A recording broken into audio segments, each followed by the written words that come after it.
What's going on, everybody? Thanks for tuning in. I was trying so hard to get my intro done. I was working on a new intro, man. I couldn't finish it, so that's why I'm late. But let's go ahead, talk about a few things, or just brief. That's what we'll do. Thanks, you guys, for tuning in. Let's share some links, because I did not send out anything. So let's send it out to the peeps in Twitter land.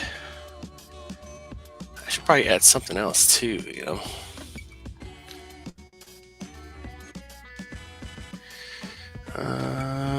Doot.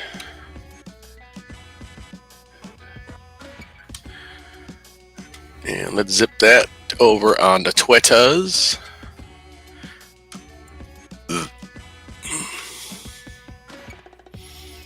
Got to throw some, what you call it, up too. They're probably like, my guests are usually here before me. Hey, one more I like to share to the CG group too. Okay, that's where all the cool kids hang out. Comicsgate. Yo, Tuesday night draw stream.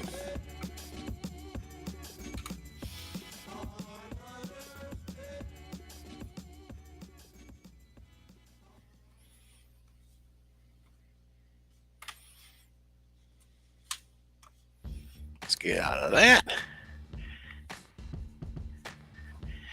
Hail peeps, hail Edwin. Thanks for tuning in, man. Let's go ahead and shoot. Let's go ahead and add a guest if he's ready. Of course he's not here. Odin is here, he's just not here. Welcome, smiley clock face of Odin. Let's talk about what I got here. So doing some more work tonight on Magnificent Bastards. This is for issue number 2. You can back Magnificent Bastards issue 1 on Indiegogo. And let's just have this thing hotkeyed. Let's have the link for Magnificent Bastards up. So I could add that.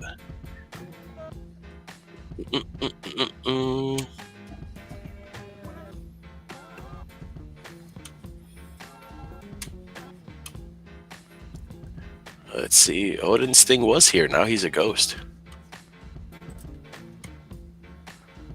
What is going on? Sorry, it's just being weird. Oh, okay. Let me know if I need to resend you the link or something. This is how we start off, man. Yeah. Let me just refresh. Sure. I was trying. I'll tell him when he comes back. I'll let him in on what I was working on. Let's do boop, boop. There he is. There you are, my brother. Hey, what's up, man? How you doing, man? I'm good. I'm awesome, as a matter of fact. Oh, that's good, man. That's doing good. Awesome. The verdict's out on whether I am actually awesome, but I am doing awesome. I think you're pretty awesome. Well, thank you, sir. I'm not. One out of one can't be wrong. Right? There you go. That's all you need. 1 out of 1 is 100%. That's right. 100% of the time, it works 60. What does it sound like? So I missed that last little bit. This is for Magnificent Bastards number 2. Yes! And then I spilled my coffee. And then we had technical issues. So give me a second as I hope that wasn't important. That was some paper. Well, it's funny. The coffee drinker is spilling their drinks, but the beer drinker is doing just fine. Too high strung, man. Too high strung. I was trying so hard, dude. I'm working on an intro, or actually I was working on an outro, and I could not get it done. And I was like, so I'll have to save it for next time because it's a surprise. There's only so many hours in the day and try to do so much shit. But yeah, so this is what I'm working on today. This is for Magnificent Bastards issue 2. Let me get that link so people can peep out issue 1. I always got to push that issue 1 in. And also, yeah, and it's not going to be up there for much longer. So yeah, get it while it's hot. There you go. Get it while it's hot. And if you miss out on the book, let's throw a link as well into the Magnificent Bastards. Well, the other thing is, and James and I have talked a lot about this, is once the campaigns end, that's it for the first edition. I mean, you can still get the book, but you will not get the first print. Mm-hmm. So, and then also we'll drop the link to the Broken Compass comic store as well. We got T-shirts, hoodies, and other type of cool stuff. think he said he threw a mug and a glass up there. Something Oh, like that's awesome. that. So yeah, more stuff to pedal. Bro, let me throw that link up. There is an unconditional shove shirt up there. There is. And very soon there'll probably be a color unconditional shove shirt. So that's my exciting news. Let's see if we got it up here also as well. Secured Also, by colorist. oh yeah? Yeah. Can we announce anything, or are we keeping it on the down low? Well, I've not announced it because he hasn't. We're still fine tuning because he's working on the cover. So Okay. but there's so much on the cover that's essential color wise to throughout the story because it's got so many elements. So it's like working a little extra hard on the cover to tweak it, make sure everything's right before he starts diving in on some pages. But Awesome. originally, I sent him a test page, and he fucking murdered it. He was just awesome. yeah. He knew exactly what I was going for aesthetic-wise, kind of making this old, easy comics kind of feel. And, yeah. Maybe in a little bit I'll share a little sneak peek, but... Cool, man. We'll I'm glad. I know we're going to announce it or what, but also what we can announce, if you check out, let's share this so we could... Another announcement. Make sure I'm not going to dox myself. No, don't do that. For Edwin. Edwin would just come to my house. But what's up, bro? That's what'll happen. Yeah. Hey, Edwin. What's up, dude? Good of you to be paying so close attention. So let's share this. And we have this right here. And I'm going to actually go into... So this is for 146 real money, $200 funny money. You can have the first page, because James yelled at me. I was like, I got the inside cover. He's like, no, you have the first page. Yeah. The first page of Magnificent Bastard. Opposite of the inside cover. Yes. So the first page, original art, 146 US, 200 funny money.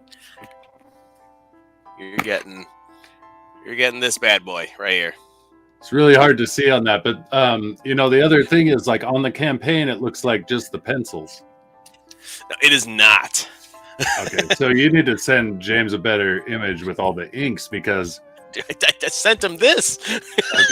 Okay. Well, if you go to the campaign, unless he's updated it, it was just the pencils, and I was like, okay, that might be like why it's still there. Yeah, no, we got because the inks are what I mean. Yeah, so much background wise, and let's do this. There we go. And let's do one of these and one of those. So easy. There you go. There we go. This is what you're getting for 146 real money, $200 shekels. And shekels. Zennies. You're getting the inked page. You're getting the completed art. Yeah. And I do have I have the blue line because I do that separate. And I don't think anybody wants that. So this is the finished product is what you'll be getting. Yeah, that's what people want. Yeah, like I said, I think it looked like on the campaign that it was like just pencil image. So yeah, I don't have my phone, or I'd send this over to him and be like, James, I'm gonna pull it up right now just to see. Change this right now, because it's a picture of when I was tracing it. Now nobody's gonna buy it. When I was doing the inks over the pencil, that's what that photo was. Is what on the light table, and me doing. Yeah, it's got the light table image. So be like, I don't want that. It looks like it's on newsprint. In that image. So yeah. So yeah, we'll have to bust James' balls about that so he can update it. Because I could show you real quick. Where is it? Did you see that? Yeah, I sure do. All right. So if you scroll down or scroll up, This is you. Oh, right. Right. Or is this me? It might be me. No, okay, no. Here it is. There it is. Okay, cool. Awesome. Yes, the other one was me. So you had to pull up too. So that's what I was saying. I'm like, that looks like you said, like your light box tracing, and it's like that's not what the full image is. So yeah, it's you got the Kirby crackle in the background. You got your shadows dialed in. So yeah, I got to get James to update that. So yeah, with the date on it, I have the date here at the top. Where'd it go? Okay, we're gonna do that. Yeah. Even here, name, the date, and the blue line, and then the title and stuff. So we got that. We got that stuff up. Yeah. So anyway, I will say that the one I submitted, I know who bought it. It was Tarx9. He announced it on 80's stream when he bought it. I was like, oh, awesome. Yeah. So, and that's on its way to him. And I threw in some extra goodies, some extra signed prints and stuff like that because cool, man. Because Tarx9, man. Yeah, man. Yeah. One of the coolest guys in all of CG. So yeah, also good guy, and hope he enjoys it. So yeah, absolutely. But now we got to sell this one, and anybody wants this bad boy. And this one, like my image, isn't going anywhere. It's not involved in the book. It's just an image. This one is actually the inside, not the inside cover, page 1 of Magnificent Bastards. Because I've seen the inside covers, credits, whatever. And then on the other side, I think there might be some credits, but it's really that image. And before you get into the story. So yeah, very cool piece of original Magnificent Bastards art right there. And yeah, absolutely. Buy it. I got bills. Your walrus eyes. That's what all my stuff is going to be. Buy it. I got bills. I got bills. I got kids to feed. Well, when you say I got bills, it makes it sound like you have money. No, I don't. I don't have dollar bills. I have bills to pay. I got bills to pay. All right, let's go ahead and switch this out. And then we have another guest here. Sweet. I'm going to switch my camera and start drawing. All right. What's up, Rob? How you doing, brother? I am alive and still alive and kicking. Here we go. If you were not alive, you'd be doing a really good job faking it. If you're not alive, this would be the best stream ever. Hey, that's the thing they're talking about now. They got AI that you can type in. They say what you want them to say, and they look like real people. I got an ad for that today. Yeah, there's anymore. That's just going to keep coming. More and more crazy, weird things like that. So yeah. Heck yeah. And we just watched Return of the Living Dead last night on 80's. And so I'm like, Rob, check your temperature. Yeah. I know, right? Make sure you're not 70 degrees. The rigor mortis, that part always gets me because they do such a great job with their screams every time they move them. They're like, ah. I know, right? Although if Michael Jackson gets rigor mortis, you know it's that thriller movement. Oh yeah, the twitch. Sorry. But you know, like when I wake up in the morning and I'm kind of stiff and you like move wrong. Oh heck yeah! Couldn't imagine if I was dying and going into rigor mortis, but still alive. Trying to move. There's perpetual backaches and joint pains. Oh yeah, that's the whole point of that movie is that being dead is just painful. Yeah. Heck yeah! Turning old is like dying. That's what it is. Like part of it seems like they're having fun with it, and part of it seems like they're in like constant agony. Nice. You can never tell in that movie. So. Unpredictable. Yes. Here's my one gripe. One of the gripes I have about Melon app is that when I would stream with StreamYard, because it's going to YouTube, it would autofill my description to my defaults and then my tags and stuff. Oh yeah. And Melon app doesn't do anything like that, so I had to throw that stuff up real quick. Yeah, I gotta find some time to pick it apart, kind of see what's going on. Yeah, me too. I just always wing it. I'm like, oh, we'll figure it out. Yeah. Well, and there's definitely some good and bad to it, and like we've talked about with 80s, it's like, you know, that, as you come across a kink or something you like, email them, because this is like a beta version. I didn't even think about that. Yeah. Yeah. So he's been, and they've addressed some of the issues already. So. Oh, cool. Yeah. Nice. So things he's brought up, because that's the thing, they're kind of in this mode where they need the feedback. And so if you've got a little issue or you're like, hey, when I was on StreamYard, if you just add this will be much better, they're pretty receptive at this point. Oh, you get is that the bath tile, or is that a poster of the CG vacation? It's yeah, it came in this week. Very cool, man. Yep. Yeah, I've been great, waiting. That's my new official banner for a hot minute. And there you go. I did manage to get I don't know if y'all can see it.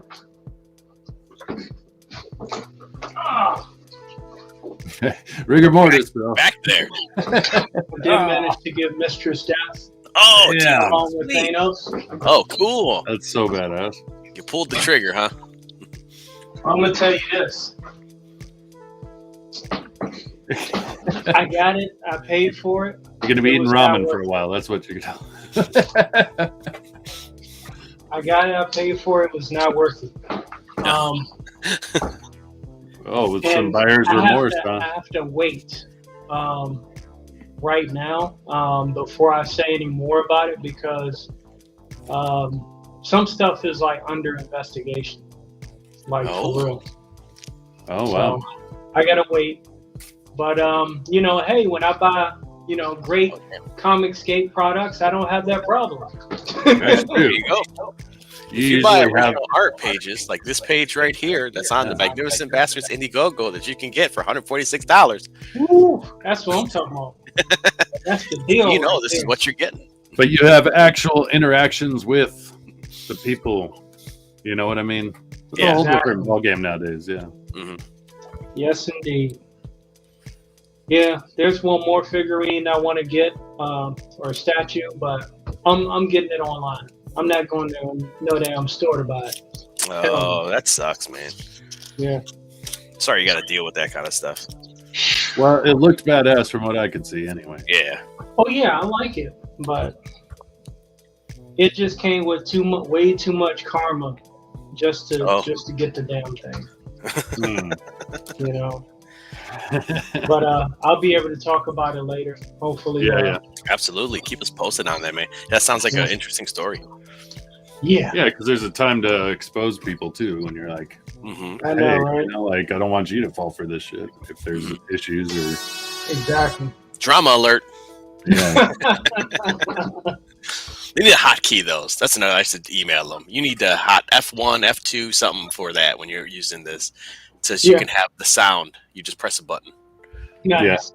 Yeah. That would be awesome. Yeah. That would be cool. A sound bite. But like, funny thing happened walking into a comic book store. Mm-hmm. Right. But yeah. Sad trombone. Womp womp.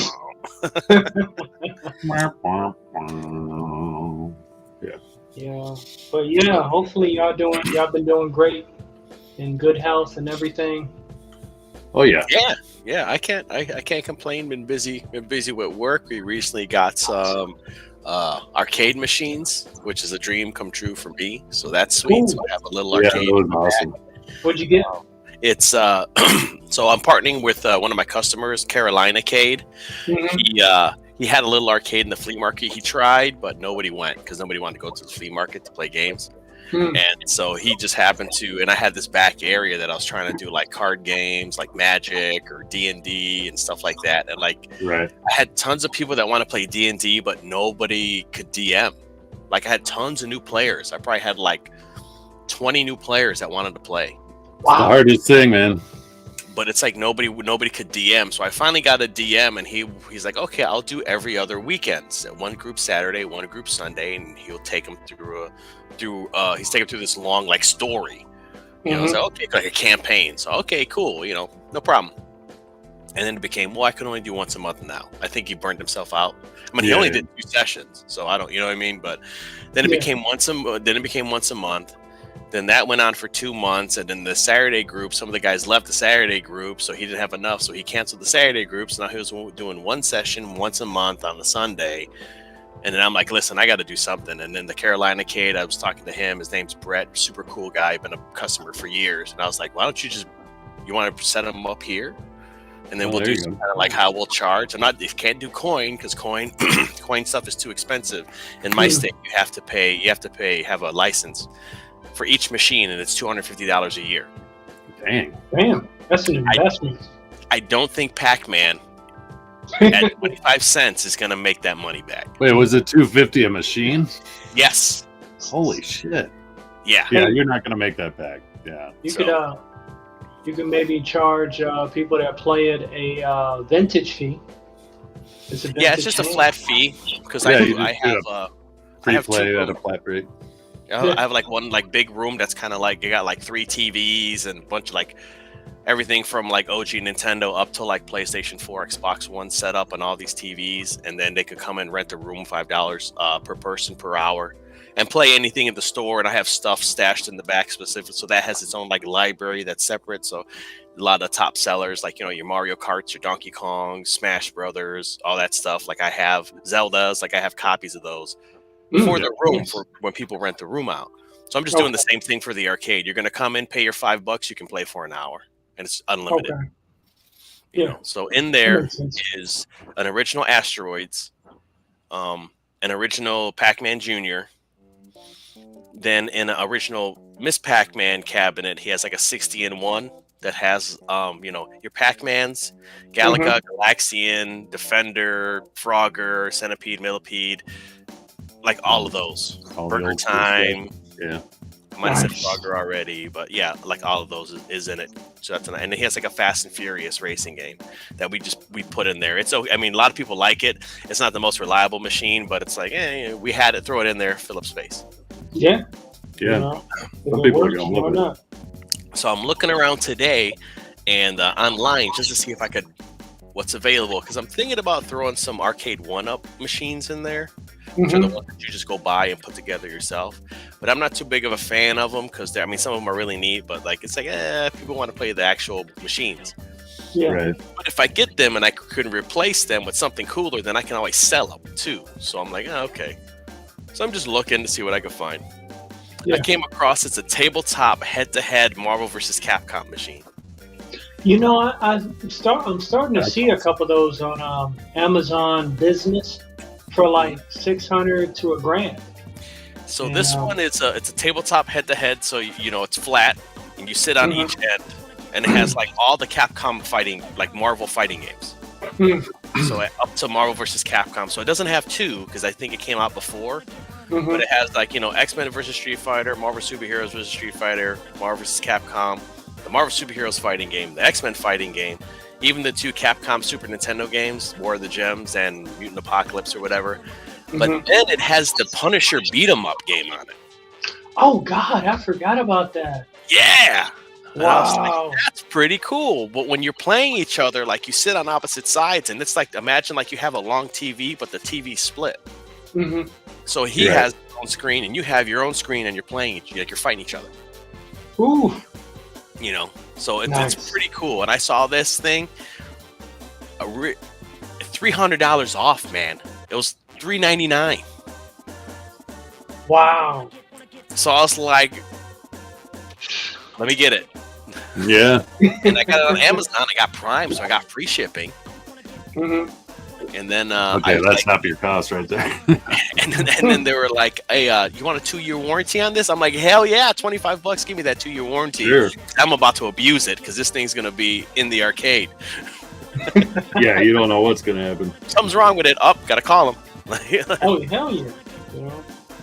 At the drop of a hat. But I'm not usually an arcade 1-up guy, but man, that thing was sweet. And I was like, I can't pass that up. Like that's a great deal. So I don't know if you would even go this route, but 2 of my best friends are huge pinball guys, and pinball is super popular, and I'd love to have one. Right, but they're a little spendy in their maintenance. They are, and just in general, I mean, what, like $20,000 or something? Like they are really well. Yeah, if you're getting like a brand new, like awesome. There are pinball. I mean, just like anything, there's like forums and groups of people selling them and stuff like that. So both my buddies have several in their houses, but they never paid more than $5 for what they have, and they're actually Especially my buddy might have paid more than $5 for his Lord of the Rings one and his Star Wars one. So. Yeah, if you could But find nonetheless, it's like big thing, yeah. And then my ex was an accountant for an arcade in Seattle, but that's the other new thing is bars that are arcades. Yeah. Yeah. And they have just tons of pinball. There's one here in Spokane as well. And I mean, yeah, we go to the one in Seattle. It was like Jupiter Bar. There was another one there too, right in Belltown. And it was like, man, it's so much fun. They have like 50 different pinballs and all kinds of different arcade games. And those guys just make bank because everybody's just buying alcohol and dumping quarters like crazy. Oh yeah, that's the way. They make their money back. But our state is different. Other states, you don't have to worry about that coin op license. We do for some reason. And this poor guy, he was looking before he went to the Barnyard Flea Market. He was looking to do. He was going to storefronts and just little places. Hey, I want to put an arcade here. Nobody wanted to rent to him. Yeah. Wow. He's like, why not? They're like, we don't want a wrong type of crowd. He's like, what are you talking about? Damn. Yeah. Like, what are you, kids? Like dads? Like, what are you talking? Wrong crowd. Nobody's smoking in arcades, trying to get high scores in Galaga anymore, man. Now it's just a bunch of kids playing games.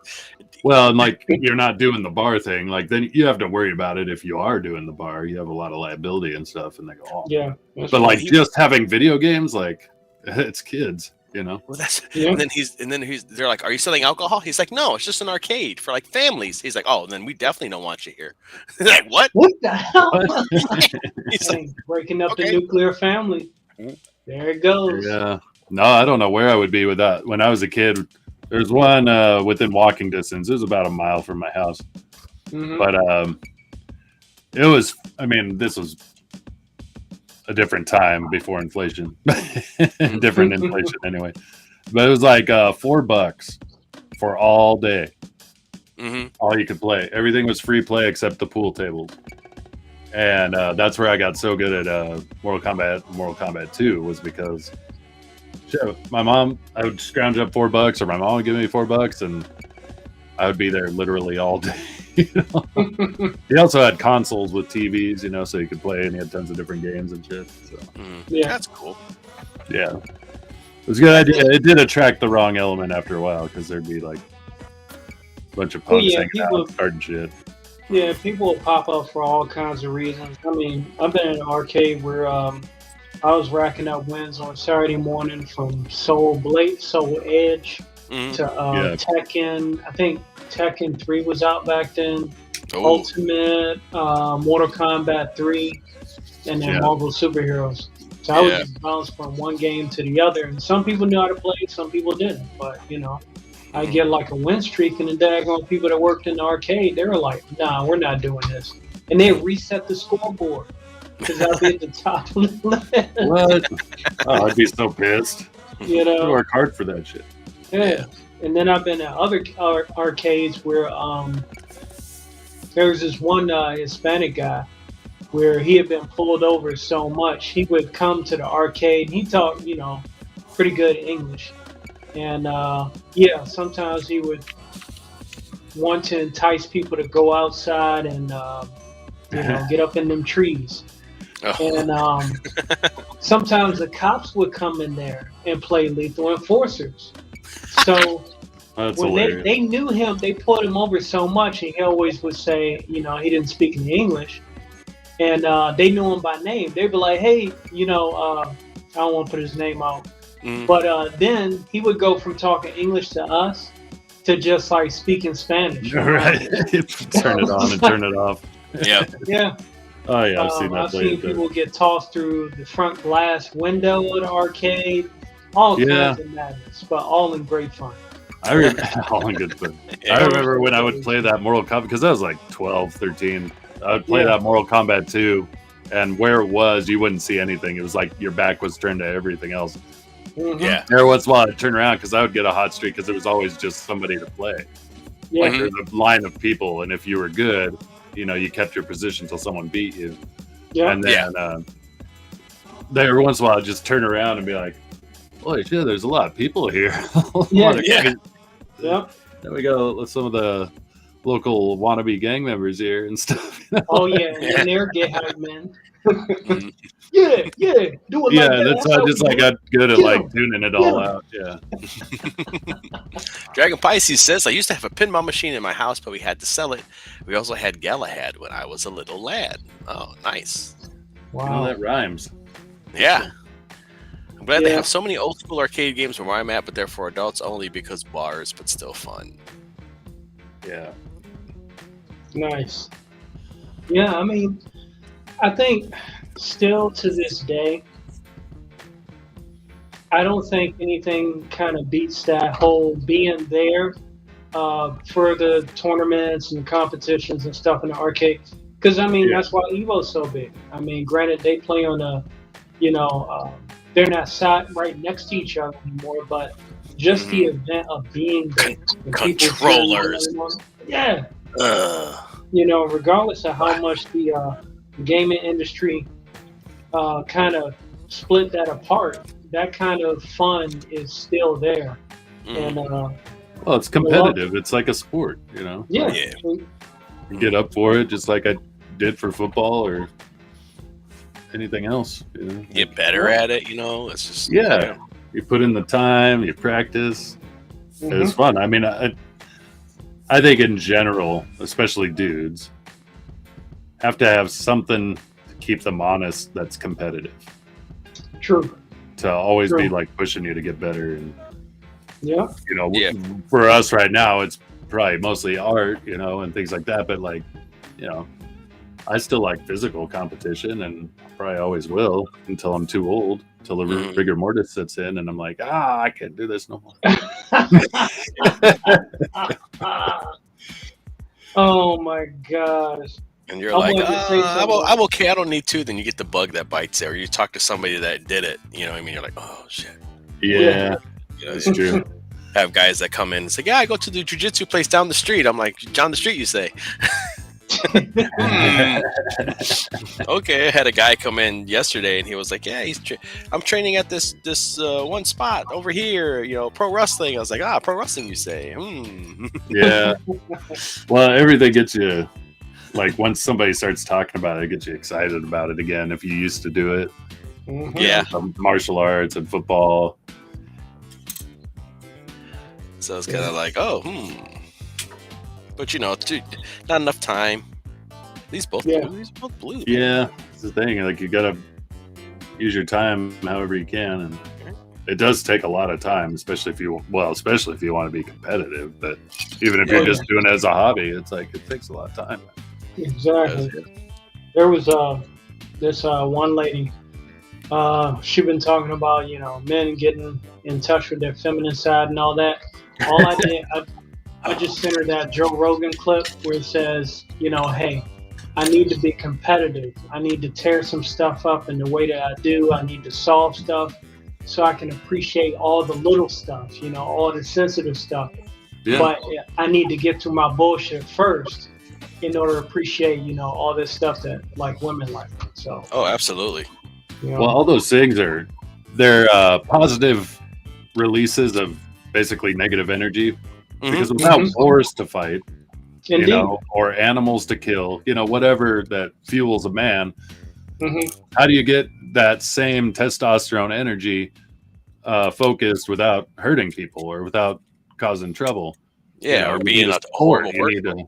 You need something, something to do it. Otherwise, you're just going to be going rogue with it and probably hurting people. Yeah. Including yourself. To be live action rage quit. Well, I know when I was in a metal band, I remember that's where I heard that term. Somebody was describing mosh pits, and that was what they said. They said it was a positive release of negative energy. Indeed. And I went, hey, I totally agree. Like, we've got it in us to do this kind of stuff. Yeah. And if you don't get it out somehow, you're either, repressing yourself and being a pussy, or you're going to hurt yourself and someone else by doing it negatively. Yeah. Exactly. And that goes back to like even kids, honestly, you can't expect a male child to sit still in the school and learn the same way No, a female child is, because he needs that active learning process. For sure. He needs to learn that tug of war, a little bit of competitiveness. Well, I mean, you could look at any native culture, older culture. I mean, all the boys wrestled. That was how they spent their days. That's why I was thankful when I grew up. I lived in like a low-income, basically projects. It was like low-income apartment complex, but there was like tons of other kids from all different walks of life, nationalities, races, and everything. But we played so much sport. Whatever season it was, every day after school, every chance we got, we went out and played sports, or went out and roughhoused and, did all that stuff all the time. Yeah. And yeah, it also teaches you about like, the realities of hierarchy and things like that. Like when you're younger, you start poking the big bull who's bigger, might face some repercussions. Yeah. But hey, if you do it right, you might take his throne too. But also, Yeah. teamwork, ability, Yeah, just social social how you make skills. friends, Yeah. you make friends that way too. Socialization. Oh, heck yeah. It's much needed. Yeah. Reminded of now that the MCU is sucking so bad, I can actually exalt Fantastic Four Rise of the Silver Surfer a little bit higher. I'll never forget the rivalry between the Colonel and Reed Richards when they were out in the forest. He was You had your chance, Richards. I'm the quarterback. I'm calling plays. Like you were sitting in school, just studying and staying in your books. And Richards turned around and said, yeah, I study like a good little nerd, but now I'm one of the greatest minds in the entire world. I have one of the hottest women as my wife. Yeah. Yeah, beat that. So he had to learn how to come out of his shell too. He said, "Where is your wife? I can't see her. Can't see her. Where is she? Huh? Have her slip out a boobie so she can prove she's here. I don't see her." He said, "Where is your wife? We can't see her." Invisible woman. See, I tried to pull that one. I'm like, look at my hot lady in there. Oh my God, she's invisible. Yeah. No one believed me. Hey, never hurts to try. It kind of does, because everyone thinks you're crazy. Oh, yeah. Oh, she lives in Canada. She lives in Canada. I got a picture of her. It kind of looks like I cut it out of a magazine, but that's okay. Now, if you're like Scott Pilgrim and you're obsessing over Ramona Flowers, that's a different story. That's definitely crazy. I don't know who that is. Well, I know I've heard of Scott Pilgrim. I never saw Scott Pilgrim versus the World. Yeah, I never watched it. You never saw that movie? I never read the books, but the movie was really good. Oh man, I knew nothing about Scott Pilgrim until I saw that movie. Yeah, and I was me like, neither. My jaw dropped off of the first fight. Who was that? Director Deadpool. Yeah. Oh, was it? Yeah. Oh, okay. Okay. I thought it was Edgar Wright who did it. I guess not. I think it's either director of Deadpool or director of Suicide Squad. It was one of the two. I keep thinking David Ayer in my mind. Let me double check. Yeah, because I thought it was the guy who did what is it? Baby Driver did Oh yeah, Edgar Wright. You are correct. Yes, Edgar Wright. Yeah, who's supposed to do Ant-Man originally, from what I remember. Oh, okay. He was going to originally do Ant-Man, but they, he didn't. He wanted to do what he wanted to do. But Baby Driver. What else is there? Let's see. Shaun of the Dead. Yeah, Shaun of the Dead. Yeah, he did a lot of the Cornell trilogy with what's his name and stuff. Yeah. But yeah, no, his stuff is always big. Yeah, so that's why it was good. It was so like it was like you were, but they leaned into more of the game stuff than the comic stuff. You wouldn't know it was a comic. You think it was a video game movie. Yeah, I didn't even know it was a comic or anything. I thought it was just a comedy movie or something. Oh no, there is a Unless I'm reading this wrong, something new every day. IMDb, Edgar Wright said he said he wanted to remake The Running Man, and apparently he's the director. He's the director for this this remake with no release date. So Edgar Wright, I guess he's going to be. It's been announced he's going to be doing Running Man also. This is when this was what's her name's first movie. Brie Larson was in it. And Scott Pilgrim. Went back Yeah, when she was hot. cool. Yeah, she was hot as all get out. Like, what happened? She was the girlfriend of Superman, Todd Ingram. That was his but it was Scott's ex. And it turns out that Scott's a horrible person, pretty much, is how it pretty much he's a horrible person. Scott Pilgrim. Yeah, and he has to kind of realize his mistakes and stuff, but he's not like a hero or whatever. He's kind of he runs from conflict. He doesn't face he doesn't solve like when he broke up with the one drummer chick, and I guess they haven't like hashed it out or closed it. She's like, "Ah, he's fine." It's like, she's okay. Like, you're a horrible person, Scott Pilgrim. Wow. Yeah, that movie is wild as hell. I love it. One of my top. All right, well, I'll have to check it out because I knew nothing about it. I had no idea what it was. Yeah, it's a fun movie. I have to admit, totally different than I expected. Yeah. The soundtrack that they have, like the music they have them play, like their band. It's pretty good. Hell yeah. It's pretty cool. Hell yeah. But no, it was a good movie. But then everybody wants to be like Ramona. I'm like, she's horrible. That's why in the book he ends up with in the book he ends up with the Asian girl. Okay, yeah, he better as much as she. Well, I don't want to give away too much. But, yeah. It might be bigger. Yeah, I think that was one of the most recent movies to really kickstart. I don't know what came first, the book, the video game. One or two.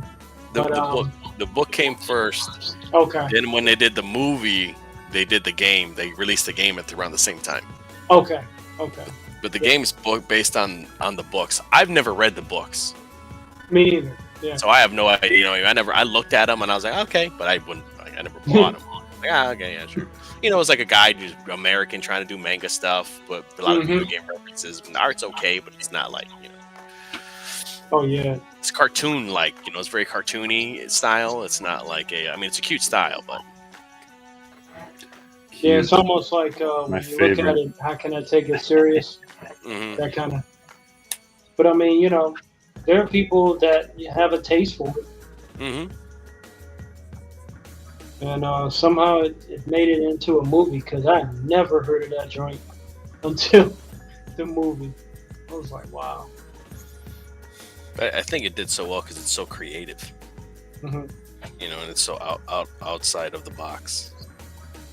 All right, well, I'm definitely gonna check it out now because I had no idea.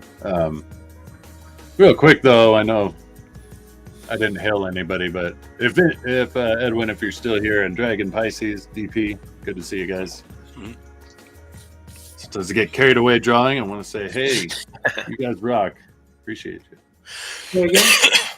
You were kind of low. Who, me? Yeah.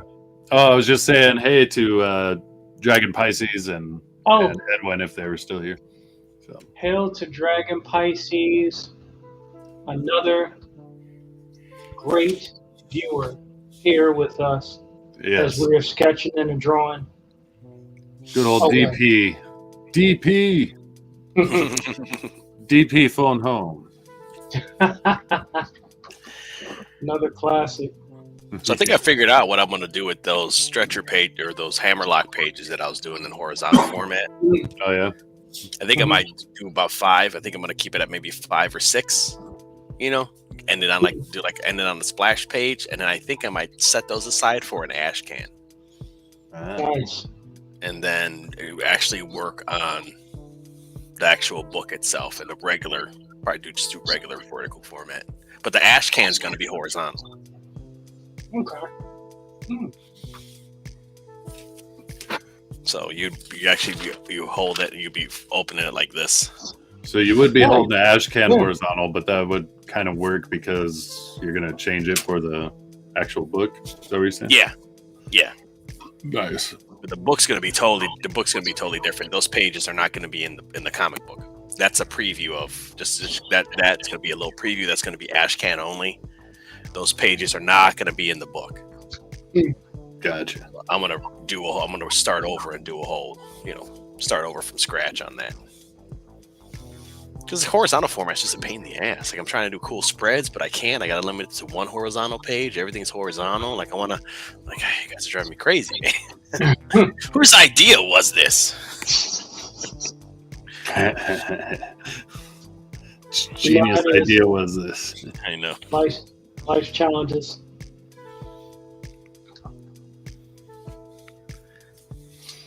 So let's see. So Odin, you're working on, is that Shove or is that Kroll? Cole? This is Cole. Cole, right? Yeah, I just finished a Shove piece, and so like I said, I just kind of been going back and forth. So that's the way to do it, man. Yeah, well, yeah, it's been good that way because I like go from one mode because this is like fantasy, sword and sorcery. And then Shove is like modern day horror and stuff like that. So it's like totally night and day as far as now my style's the same, but like what I'm actually drawing. So yeah. So yeah, we've got the wizard. Dude, I remember one stream, it was you and I talking. We're like, oh, make his face like a mirror or something because this whole thing was mirrors. Yeah. I ended up just going, dude, can't go wrong with just eyes and a cloak. Yeah. Yeah. Exactly. Mysterious. And then also too, if you want, you can cool always do a reveal later. Yeah, no, that might happen. Well, I've got a real close up here, and I'm debating. I was kind of penciling in some facial features because worst case scenario, I just black it out if I don't like it. Yeah, you go. Yeah. But this is a close up. He's got his hand outstretched. I did do the lettering on this first block, but there's going to be lettering in all of them. And then down here, this is Cole looking into the mirror of time. He sees himself as an older man. And then they're not really panels, but the last sequence is him just being overcome. And then it's going to be like, this is going to be the pain in the ass to draw. That's why there's so many perspective lines. I see that. That's awesome, man. Yeah. There's mirrors everywhere. It's kind of hard to tell. And there's going to be a reflection of him in each of those. So that's going to be a pain to draw so small. But we're going to do it. And that's probably going to be the hardest image in the entire thing I draw.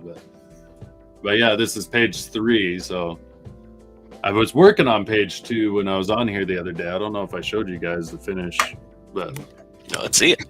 Pull it out real quick. I'll show you this too. Whip it out, dude. Oh, yeah, nice. And my car man. 5 brains. Tarman is my favorite. He got that Zangief reach. Hey, Miki, how you doing? Thanks for coming in. Thank you. Yeah, I tried to hit the mute, but I didn't make it in time for the sneeze. It's tough. No worries. So anyway, that was the first Cole page. Oh, yeah. So that's old man Cole. That's what he sees in the mirror. But this is old man remembering the time. Remembering when he fought the serpent. Remember the time. Exactly what I was thinking. As I said it, we all thought the same thing. It was a click. He remembered when he was a pirate back in the day. So he's just kind of reflecting. And then this was page 2. Oh, dude, that's a badass horse, man. Yeah. Well, thank you, sir. Yeah. I noticed. Look at that horse. When you're an artist, you notice stuff like that, dude. You're just like, look at that horse. Look at that building. Well, you saw what Narwhal posted the other day. He's like, draw a beautiful woman on a couch with a horse. He's like, those are apparently the hardest things to draw.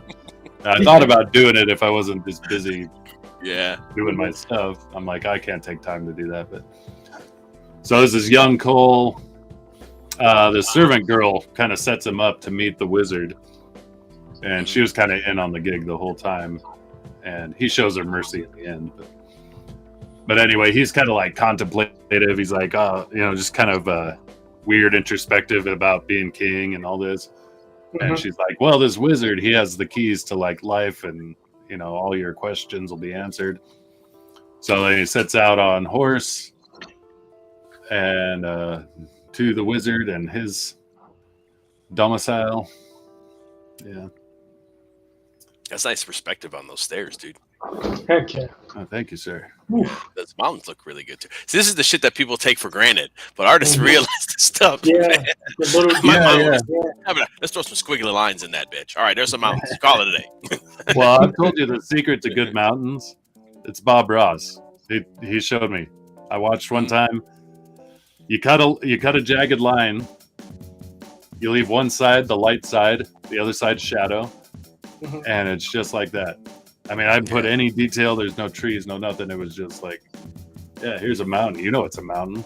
You know, It's got a light side and the light's shining, and then the other side Mhm. shadowed. Pretty easy. So, nice. so yeah, they end up looking cool, but it was like I totally just stole that from Bob Ross, like a simple way to do a mountain. So yeah, and then real quick, I'll show you the last one, the last shove page, which I was working on last time I was here. If I can find it. Oh, there it is. So there was this one, which wasn't the last one, but that was the one with him looking in there. But that sets it up because there's a flashback to a cafe scene, hmm and then this was the cafe scene. Oh yeah. Oh. So yeah, that's what I Nice. was working on last time when we were here. Yeah. But finished Pretty it up. much complete. Yep. So I said, okay, that one's good. Start drawing I get- cool again. I can There I you can I can hear the caption right now. The dude with the gun. Don't you make a move, Sonny. go. In a heartbeat. Oh, let's see him call the waitress Sunny. Yeah, I know. He just started. I think he Well, might call her it could be now. Who knows, man? Yeah, Yeah, that is true. Did you brave. assume? Did you assume? Yeah, don't assume nothing anymore. No, everything. She did is have some everything. luscious tits, but you know, those might be on a man. We never know. It's ma'am. Yeah, Norm used to do a bit about what's his name, Bruce Jenner being Caitlyn Jenner, Mhm. and he was like, "Oh yeah, now we have to." They say he was always a woman, and so he's like, "I remember when he won that gold medal, and they put the ribbon with the medal around his neck, and there it hung on his juicy, beautiful tits." Oh That my was lovely. gosh. Talk about reimagining. Well, Norm Well, actually had Bruce Caitlyn Jenner on his show, and kind of grilled him on some stuff because he read the biography, and he's like on one page he was like, "This says I know I'm not actually a woman," or something like that, and then on the next page it was like, "I am actually a woman, and I always will be." He's like, "Isn't that confusing? Like, what the hell are you talking about?" So he put him on the but in a funny way. I mean, they had a good time. But, Oh yeah. Get a chance to kind of mess with them and test the waters a little bit. yeah, I think Norm was really good at that. Like, Mhm. I'm gonna say what everyone's thinking, but you know, Mhm. we'll still be friends in the end. But I don't Yeah. think it was ever done with malice either. You know. Mhm. No, I don't think he. I think when he was trashing people, I don't think it was done with malice. I think it was Mm-mm. done with sincerity always. So. Well, we know he's probably training the entertainers to have thick skin. Yeah, Oh, I mean, yeah. you got to, and that's one weird thing about nowadays. They get all mad and they cry, "Hey, you don't like our product, then you're racist or sexist," and it's like, Mm-hmm. I think you'd have this thicker skin than that. You know, like it's not about you. It's about the product. It's about the Exactly. quality of your work. And when Like, Ricky I really Gervais- don't care who you are. You make a good movie or a good whatever, I'll enjoy it. You know, I really don't care. As Ricky Gervais said, he said, "I really don't care." When he bust them all out on the Oscars, Oh yeah, Yep. that was and glorious. they couldn't even fake laugh. I was like, "Damn, y'all done gone super soft." Tom Hanks is like, "What's my line again?" He just had that stuck look. So I see the one with Monty there and Lucy. Yes. Oh, okay. So that's a thumbnail underneath. Yeah, so this is the actual page, and this is the thumbnail here. So this was Gotcha. my layouts of what I was doing for the panels. So each character is going to get half a page. Yeah. It's pretty much going to be them like doing some like kind of like chilling, kind of showing their personality. So this one is Monty and Lucy, and there's going to be a skyline, skyline in the background. Yeah, here, yeah. standing on a rooftop. This one here is going to be Bubs. She's on the spaceship. Yeah. At a table, drinking, and there's rain coming down on the window. On the outside. window. Nice. That the is vibe I got. cool. The vibe I got is she's kind of not necessarily depressed, but kind of maybe kind of. You know what I mean? A little dark, a little morose, but yeah, that's all kind of explained. But I think that's the sentiment I got as well. Yeah. From what James told me. So this is But gonna I will be. say that Monty is you captured that. He's chilling in a really cool pose, man. Yeah, I gave him the Snake Plissken Uzi. I see that. I didn't put the scope on the top. I put a laser on it instead. Yeah, the big. It's not a silencer, but is it? So I'm like, yeah, I should be like, James, he needs to keep this. Well, he went with that Tech 9 looking one. What did he say it was from? Like there's something very specific where his weapon came from, and I can't remember. Yeah, because I think this is a Mac 10. Like, I think something like that. from Yeah. what? I think this is a Mac 10. I think what this one's called. Oh, yeah. Yeah. So when I was like, oh, Snake Plissken Uzi, hell yeah, dude. Yeah. So then we have that one, and I gotta draw the Japanese Monty. I had a picture with a mask and stuff, but I didn't like the way it looked to me. I was like, everybody's kind of chilling. It's not like then I had drew him like chopping dudes up. I'm like, well, that's not like. Everybody else is chilling. He's like, oh, cool. So I don't want that. This is like the part in the anime opening where you're seeing like everybody's personality and they're doing something besides fighting. Right. So it may not be chilling, but he won't be like cutting heads off. Yeah. I might have him like sharpening his sword, or maybe he was like training. So I might like have him like sharpening his sword is a great. Yeah. Maybe like wiping sweat, and then there's like those. I might do like 3 of those straw like men, but they're going to be cut in half. He's training. Like that's what he does. He's like when he chills out, it's him training. It kind of shows that he's like committed to being, to his combat and stuff. And this one is Montgomery, and then the lion. And I'm done. It's probably really dark, but Montgomery's napping on the lion. The lion's curled up like a cat, and then he's laying back like this with headphones on. Nice. And they're both sleeping. What about I can never remember his name, but the Viking dude. That's him right here. Oh, there you go. I picture him walking in like the mountains. Yeah, like that was cold ass mountains. So he has the breath coming out, and he's just traveling. Yeah. Just traveling. I feel like that's when I saw him. I'm like that's what I get. Like just traveling in the mountains. I'm probably gonna give him like a fur cape on one shoulder or something, blowing in the wind, and just see mountains and snow, And then this is it's not necessarily her. It's not her chilling, but I was like, I drew this, and this is probably going to be my favorite panel. Yeah. No, that's great. Lucy with the big one looming that you see in issue 1, the big walrus, and then pretty much the city's going to be on fire back here. Yeah. Like in the preview panels. Similar to that dream. Yeah. That battle scene. Yeah. So, but also it's kind of like Streets of Rage or like Double Dragon, where like usually so and so is taking over the city, and they have them like over the city, and the city's on fire. Nice. So I was like, okay, so that one came out cool, so I'm keeping that one. And then here, this is gonna be them. I might change the order. This is all of them. They're all gonna be drinking here. So we got the lion, we have Lucy next to Monty, the Viking dude, Montgomery sitting on the top of the this is like a booth at a bar. Yeah.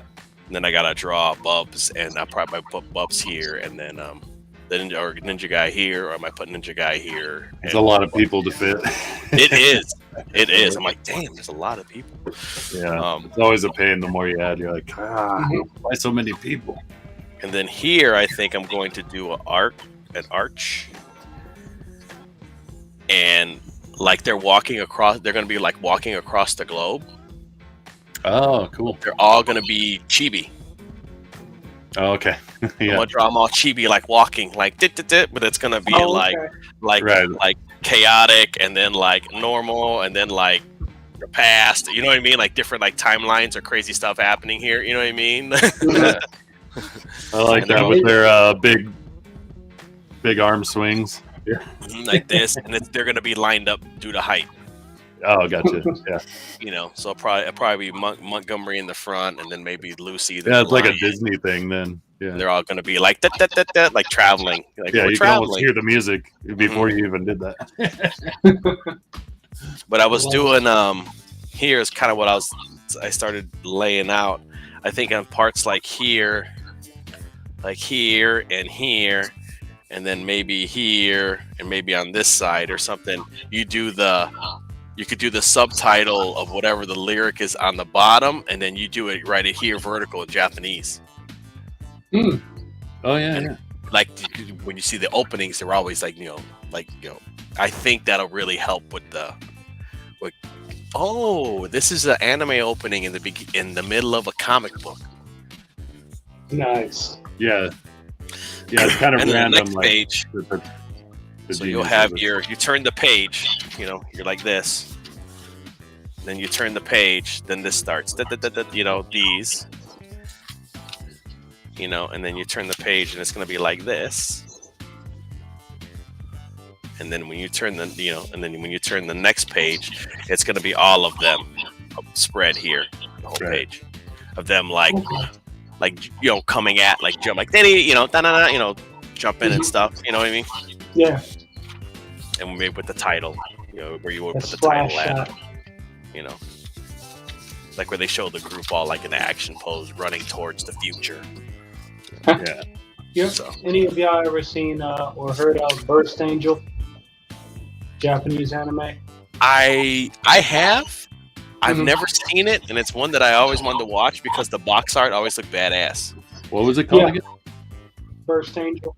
Burst Angel. It's like a gunslinger chick. Like she has like a big ass revolver, like two big, and she has like another girl on like a leash. I like that. I'm not sure.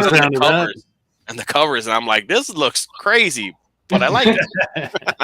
I'm not sure about the leash. Maybe that was in the manga.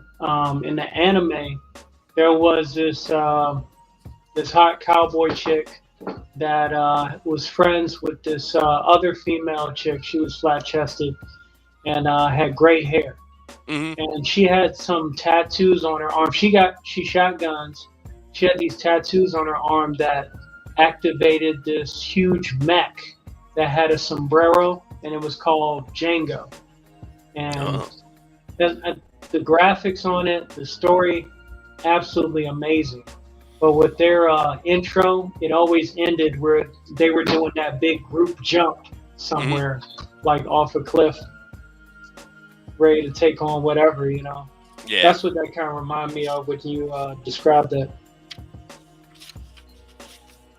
Yeah, that anime kind of, between that anime and Witchblade, they both inspired Virgin Kill Paradox, which I'm working on now. And before that, I actually had other stuff that I was working on, world building. But I felt like that needs to be put on hold because that can be, the icing on the cake, and VKP is the oven preheated. Okay. Oh, shoot. That's right. We're sharing stuff, so.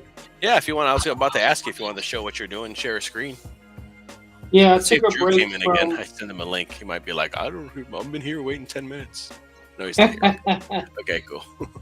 That's all good. Hey, I'm thankful just to be here. You know what I'm saying? With my CG family. Because with Melon, like it shows you the stuff on the left-hand side of the screen. Hey, what's up, Replicant? Oh, hey, what's up, bud? Replicant, what's up, man? Replicant in the house. Yeah, let me know if you want the link, buddy, because this is all just art, talking about art shit and stuff. So Yeah. I'll shoot you Yeah, a link. what's We'll up, talk about what you're Replicant? working on if you want, or if you don't. That's cool too. So I'm stuck in this area of coloring everything, Mhm. and I'm doing like a render all for like this moonshot, and y'all seen it before. I mean, Mhm. not too much new, but I was like, let me take a break because I did finish my script last night, and I was like, let me go ahead and get back to work on Primary Girl, and I just got to draw her background. Everything else is, that's easy cover or comic book cover. Nice. So yeah, I like it. Primary I Girl. like that design, dude. That's awesome. Nice. I like Just the think gloves and then the undergloves, how they show the. I'm pointing with my pointer on the screen, like you can see it. We can see Oh. it. It's so nice. But like the gloves and then the kind of the arm piece, Mhm. that's I really like that design. I like she has. Is that a little yeah. cape or is it like Yeah, a shoulder thing? Oh, it's a little cape. Okay, cool. Yeah. I always like little capes on Well, females. whatever that you're Sure. working on in the background, that design element, I don't know if it's power of hers or something, but it looks badass. The flow of it, Yeah. Nice. it's really cool, man. Nice. Yeah, I had to draw it like separately because I was like, I need curves on both sides. It's supposed to signify like a type of parallel.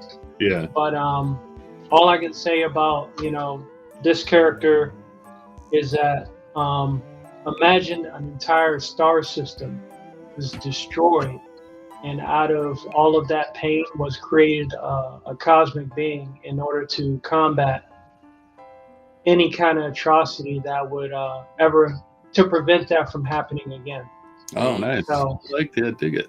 That's cool. and somewhere in her inception, she got caught up into the the 60s, the 50s and 60s type of woman. So she kind of shaped herself that way, but don't know why. Because it's awesome. Yeah. Exactly. She went, I'm going to go with the best style in the history. Mhm. Yeah. So that's why I gave her like the interesting. Was it the tie up? I think that's what they call it. And her insignia is kind of like that. I figured amongst a group there has to be a primary. So that's why I was like, all right, her name's Primary Girl. So let me make sure this middle piece is like the primary, and that's kind of like her insignia. And just trying to figure out what's going on in the universe. So Nice. trying to work on the ink for this part, Mhm. and I want to expand upon it too because I plan on this being a cover T-shirt and all that stuff. So Oh yeah, I'll probably yeah. switch it down.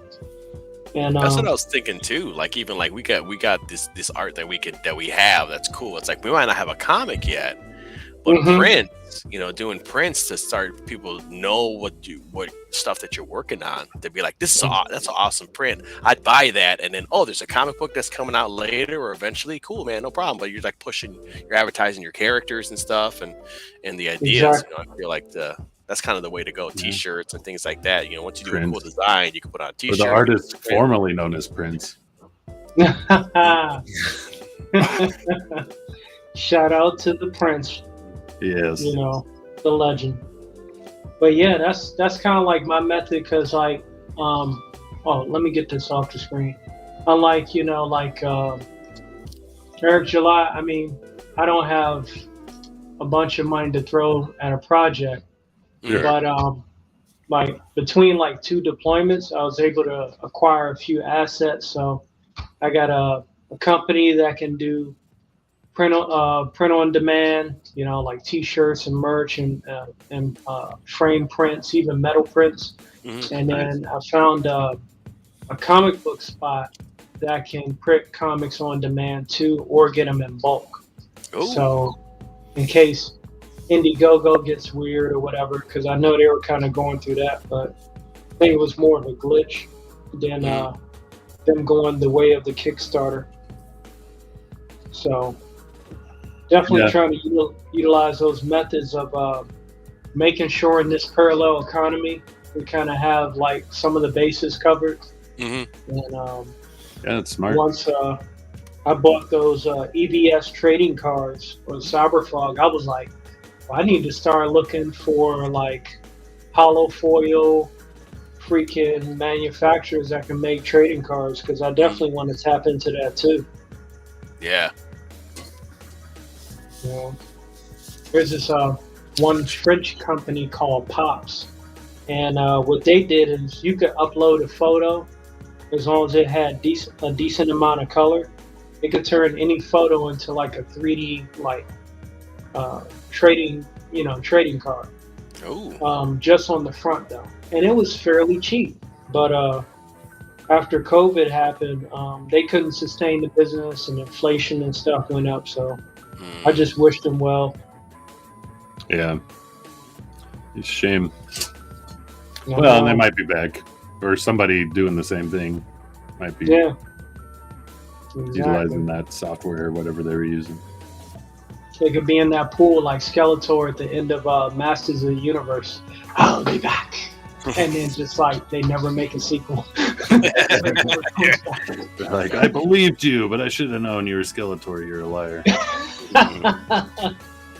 If they would have made a sequel, he had to punch the mirror at least once. I would have prayed for that. But you know, the mirror rollout is too gangster for theater. Yeah. I could bring this down a little bit. But yeah, that character, I got two other characters with different stories.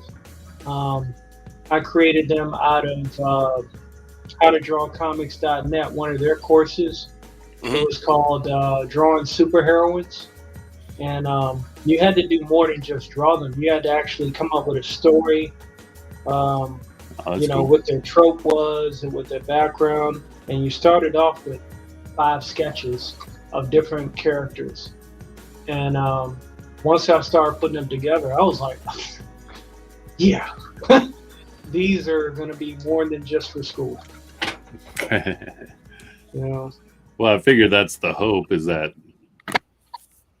everything you do spawns something bigger. Yeah. Indeed. Yeah. Oh, dude, that's going to be a good stream. Shit, I'm sad I'm streaming right now. Sean and Narwhal and Shanth talking about campaigns. Yeah. Nice. Let's leave and go watch. I know, I'm like, damn. Yeah. That's a lot of campaigns going. One thing we can do too is that we have Comics with Drew. I sent him the link, but I think he's busy. He pops in whenever he can. Well, I gotta send Robo the link too. Usually I send it to Robo just for shits, and then right when we're about to shut down, he shows up. As Robo does. What's up? Well, he did show up last time at fairly early. I know I'm gonna have to jump off earlier than normal, but I got a lot of like stuff going on just in life in general. So we can always stream. People say EFAP. I don't like it. So let's catch. We can always. I call it streamception. I think that should be a better term, because anytime I hear the word FAP, I'm like, I don't like the word FAP. Yeah, it's like it's a stream within a stream. It's streamception. Yeah, streamception. There you go. Yeah, just like Inception, it's a dream within a dream within a dream. It's a streamception, a stream within a stream. Exactly. I feel like EFAP is more for like Twitch than YouTube. Well, and even if you're watching somebody else stream while you're streaming, that's not EFAP. EFAP is like, you're going to take a video, you're going to watch a bit of it, you're going to talk about it, and then you'll watch a bit more and talk about it. That's actually my understanding of the true definition, I guess. There's a true. I'd be too lazy to stop it, but Drew uploaded. I don't know if you ever seen Drew's. He's reading and reviewing the Amazing Spider-Man books. Yeah. And they're all trash. And just hear Drew like rip on them is just so good. It's a good time. So he just uploaded that, so we could watch that too and talk about that while we do our stuff. But Miggy says COVID wiped out so many of my local printers. Many of them sold off all of their machines. Oh, interesting. Yeah. Well, you know, I've been wondering about that. I'm like, man, right now, if I had a machine to print, not only take care of myself and Broken Compass, but like, you know, help other people out. Yeah. So who knows? Maybe I'll be in the market someday here soon. Maybe. General Piggy. Hail, General Piggy. Everybody saying the hails. The 5-star General Piggy in my book. 5 stars. In my book. Drop the link to. Let's drop some links here for. 6-star. 6-star. The 6-star. General of the world. General Piggy, yeah, General of the world. Boom. You know, the world. I guess I just talked to Piggy, so there's only 2. Where's that? Nice. Also, I don't know if I'm asking for permission. I don't know if I can share my my online merch store, Gumroad. Absolutely, man. You're a mod, so feel free, man. Oh, okay.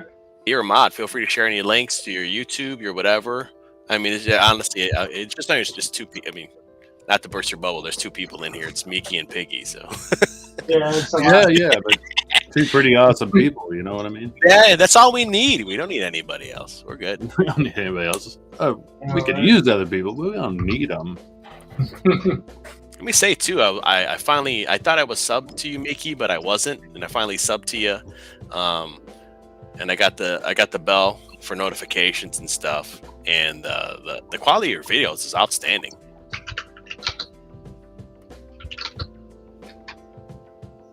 We lost your sound. My sound? Or did I lose it? Can you hear me? I just lost it. I can hear you now. You're good. Okay. Mine just went out for a minute, I guess. Okay, it looks like Odin's muted. Yeah, I Could muted be. myself. Sorry. Oh, okay. Oh, Well, sorry. I stood up to go grab my beer. Oh, there you go. My chair is very squeaky, so I was like, yeah. It is. You don't want to hear that. So yeah, let's share our links. I'm gonna throw a link to Mickey's page too, in case you haven't seen it. Piggy, she does unboxings and stuff. A lot of Hot Wheels and things like that too, which is really neat. But Wow, that's cool. you like what you like. You do what you do. Hot Wheels hauls and stuff. I mean, you see her background. Her background's pretty dope because it's all Hot Wheel cars. Oh yeah, So she does all those unboxing and stuff like collected, that. man. Mm. She's in a library. Mm-hmm. My only nitpick, and you could tell me to go jump off a bridge, Mickey, is just get a little light background music to put in your videos. Just some light, like just something in the, you know what I mean, just a little bit of some kind of music in the back when you're doing your stuff, because it is kind of, your sound quality with your microphone and stuff is so good, but it's also so quiet when you're not saying anything, you know. So it's kind of like a, I think it'd bring that stuff from a 10 to an 11, just a little light. I mean, you can get free stuff off of YouTube, and their audio library for free that you can use and stuff, and they have some pretty sweet stuff. That's my only. That's constructive criticism. Otherwise than that, the camera quality is awesome. Your lighting is great. Your sound is great. I mean, not that I know shit about lighting going on right now, so pay no attention to this. Pay no attention to that. Just keep your eye right here. Right here. Right up there. PG, go! Let me stop. And then you got to, and then when you get your own thing, then you put it up there. I know, right? Right. I don't know what up. Well, I guess I gotta introduce enough of the universe to fill up the whole town. Yeah, That's, or you just do a big, one big spread. Oh yeah, yeah. You know, it doesn't have to be a bunch of characters. You can just do 2 characters. You can do whatever you want, man. So the size of that Demon Queen one that I made, I got it from printed off of DeviantArt, but they're about to I think they're about to stop. They're about to shift their print shop as well, so they won't be printing in house anymore. And they have their select artists that are at the third-party print shop that they're promoting. I tried to get on there, but they were like, basically, "Hey, you're too late. We got the folks we need." Yeah. But from what I'm learning, before I knew about it, people used to tell me, "Go on DeviantArt all the time." Mm-hmm. And now I've mentioned DeviantArt to some people, some young artists, and they're like, "Oh, I don't go there. Like it's a disgrace." But I mean, granted, there's some freaky stuff going on there. Yeah, unfortunately. Yeah. Yeah, I never really used DeviantArt, but it used to be the thing. That's true. Yeah, it was awesome, dude. And I think now it's kind of like settled in, like into like it's MySpace of the world or something. I mean, but it was like I think it was pre-MySpace. DeviantArt basically turned into what Twitch turned into. Twitch was for gaming and gamers. Then it expanded, granted, for artists and talk shows, and now it's just hot tubs and pool streams. So I could do that. We could make that happen. Yeah. So I got both. All 2 of your viewership, but we could. I got both. I got both. We can make it happen. And I'm not talking about. I don't got a tub to fill up. I mean, I'm not talking about a blow up tub, man. I got a legit hot tub. This shit will be real. I'll draw on the hot tub. Well, shit, we're gonna come visit someday, man. JBot be living the life. There you go, man. Well, the pool was here when we moved in, so I couldn't. Oh, nice. And that's the crazy thing about, because I'm in the South, so pools don't add any value to your house. Oh, really? Like I thought they would, but they don't. They're just like extra. So you can have, and it doesn't add any value to your house. Like if somebody's like, "Oh, cool, you gotta." If they're looking for a house with one, of course it helps. Mm-hmm. Well, yeah. But it doesn't. It's not like it has a pool, so that's 30 G's or 20 G's added to the. No, it doesn't. Damn, that's crazy. I always thought they were such maintenance, man. Well, and where I live, we have legit winters and stuff, and so you got to do so much friggin' work every year just to get it going, and then you enjoy it for a couple months, and then you got to do a ton of work to get it like ready to not enjoy it for many months. It's like, well, that's the thing. Like it costs us the same. If they closed it, if they closed the pool, it costs us just as much for me to just leave it open and them to keep the maintenance on it. Wow. They're like, okay, and it's probably, so we're like, we don't close it. I mean, it's also in ground too, so it's So can you do like maybe like a pool B&B, kind of like just rent out the pool? Like I know people do that. Right. But there is a lot. Man, it's my pool. I don't want creepy people peeing in my pool, man. Yeah, like I know you wouldn't want that, but I pee in my pool. My biggest thing is I wouldn't want like some kid to break their crazy neck off, at my house, regardless of how much the insurance might cover it. I'm like, that happened at my house. Like, DeviantArt really doesn't serve a purpose anymore. Replicant said, if you follow a bunch of artists, you kind of had your own community. And back in the day, man, it was fun, dude, because you would share stuff and share each other's stuff, and you'd see an art piece that somebody did, and you draw their character, and they're like, "Oh, cool, man." Well, it used to be a good place for concept art, and then then conceptart.org started, and that place became. I mean, that's where legit concept artists are all hanging out. Conceptart.org. Yeah.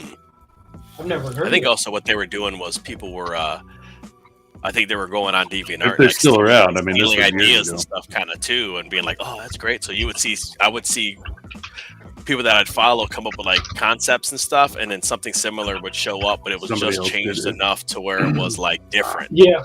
And you're like, that's screwy. I can't believe people would do that. It was such a bad thing that they actually feature like an NFT security feature on DeviantArt, where if you pay enough in the membership, of course, they can notify you if someone is using your art as an NFT, and you can take appropriate action. Dang. So then they start going to start adding music again. Good She's just suggestion, being man. nice. She's like, this nerd's telling me what to do. The only guy, he doesn't even have 100 subs. Go kick rocks, dude. Nice. Oh, hey, I just passed 100 myself. Nice. I think Wow, you can get a custom URL congratulations. now, man. Do I really? Yeah, I think you can get a I custom don't know how URL. any of that stuff works. Well, that's the thing. Like, I'm always like blown away because it's not like some huge number or anything, but like, you know me, I don't do like anything. I don't have like intros. I just either record myself talking and drawing, or I make car singing videos, and that's it. Mhm. I feel like that's the thing too. Like I was even doing like at first when I started actively pursuing comicsgate and kind of getting into the scene and stuff. I have another channel, Power Up J, and it was my gaming channel that I had for like ever. Yeah. You know, and I started doing art on it, and I started doing art streams on it, and every once in a while somebody might pop in, you know, and I'm at maybe like I'm at 1,300 for like 1,400 subs. Right. Nice. But I don't think any of those subs are like active or really watching my stuff.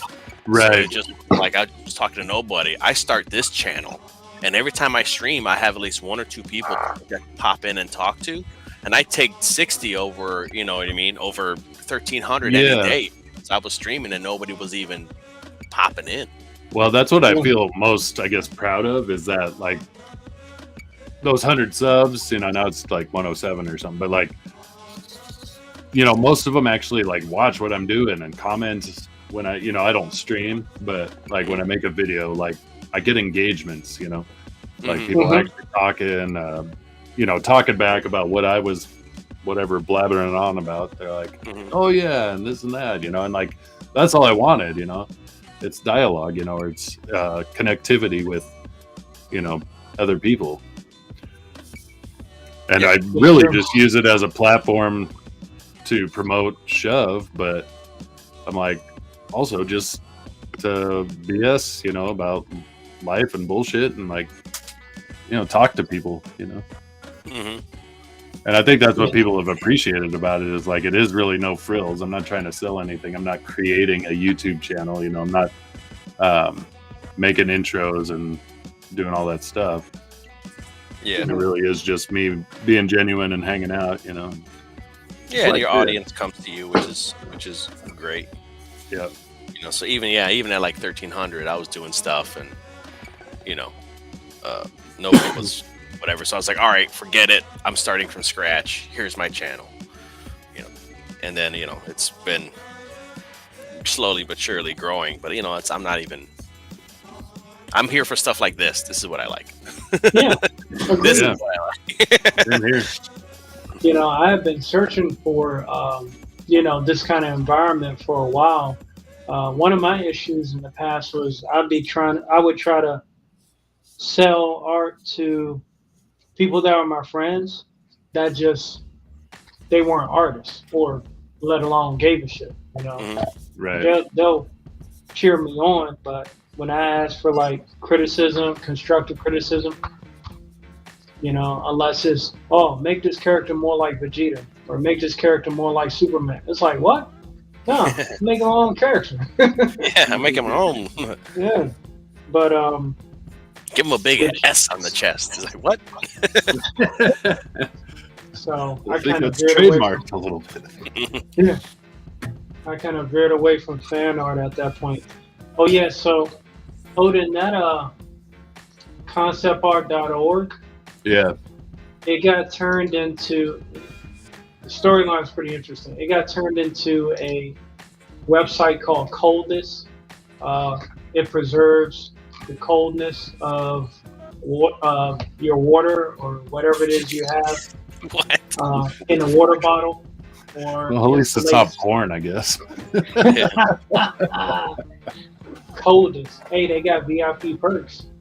You know Yeah, no, it was a pretty cool site back in the day. It was like definitely if you were looking to get work as a concept artist, people would go there first. But, I mean, some of those guys are probably still out there doing it, working for, you know, video game production and movies and stuff.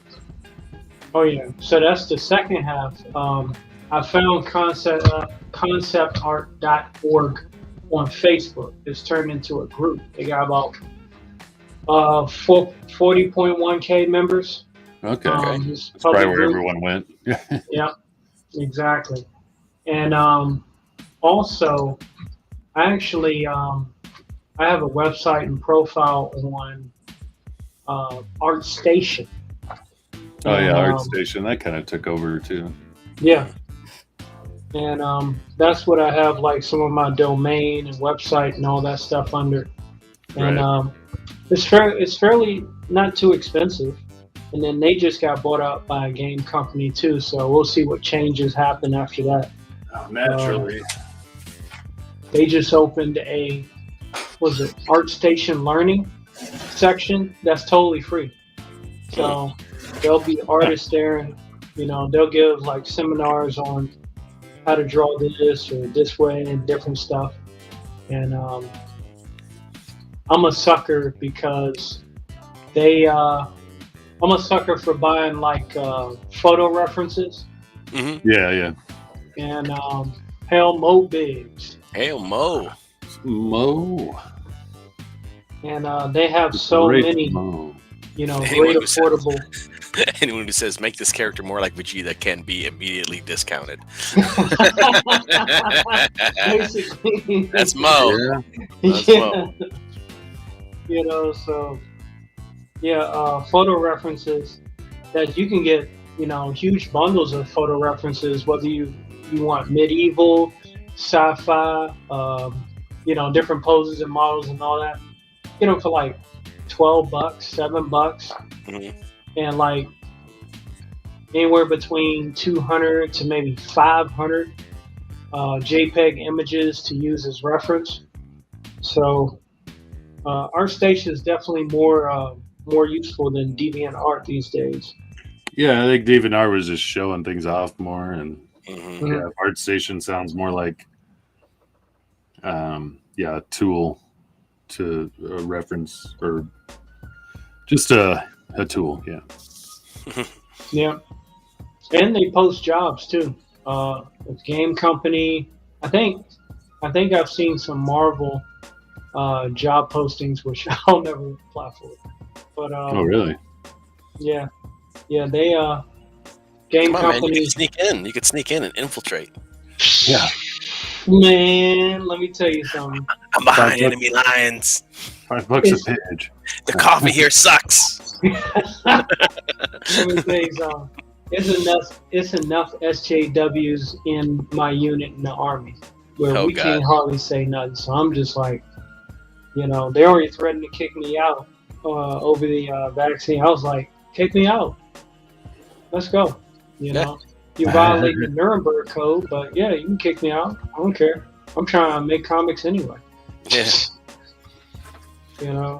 But they walked that back, and I'm still there until they figure out another scheme. Hustle. It's so bad. Well, Huh? gentlemen, I am. Oh no! Yeah, I got bust out. A The friend hit me Odin up. sleep. Okay. Got to go to Odin sleep. Not quiet. I got a friend hitting me up that needs attention. There you go. Understood. But really quick, I'm going to share one thing. It's just a quick. I'm not going to share for very long. It's just because they're not finished, but it'll be a JBot channel exclusive. All right. So Make it big. That's what she Yeah. said. Whoa. What? yeah, it's not going to be me. It's gonna. I'm going to share this screen. So.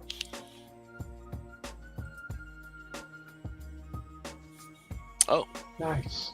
Doo-doo-doo. Oh man, Ooh.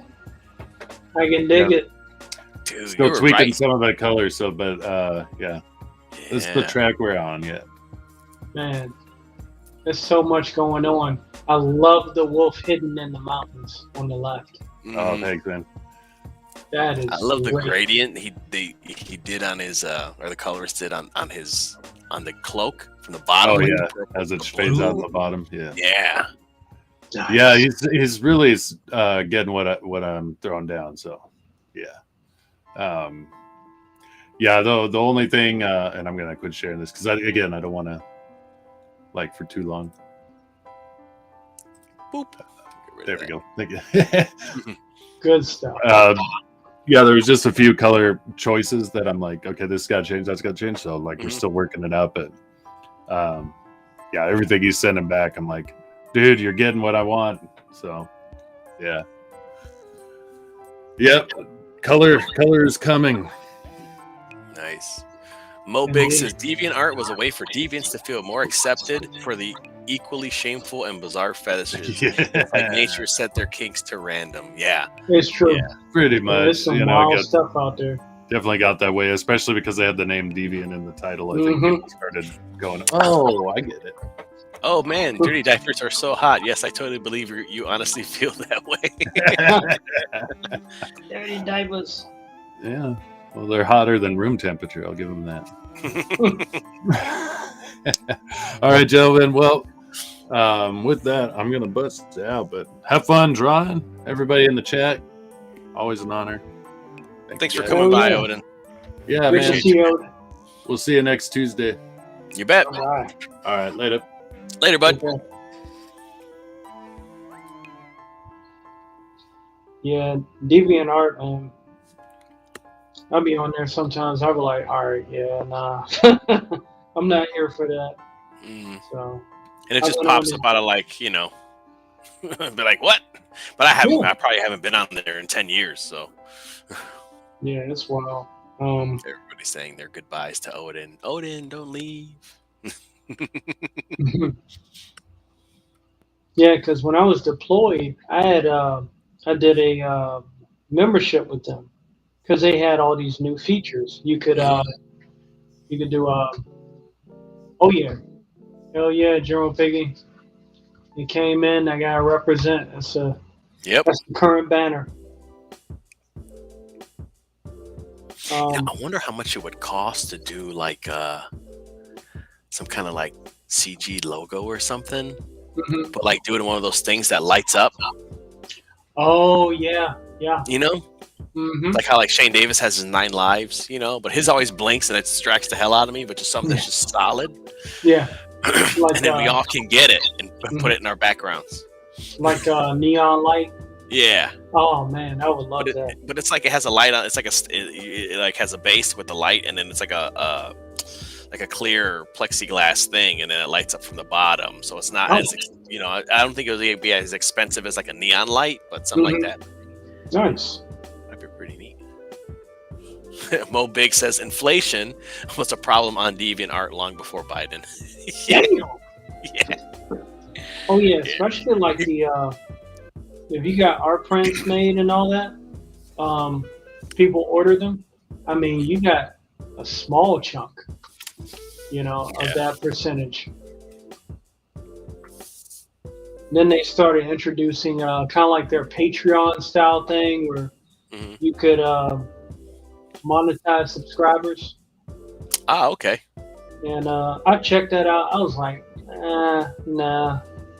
So I went on and canceled my subscription.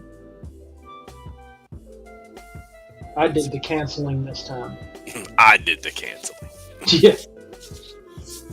I'm gonna show this off a bit. I'm gonna do something else. I'm gonna do something fun. Take a drawing on this. We'll set that to the side. Hopefully, I spill nothing on it later.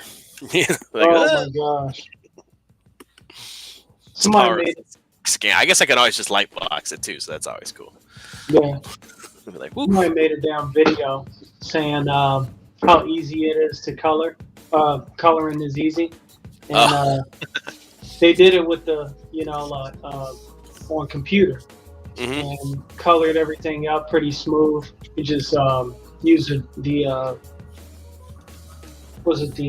bucket tool, paint bucket tool. You just fill up the whole screen or whatever area you want. And then he turned around and said you can do the same thing with traditional. So he had the drawing and then he poured the ink thing on it, and he got pissed. I was like, that's good humor. Artists will understand. I was working. What was I working on? I was doing a lot of iPad stuff, and working digital on Procreate, which was cool. But then I remember, then I started doing more traditional, just so I feel like I could get better Mm-hmm. with traditional stuff, because you can't fall back on the tools, Exactly. undo and all that. You know what I mean? Remember I was drawing, then I do this. I'm doing this. I'm doing the fucking. While I'm drawing, I'm like, all right, man. And then I'm like, I'll just undo it. And I was like, wait a minute. I just Hey, I got leaped for a second. yeah, it takes a minute to adjust because of those tools of convenience. Like, one of the things I made sure I started taking off on the digital stuff, I shut off the stability tool because you get used to that. Sure, you can draw super fast like that, but when you want to transition back to traditional, your hand is going to be dependent on it, and it may not come out pretty. You know what I'm saying? Yeah. So yeah, I'll try to line sketch. Well, hand draw everything I can digital without using too many of their tools now. Mm-hmm. And I got so many daggone brushes, man. That's a problem too. Like, what brushes do I need? But then sometimes I see a comic and I could tell, they're just using these brushes. Mm-hmm. Like all these little cool cross hatches. Like, that's just brushes. That's not them. Yeah. And it kind of turns me off. I'm like, ugh. Mm-hmm. Peasant. Like, exactly. Yeah, the hatching, I made it a point. I have those tools, but like, I can't really, in good conscience, use them. Mm-hmm. Like maybe if I was doing like, if someone's pants was like a certain shade, like I shade the whole thing, but I still got to manually hatch it myself. Yeah. Though I have to admit, doing some hatching and stuff in Procreate was pretty fun as well. Doing zip. Indeed. Like, this is coming out great. Oh, I tore this one. Oh well, it's fine. Just want to do some doodling, just mess around some. I want to draw some fun stuff. Nice. Have you used any French curves? No, but I'm thinking about getting some. Yeah, because my curves have been sucking. Yeah, I got a set of them, but I haven't used them yet.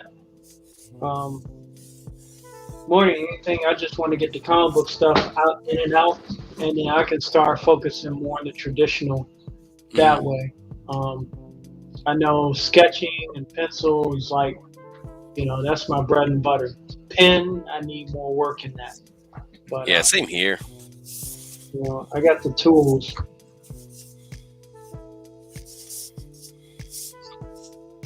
In fact, you know what?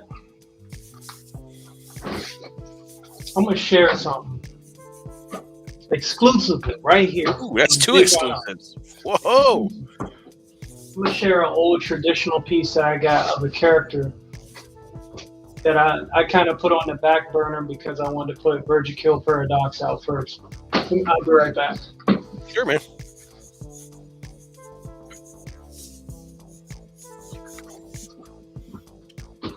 All right, let's see. Jerome Piggy. Noise. Oh, I should soundbite that. That'd be a great clip to that'd be a great clip to pick from Key and Peele.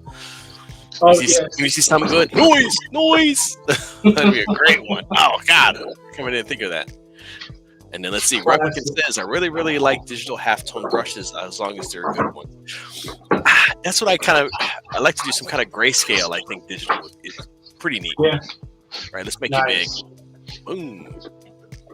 This is an old piece I have of a character going through mythological trials. Oh man, that's awesome, dude. I still haven't, I haven't forgotten, but I definitely want to put him to work. Clearly, he's amongst two giants. Mm-hmm. I won't reveal what their names are yet, but Dude, that's awesome. Thanks. Yeah, man. I mean, I think I did this in 2000 and shoot, like 2007. Okay. Wow. Yeah, so I used to be heavy on the pencil for drawing. I don't know now if that's all I got. That was it. I'm trying to figure out, like, how do I make it normal? I don't know if pencil is a code for drugs or sex now these days. Yeah, so right. Who knows? I gotta specify. We said pencil. General Piggy says nice. Yeah, man. Yeah. That was awesome, dude. Nice. Yeah. Definitely trying to put a lot of the stuff to work. And, when Young Ripper, he first revealed like his he did his first like 2 video trailers revealing the Ripperverse. Mm-hmm. I was like, damn, that was something along the lines that I wanted to do. Oh yeah. Yeah. Oh yeah, definitely. It had that kind of presence, but I know I'm nowhere near that kind of level of public speaking. Mm-hmm. I get to jabbering after a while. I think we all do, especially when we got talking about our own stuff. Yeah. Mickey says, clean it up, color it, make a poster, and sell it of that piece.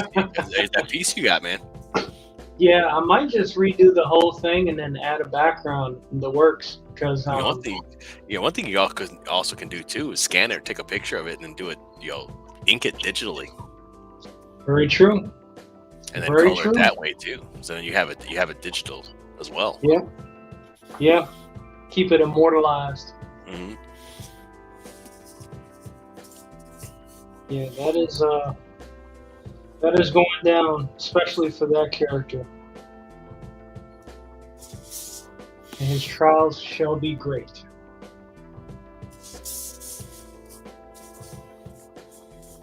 Some of the characters I have for that, I might have to do a poll and see whether the names are offensive or not. Because I was back in, 2006, 2007, so clearly times have changed. Mm-hmm. Well, I was on a stream, and so I was working on, my Hammerlock. Mm-hmm. My Hammerlock story, which is the Lucha Libre wrestling guy. And all the villains all the characters are going to be named after wrestling moves. And this is before I was going to name him Hammerlock. He was going to be the Stretcher. And I was like, okay, cool. So, and I was like, okay, so the pile drivers, brain busters, stuff like that, And then I was like, oh, what about the dude called Jackhammer? I'm like, cool, like Jack Hammer, like that's his name, Jack Hammer. Yeah. And I was like, dude, like, what if I make him like big buff, look like Jim Kelly, and name him Black Hammer, and he's like Rustling Shaft, like he's like that whole like era rolled into one, right? Mm-hmm. Would that be offensive? I don't know, man. It sounded like it'd be fun as hell to draw.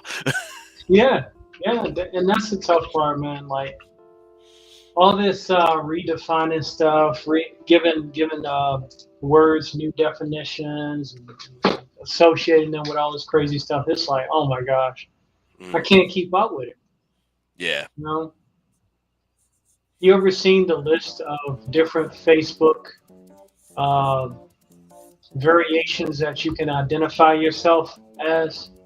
It's like 200 different names. I'm like, bruh, nah. I'm not studying for an exam or something. Like, what the hell? See, it's tough to figure out what's cool and what's not. Well, what's acceptable. But then the good thing is that, amongst us, amongst comicsgate, if it's cool, it's cool. Yeah. Yeah, that's I think that, and that's what we have to focus on. If it's cool, it's cool. I thought one of the coolest characters, like when I was, I have a younger brother, and we'd watch, Cartoon Network when it was like Dexter's Laboratory, Samurai Jack, Powerpuff Girls, Kid Next Door, like that stuff. Mm-hmm. I always thought, like, in terms of like the little side characters, they had like their Avengers and the Dexter's Laboratory characters. I always thought Capital G was the coolest idea. Capital G. Capital G was a black dude in a tracksuit. He had a big gold medallion with a G, and he could grow in size. Oh man, I never seen him. Yeah, it's Capital G. But he's dressed like a G, and he grows in size. I was like, dude, that is awesome. I can dig that. You probably could, but he's dressed like Run DMC in the tracksuit with the matching that, and it's like red and blue, and he has the big G, big gold G. And I was like, dude, like he looked so cool. It's like Capital G, and he got all big. I was like, dude, like you couldn't even do that today, man. As cool as it sounds, like somebody would find that offensive. It's like, come on, man. Yeah, it's wild. I was trying to keep up with House of the Dragon, and I think I was in between watching streams and drawing in here. And then I walked out in the living room and I saw a scene. It was like two dudes tonguing each other down. I was like, well, guess I missed this episode. You know, it's just too much to keep up with. And Mickey says Black Hammer is good. So yeah, there you go. He knows what's up. Black Hammer. Yeah, art is supposed to be offensive, but it's not even done in an offensive. That's the thing. It's not like it's done offensively. It's done as it's an ode to the time, to that time. Yeah. You know what I mean? You totally can see somebody like in the, during that whole black exploitation in the mid 70s, late 70s, like, okay, cool. Like a black, I'm Black Hammer. John, you can see it. It's a encapsulation of that time. Mm-hmm. And if you get it, you get it. But people don't understand. Exactly. Yeah, that story of John Henry, he was so strong, and he hammered stuff. He had superhuman strength. Mm-hmm. Then when they came out with the Terry Crews version, the remake with Ludacris as the evil bad guy, it sucked. Oh yeah. So, yeah, it was some kind of movie where he was like a modern day John Henry. Yeah, it's called Steel, and it has Shaq in it. We don't talk about Steel. We don't talk about that Steel. No. And I think I don't understand. Like, I liked his. Like, I thought Steel was cool as hell, man. I wish they would did more stuff with him. Yeah. Shaq was on some heavy momentum. He had Steel. He had Shaq Fu, the video game. I remember playing that. It was a trip. And I think they just tried to bring it back. Yeah, they did a beat 'em up, but I heard it wasn't very good. Yeah. And I guess there wasn't even 2-player. It was something weird, but it was also full of stereotypes, I guess. But I guess it was kind of. But I don't know, man. I'm like, who cares? But I guess just overall, like the price of the game and when it came out, it was not that good. Yeah. Okay. Yeah. I mean, they want to talk about diversity. DC has Steel just sitting there, chilling. Just chilling. But that's the thing is they want to make him like, oh, he's just. They want to make, he's just token Superman. It's like Steel's cooler, man. Like Steel is his own dude. Yeah, to me it makes no sense. He's nothing like Superman. He just wears the cape. They should get rid of the cape. Exactly. Get rid of the cape, and he kept the S. He had his own S. I don't know if he got rid of it, but he like when Superman came back, he even asked permission because Steel's story is the everyman rising up. Mm-hmm. Steel's the everyman. He's a veteran. He's designed these weapons, and all of a sudden he finds out that these weapons that he helped design are now in his neighborhood. Yeah. So it's a relatable story. So he has to fix it because he created the weapons. He has to wrong his right, and he has to protect his neighborhood. He cares about his community. He's smart because he's designing these weapons. So he's like, his name's John Henry Irons. He's always talking about John Henry, the steel driving man. It's just like, dude. Yeah, and that's the same name of the old legend that they used to pass down back in the day. Exactly. Yeah. Mm-hmm. Where John Henry beat the steel driving machine, but he dies. But he won. Yep. It's like, dude, it's a badass story. It's like, come on, man. So yeah, it was great. You have all this, but they're just like, no, man, we got to do whatever weird activist stuff we can do. Everybody liked Steel when he came out. The guy had a huge hammer. He carried a sledgehammer and he shot like railroad spikes from his arm. Yeah. Like, dude, come on, man. Like, how do you not make that cool? Like, just expand on that. Yeah, exactly. You know, you could give him a cool vehicle, even if you want like some kind of crazy tank thing or whatever. You know, give him a fucking train. Yeah. You know, he has a mobile battle station that's a train, dude. Yeah. Come on, man! Like I just thought about that. I mean, even if they want, they could combine and have like a League of Extraordinary Black Men. You have Jon Stewart, John Henry, you know, just throw them all in there. Yeah. If they want to do that. You know what I'm saying? Take what they already got and put them to work. But you got to have somebody that can write them. And whoever writes them, and the problem with this, and from what I remember, like growing up, like, you know, usually the black superheroes, they were the cool superheroes. Yeah. Like Luke Cage was cool as fuck, man. Oh, you know, yeah. Night Thrasher was cool, man. He had like a skateboard and he had the badass. So they always were like the cool ones, you know. You had all these. Everybody was, you know, Spider-Man was smart and he was awkward, and you know what I mean. Everybody was, you know, but the black superheroes were the cool ones, man. They were just like, that guy's cool. Everybody likes cool. Whoever you are, everybody likes cool people. But now they just turn them in all activists. It's like, you're not even cool, man. You're a bunch of weird nerds. So it's got to do the rule of cool. Is it cool? Then do it. Yep. Mickey says you want people to talk, so it has to have something that catches their attention. Exactly. What was this one? This one was good. This made me, General Piggy said, this made me think about the Lost Pages too. El Dorado says his name was Robin right before we heisted a bank. Robin Banks. I love it. Oh man. Yeah, Static Shock. Yeah, Static Shock had some pretty heavy episodes. One kid got shot and stuff. Like they talk about gun violence and shit. You know, it was good. Everybody enjoyed it though. Yep. And that's the thing too. Just like art comedy, you know, it's meant to invoke a response.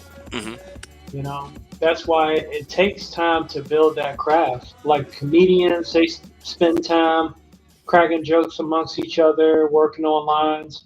You know, artists, they work on concepts and ideas to put together something that might be cool or that might catch people's attention.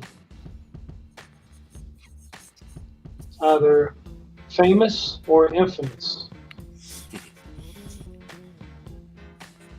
I think if you're doing things genuinely, for genuine reasons, I think people used to be able to tell. I think the right people can tell. The biggest thing is you just can't you can't bow to the mob is the biggest problem that everybody got. Yeah. Agreed. Mob is off the chain. I mean, like, see what happened when Spider-Man turned in his spider suit, J. Jonah Jameson. He was like, the power of the press triumphs. He's finally abandoned his sad masquerade. You know, all that time of persecution. And then when, you know, Doc Ock was running rampant, then J. Jonah Jameson had to swallow his guts and say, yeah, he was something. Yeah, we do kind of need him. Then when he took his suit back, he went back to the propaganda. So I think there's something to that J. Jonah Jameson story. Yeah, there's. I think there was one that they were talking about that he's like, yeah, I grill him because we need him, and if I let him relax, there's nothing worse than a lazy hero. Very good point. And then I think eventually too, like when it finally comes out, like when he's old or whatever, I think he finally's like, yeah, I knew it was Peter Parker. Like, he figured it out. He said, what, you think I'm an idiot? Yeah, like, because he protected him on several occasions. Yeah. You know, when villains were trying to get him. And, man, I tell you, nothing beats that, was it Spider-Man 2.1. Did you ever see that? I don't know if I ever did. So it was additional footage to Spider-Man 2, including an extended train fight scene. Ooh, okay. Extended bank scene, but there's another scene where after Spider-Man turns in his costume, Jameson, I guess, ends up being the biggest fanboy because he puts on the freaking Spider-Man costume and hops on his desk, pretending to shoot webs while he's got a cigar in his mouth. It's the funniest damn thing I've ever seen in my life. Wow. Oh my gosh. Yeah, that's definitely worth a watch. It definitely enhances the movie overall.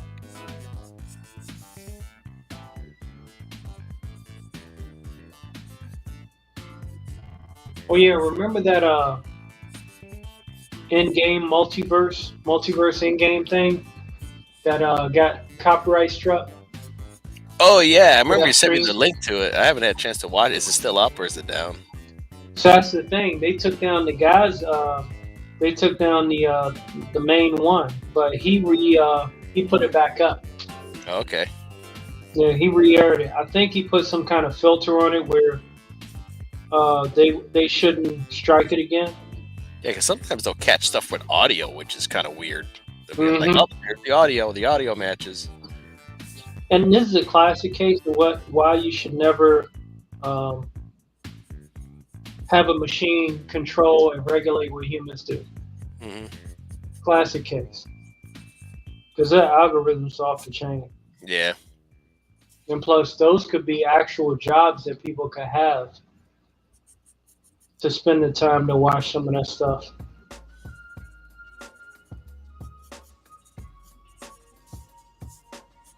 But you know, automation.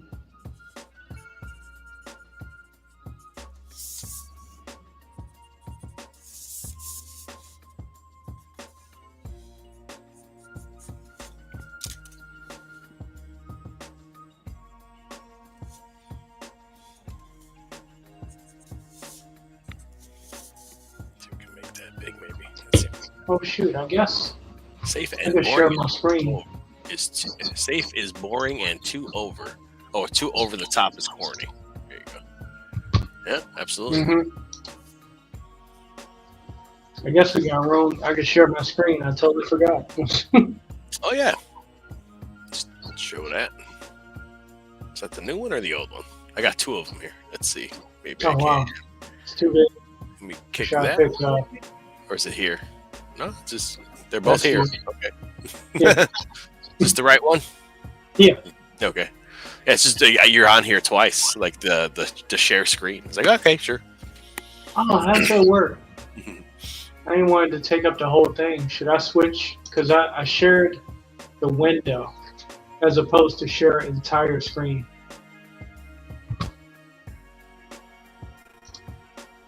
Say it again.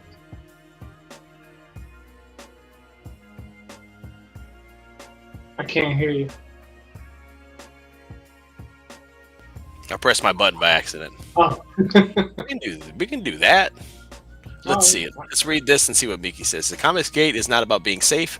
It's about putting things out that evoke emotion. If they hate it, good. If they love it, good.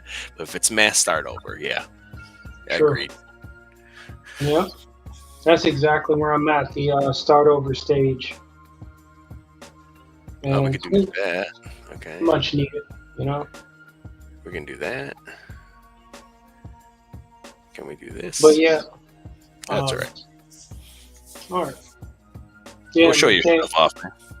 Huh? I said, we'll show your stuff off. Let's see it work. Thank you, thank you. Put you to work, man. I know, right? This keeps me accountable. Sometimes I spend too much time in the gym, and then I lose the time that I plan to draw with. Like, Well, that's a good problem, man. That's a good problem. Me, I took a nap. That's what I did before I came on. Yeah, sometimes I got to do that too. With like 80s mate, I don't know if I'm just going to be in the chat or he'll send me a link. So Yeah. I'm like, well, let me be prepared. But yeah, McKay, sometimes I like corny. You know, like you look at Big Trouble in Little China, some of the stuff was probably pretty corny. Mm.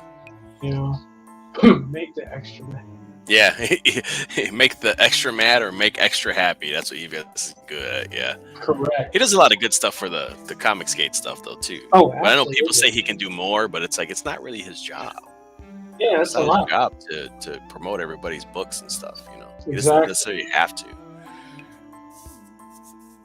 I mean, if he wanted to do that, he would probably have to start outsourcing and get more people like like hire staff, like literally at that point. But don't want to corporate. From what I can tell, I don't think he wants to corporatize, No. comicsgate.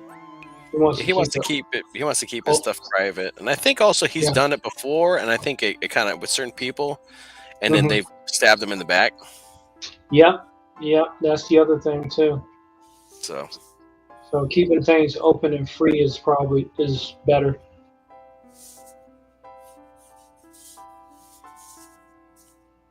Is the left? I gotta look at my character. I can't remember which arm she has. That's a robot arm. I gotta draw her more. I have a lot of her stuff. Lolo, I have a lot of her stuff is digital, and that's the problem. Oh yeah. I can't just be like, oh, pull up on a book and look at it. Yeah, I know, right? Yeah, there's a bunch of courses that I got into to kind of up my skills and give me a better concept of how I should be drawing and what people kind of like. Because going from, just drawing stuff that people want me to draw, whether it's graphic design and all that, to actual specifically for comics is definitely a heck of a medium jump. Because, telling the story amongst pages, having consistency and all that, it takes a lot of consideration. And even like script writing.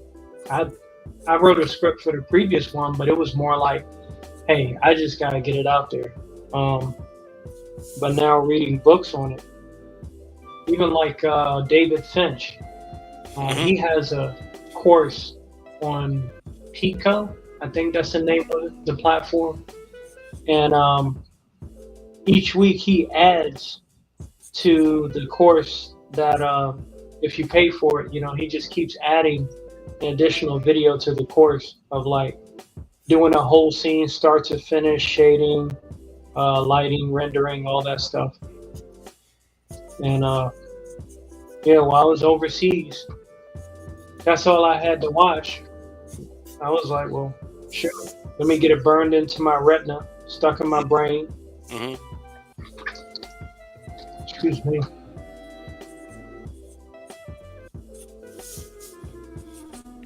And that's what kind of got me. Now, don't get me wrong, like comics like Common America, I think look awesome.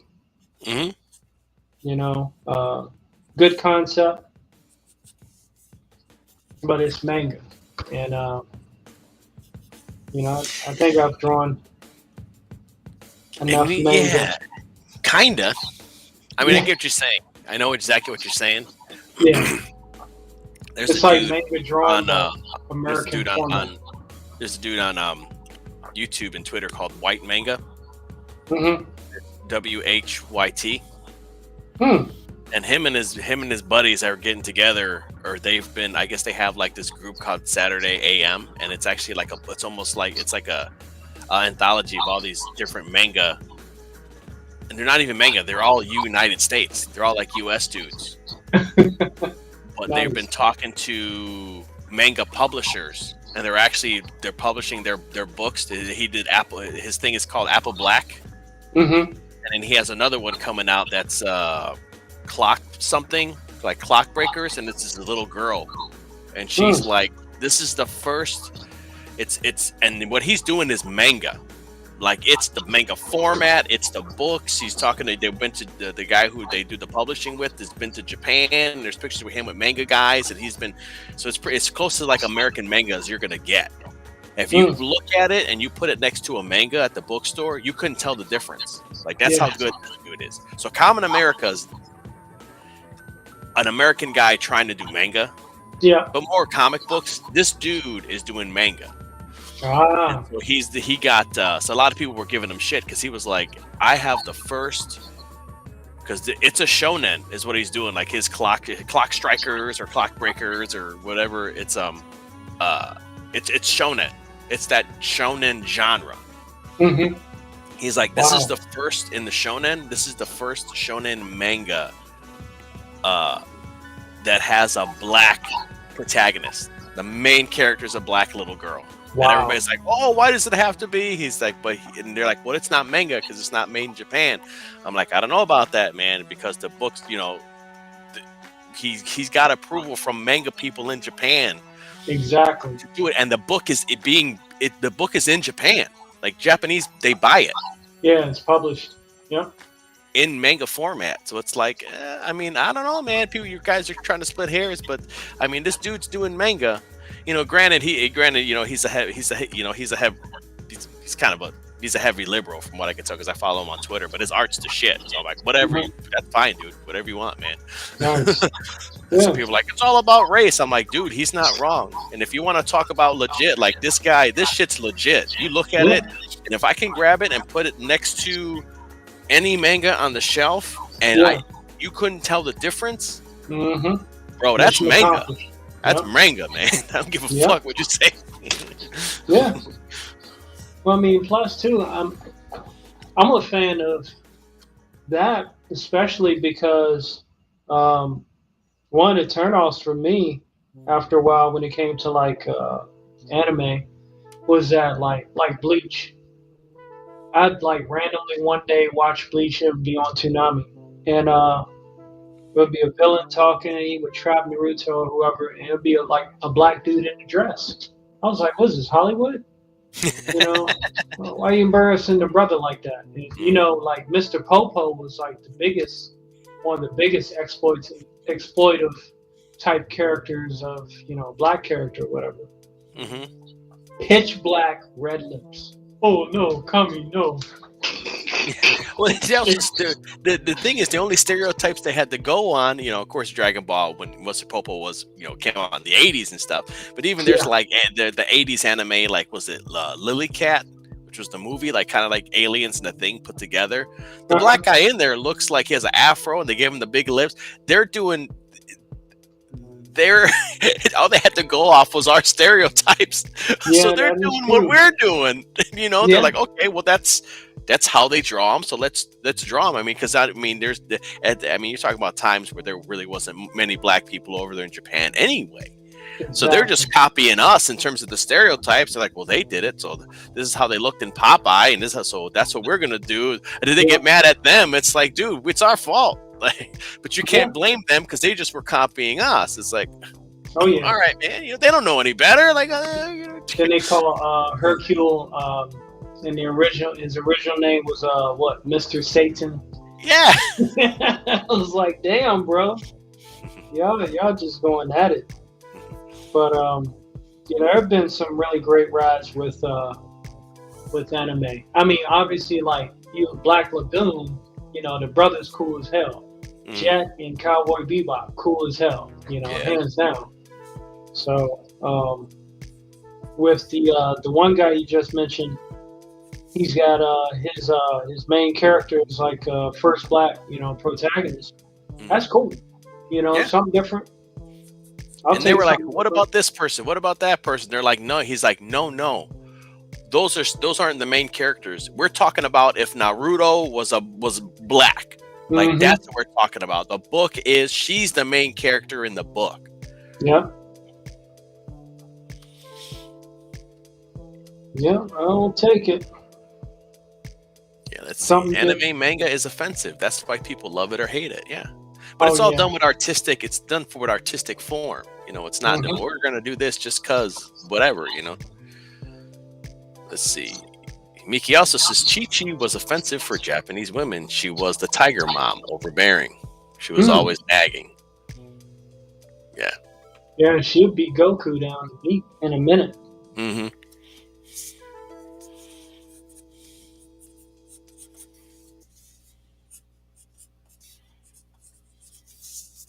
Yeah, I was watching one anime. It was called Saber Marionette, and it was just some weird scene where this one character, he kicked a bunch of butt and he was outside and took off like his mask. He had like a chip in his forehead, and then the next scene they switch to an upside down cross with like I guess the body of Jesus on it, hanging on it upside down. I was like, what in the world? Yeah. and he was like in a pentagram or something. Mm. But I'll give them this. Hey, Japanese, they will put some shit together in a heartbeat. Yeah, they like their demons. You know, they like their demon stuff, and even like they do like you know stuff with demons in terms of like even like Christian or Catholic type stuff too. With like always that looks dumb. You're like, oh, dude, man, they don't care. Yeah, they push the barriers. They definitely do.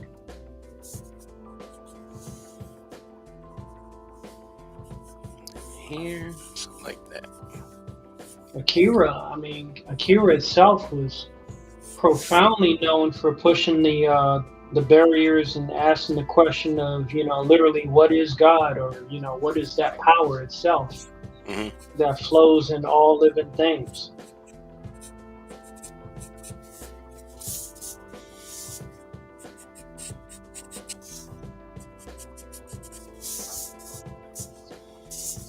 So some pretty good, interesting concepts. Yeah, it seems like they like to do that a lot too. Even like with Ghost in the Shell, they've done that. Like, what is alive? They like to do that kind of stuff too with robots and things. Especially Astro Boy even tackled that a lot too. Oh yeah. Astro Boy tackled that. Like, what's alive? What is a soul? Do you have to be alive to have a soul? And then a lot of the commentary that they did too on was like, with the robots and stuff was like, do robots deserve rights? They're practically slaves, like stuff like that. They did a lot of oh, where'd he go? Oh, did I drop out? I guess. What the hell? Started taking me off. It's too hot for you too. Too hot for you. Yeah, take it down. Shut it up. And based on what you just said, kudos to that, because if you remember the Batman cartoon, it was like a two-parter where it dealt with this master machine called Hardak. And it was making lookalikes of people, and they were kind of like infiltrating and taking over. Well, after Batman destroyed Hardak in that two-parter, there was a later on episode where Batman had busted out a crate in a warehouse, and he was knocking out some criminals, and one of them had nicked him with a knife. Well, he had wires coming out. And yeah, that was a good episode. Yeah, this dude really thought he was Batman, and when it came to the end, he asked the real Bruce Wayne. He asked that question. Could it be that he had a soul of silicon, but a soul nonetheless? That hit me. I was like, damn. Yeah, that's when he was fighting him. Yeah, and he's like, but he couldn't kill him. Yeah, and then he was like, my people, my city, and then he raged out, and then he punched the screen, and it blew him up. Yeah, they had some deep episodes in the animated series. That was a good one. The first one with Clayface, that was a two-parter. That one was very good. And that series really proved that, Batman didn't really have to beat everybody at the end of the day. Sometimes they had their own demons that would defeat themselves. Yeah. And that's an interesting concept within itself. And Mickey says they don't view heaven and hell the same. Yeah, that makes sense. I mean, it's a totally different culture. Yeah. Yeah, they be out there.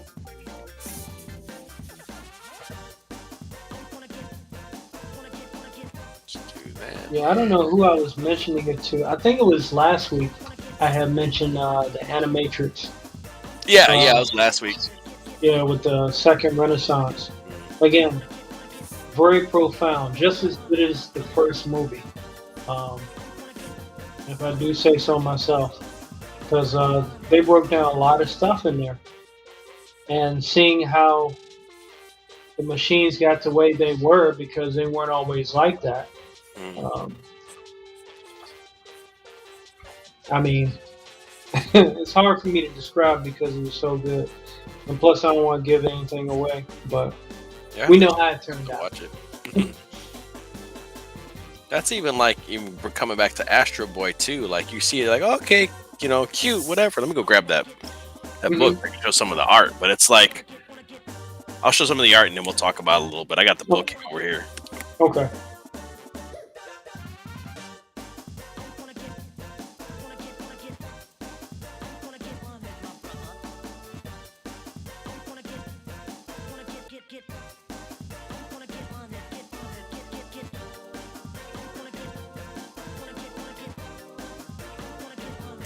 This is where Mo's like, forget this weeb stuff. Yeah, I don't even know what that means, but he just like weeb, like anime stuff. Oh, okay. A weeb is someone that's like an otaku, like they're overly about anime, and it's okay. cringe, So Osamu Tezuka, the god of manga, like this is the guy that was like, he saw Disney, they were like, you should draw like this. He's like, no, I'm gonna draw like this, and he pretty much created manga, drawn in this fun, great style. Astro Boy, Mega Man ripped off tons of stuff from Astro Boy. Oh yeah, definitely. So, but Astro Boy, the way it starts, even if you watch the cartoon, is that so Astro Boy, like his father's a scientist, and he they had like auto driving cars. This is the future, right? So the kid has an argument with his dad. Dad, you're supposed to take me to the thing today. I can't. I'm working. I have to visit them at work. Oh, I'm mad at you, Dad. They get mad at each other. Kid runs out, hops in a self-driving car. Self-driving car gets into an accident. He dies. The father makes Astro Boy to replace his son.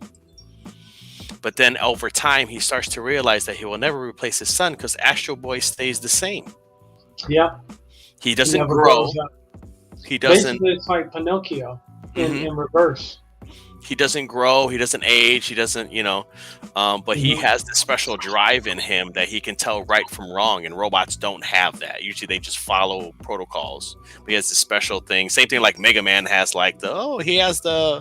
they took it from Astro Boy. Astro Boy has this thing in him where he actually they say he has a soul. He knows right from wrong. He can make decisions.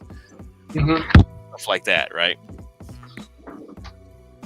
So then he starts coming across other robots, and so he's kind of like the bridge between humans and robots, where he's doing a lot of stuff to help robots, and humans don't understand that. And of course, and then robots are just seen as, you have robots working for the circus, and they're pretty much slaves, but they want their freedom, but they can't have it. So Astro Boy helps them to get their freedom. So it's all. Then they start talking about, well, these robots are doing this. Do they have rights? Like, do they deserve to do things?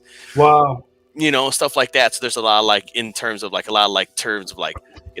what's a soul? What is human? Even if you're a robot, some of these robots act more human than people do.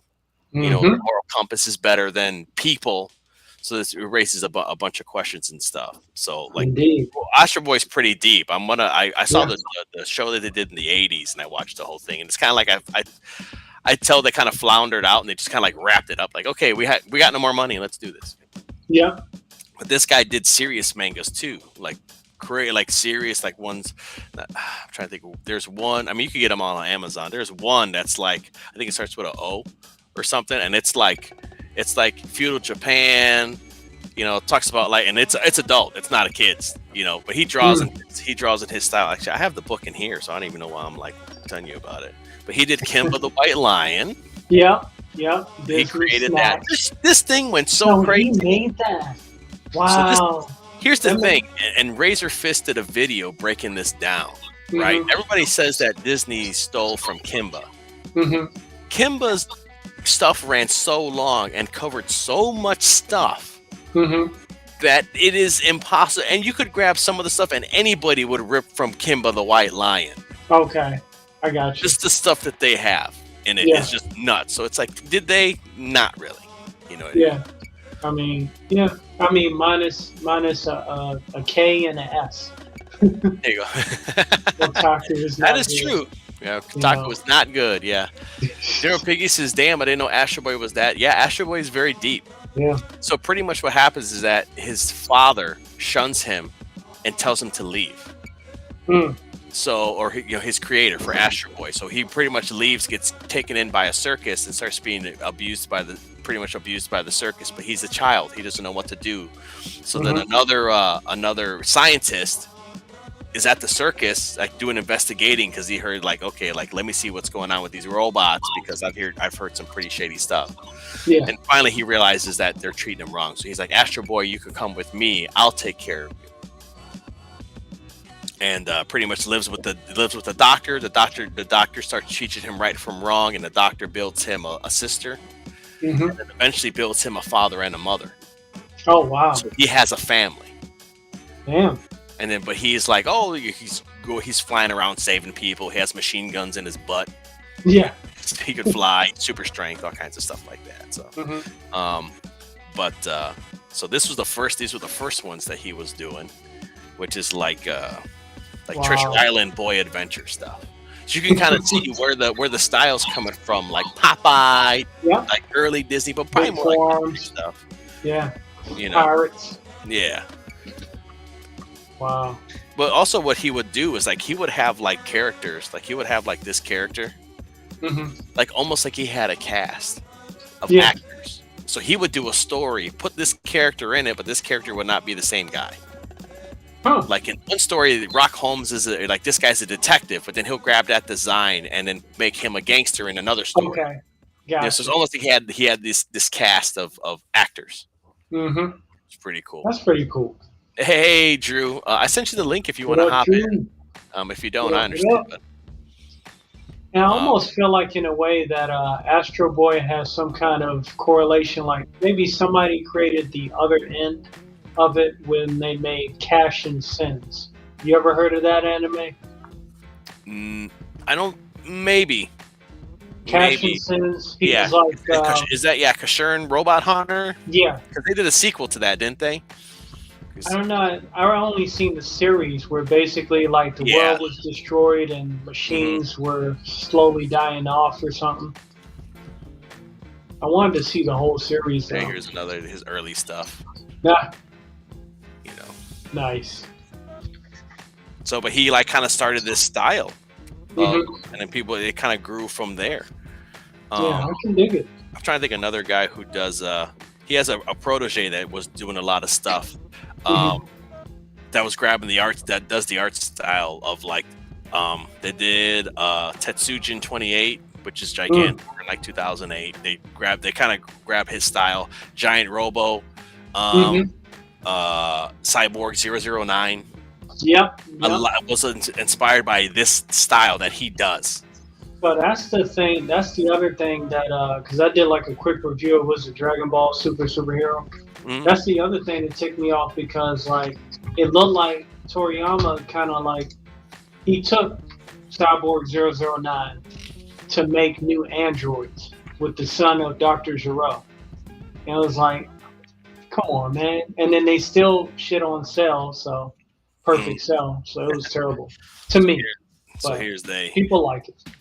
he casts his father casts him out, and actually he sells him to the circus. Dang, what's that? Father Hurricane kick? Oh yeah, he's gonna hit him with an umbrella or no, Dang. with a shovel. He starts chasing him with a shovel. Mhm. He's mad. He's like, "Listen, I hurt you. You never get hurt. You never grow. You're gonna be the same forever. You know, you're not really my son." And he's like, "Well, I could. Then how about what if I break myself? Mhm. Would that make you happy, Father?" And then he sells him. Damn. Yeah, it's deep. It's rough, man. Mhm. You know, so you're like, man, dude, it's a little boy robot. And So- that's the and thing with And the doctor finds him and stuff. So he always did some kind of. He always did some kind of. And then he also did his own animation studio too, like in the 60s. yes, you kind of have to. He was doing independent animation and stuff. So, and he always would wear his trademark. He had a beret. He always would wear a trademark beret Yeah. and stuff. He died in like 86, I think. Wow. You know. Then here's another character too. This was Princess Knight. Is that Journey to the West? Oh, it is. This is when he's talking about they grabbed Princess Knight and was porting it over here. Oh, okay. They were I got translating and putting it here. This again, he had Princess Knight. He had which was Princess Sapphire, which was a girl that would dress up as a prince and go fight like Three Musketeers. you. We're Nice. talking like early '60s. He did it, Wow. you know. Mhm. Damn, He did. that's crazy. So he has a lot of neat stuff. Look at this dark he did. Like this is and then he did some darker stuff too. Look at this page, man. This is just look at these designs. Yeah, see, that's kind of Space how. Force and Yeah, that's kind of how Cassius Sin looked like. He had the helmet and whatnot. So yeah, it might have been done by the same studio. If it looked like Cyborg 009, yeah, I might have to check it out because the one I have was a movie. I got it's an anime movie. That came out like early 90s. Wow. So I wonder if he did, but no, that's Tatsunoko did Kasha or Kashern or whatever. It's a horrible name that you should try to pronounce, man. Big X, not that good then, but later on we got Big O.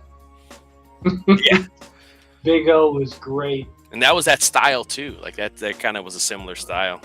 He did that too, 1001 Nights.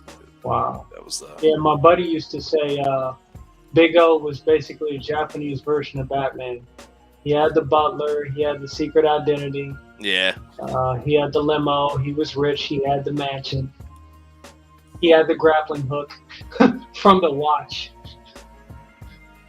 Here he is at ILM. Tezuka's at ILM, visiting ILM. Here he is with, let's see. This is Ward Kimball. He went and, I'm trying to think. They show some other stuff that he has in here too. Like he has letters like from Stanley Kubrick, and oh wow, I was a big fan of his stuff. But he did Cleopatra. Like he did all types of stuff, like all the time. He was everywhere, man. I think this is the one. Okay, don't block me. Don't ban me, YouTube. Oh, I'm squinting my eyes too. I'm like, oh, what's going on here? I mean, they don't show nothing, but sometimes YouTube be a butt. I think this is the one. This might be the one that's crazy. Akoyo. I'm sure me could be like, yeah. Okay. Astro Boy is thinking where Marvel got Cyborg story from. I wouldn't be surprised. Cyborg and Marvel. Probably DC. She probably means DC. Oh yeah. Blackjack. He created Blackjack. You ever hear of Blackjack? The guy has like the half the face, half his face is stitched. He's like a surgeon. Damn. You know, the 3 eyes. So he created like a lot of stuff. Here's the little. That's a cute one. Unico. Oh, it's My Little Pony. Yeah. Unico. This is 1976. See, I knew they stole it. No, let me stop. I mean, the guy came up with so much stuff. There's this animation that he did too. Yeah, it's called Jumping. You can find it on YouTube. Jumping. It's like first person. It's like somebody jumping, and every time they jump, they get higher and higher. And then eventually, he's like jumping up to. Then you see planes and the people looking out of the window in the planes, and you can. So you telling me he created Mirror? Is that Mirror's Edge? Remember that video game? Oh, this is better, man. Because actually, it's kind of you kind of get scared. Yeah. Because you start jumping to like, he starts jumping. He's like, and then it goes. Then he's jumping over streets. Then he's landing where he's where you're landing at because you don't know what it is. Oh my gosh! And it's called. You could get it on. You could watch it on YouTube. It's actually pretty neat. Yeah. It's a pretty good one. I guess he did it over a course of like 2 years. He did it. Like he animated everything. Wow. Let's see. Well, yeah, his style is really neat, man. But yeah, they call him the god of manga because he was the first to do it. Paved the way. Yeah. Let's see, Rainbow Parakeet. So yeah, that's this is I think Rainbow Parakeet. I don't know if Rainbow Parakeet's a Tatsunoko guy. Maybe, maybe not. Here's Prime Rose. There's another female princess hero. So he did all types of stuff. Here's a guy driving a character star magic taxi. Some of them characters star looking like Rick Hunter from Robotech. Yeah. What the heck? Was that a furry? I guess. It is. We're talking Monster of Mighty Nature, 1984. The first furry that we know of. in Japan. He has a museum. I've got to see if I could see that. I'm gonna visit my brother next year. He lives in Japan, and I'm like, we got to go to the. I got to go see the.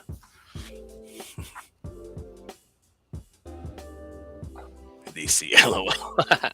Got any Leiji Matsumoto books? I'm sorry, I don't know who that is, man. Republicans dropping knowledge on me. I'm like, I don't know who that is, man. But I just love his designs and stuff. So I'm like, cool, man. I'm just gonna try and be the Osamu Tezuka of comicsgate. That might be possible. Nice. Just draw shit, fun shit, and people can be like, oh, that's JBot stuff. Like, yeah, man. Hey, we're branching out. You know, comicsgate is touching on some anime. You know, posting YouTube links on True Social. Just all over the place. There you go. Her Minds is supposed to be pretty good. Is that like Twitter? What? Minds? Or is that like YouTube? Minds? Yeah, Minds. I guess that's like it's like a social media platform, I guess, that I heard that people are starting to go to. But, you know, everybody says everybody's going everywhere. So, yeah. This even came with this came with a DVD. Damn. I got a documentary on here too, which is awesome. So this is a badass book I got on Amazon. This thing is gorgeous. Yeah, hardcover too. What was it? That had to be at least like 75. We get probably about. I think I found it on eBay for 40. This came from nice. On Amazon. It's about $60. Yeah. That's the only reason I was able to get it. I'm like, babe, I found it for cheap, $20 cheaper. Okay, you can get it. I'm like, yeah. I'm like, heck yeah, dude. So yeah, I'm trying to do that fun and that kind of stuff in my little robot, my big robot story, you know. Yeah, that stuff is cool, man. Like I still have a nice collection of anime. Outlaw Star is in my desktop right now. You know? It's on standby. There's so many I want to get. Have you ever seen Gunsmith Cats? No. Gunsmith Cats is two girls. They're bounty hunters and they're in Chicago. And they're like, I mean, we're talking like mid 90s, you know, probably maybe even late 90s. You know, there's two female protagonists. You know, Raleigh Vincent and I can't remember the other girl. Maybe it might even be like Miki something.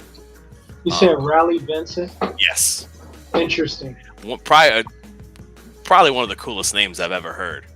And she drives a Mustang, like a GT Mustang, you know, and they draw this Mustang, dude. When they draw this thing, it is like legit. And you know, they're like, they're not using any models. There's not 3D. They're drawing this. They do this high-speed chase. And it's like, they're drawing the damn thing. It's like, oh, man. But they're like bounty hunters and stuff. And the one, you know, Raleigh Vincent has a gun shop. And so that's like her like side gig is this bounty hunter, but she has a gun shop. And then the girl that she's with, the little blonde-headed girl, I mean, she's drawn little, but she's an adult. She's always throwing grenades and shit everywhere. So they're like, no, she comes in to try and help, but she just opens her jacket and all these grenades fly out with like hearts and ponies and shit drawn on them. And everybody's like, no, and the building blows up. Boom, boom, boom. Hey, that's how you gotta go and get it, you know.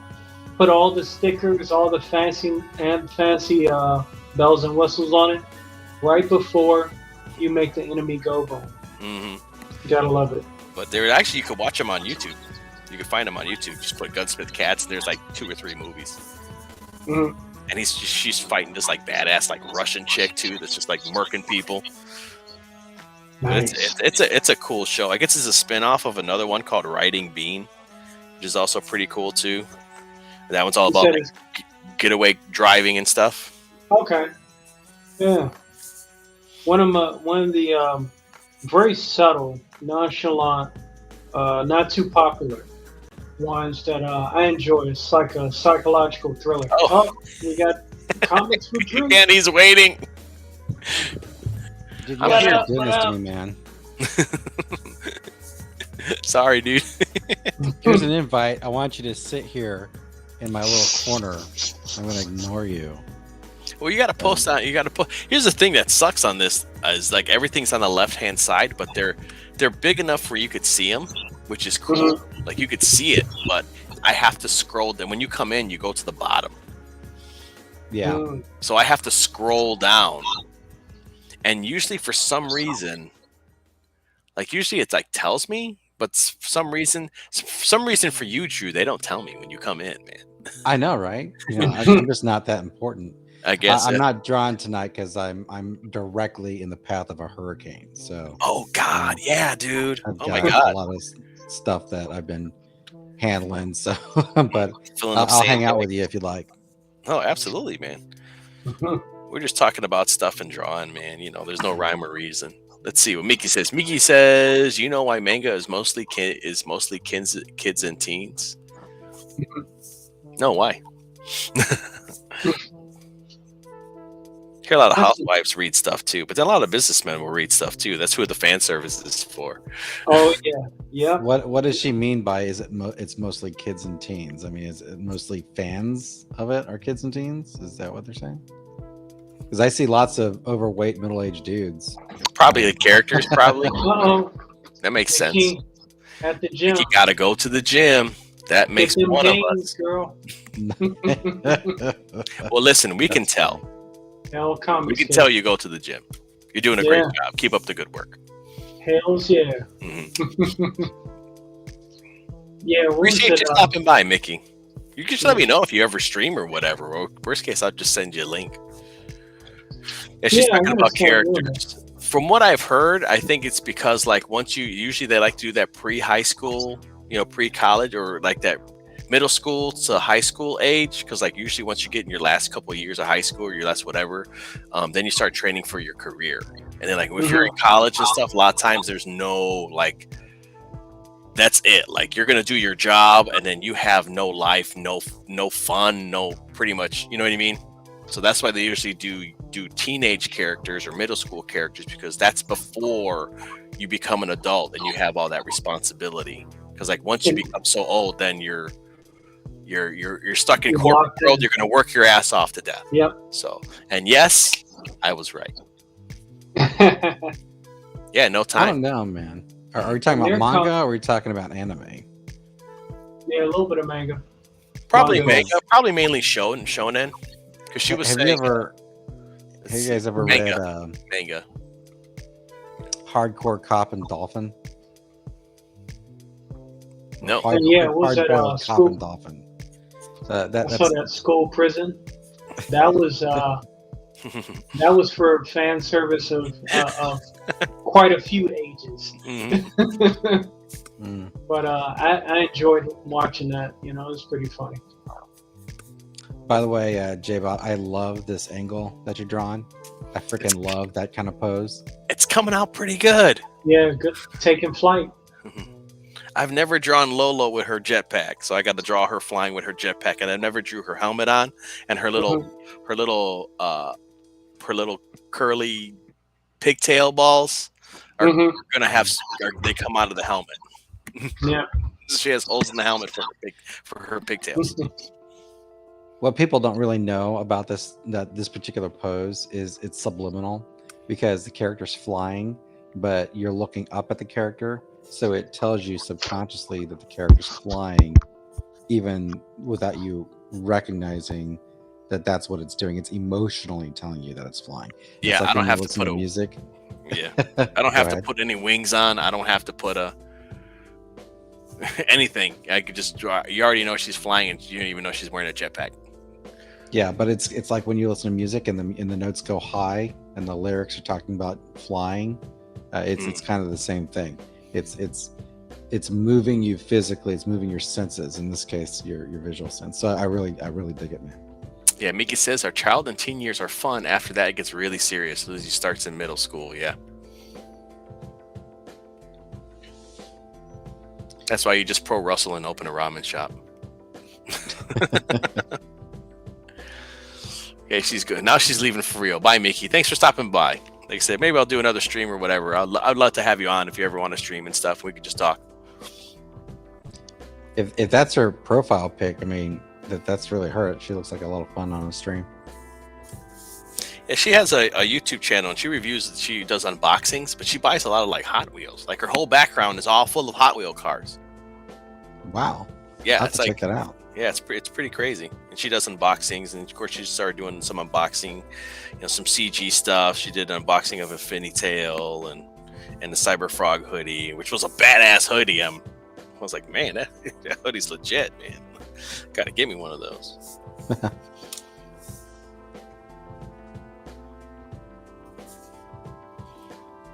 So yeah, you had this lion thing up, and you were talking about people say that Disney ripped off this anime. Yeah, this Kimba, lion. the white lion. Kimba? Yeah. I'm like, I'm sorry. I thought that it ripped off Hamlet. Probably. And then the live action, which makes no sense. They want to call it a live action movie, but it's all CG. Well, the live action Lion King like took all the charm out. There are a lot of people that like to try to revise and say Disney stole all the anime, because there's a lot of people that are big into Disney versus animation, and one's better than the other, and they're different. But people need to understand Disney's traditional animation is on another level beyond anything else. And so the story writing and the whole production value, it's not about ripping somebody's idea off.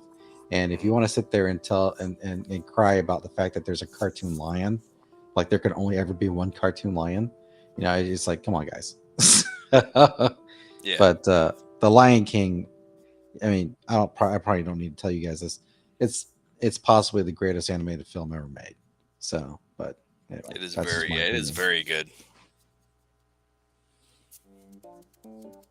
It's hard for me to put something on, like, now that I think about it, try to pick one animated movie that's like the end all for me. Like, and actually Nausicaa. It's probably Nausicaa. But anyway, I'll take that back. Well, I mean, you can have your favorites, and then you for can me, have ones. yeah. So, like for me, my personal favorite animated movie is actually Beauty and the Beast. I love that movie. I freaking love that movie. And it's a fairy tale movie and all, but for some reason that film really just hits all the right notes for me, and it always has. But I mean, right from the opening notes of that music, that creepy little fairy tale thing. Yeah. But but the Lion King is just a tour de force. I mean, it is an effing amazing film all the way from the word go. And and it's like, I don't like to sit there and say, oh well, is it better than anime films, or anime films better than it's like they're different. They are literally different things. I mean, yes, they're cartoons, but they're just not. They're doing different things. They're attempting to do different things. So, but that's my opinion about it, and I'm gonna stick with it. By the way, it's good to see you, RW3 again. Can I call you RW3? His name's Rob. Rob Wilson is the RW. Okay, Rob. It's good to see you again, Rob. I subscribe to your channel. Oh, I can't hear you.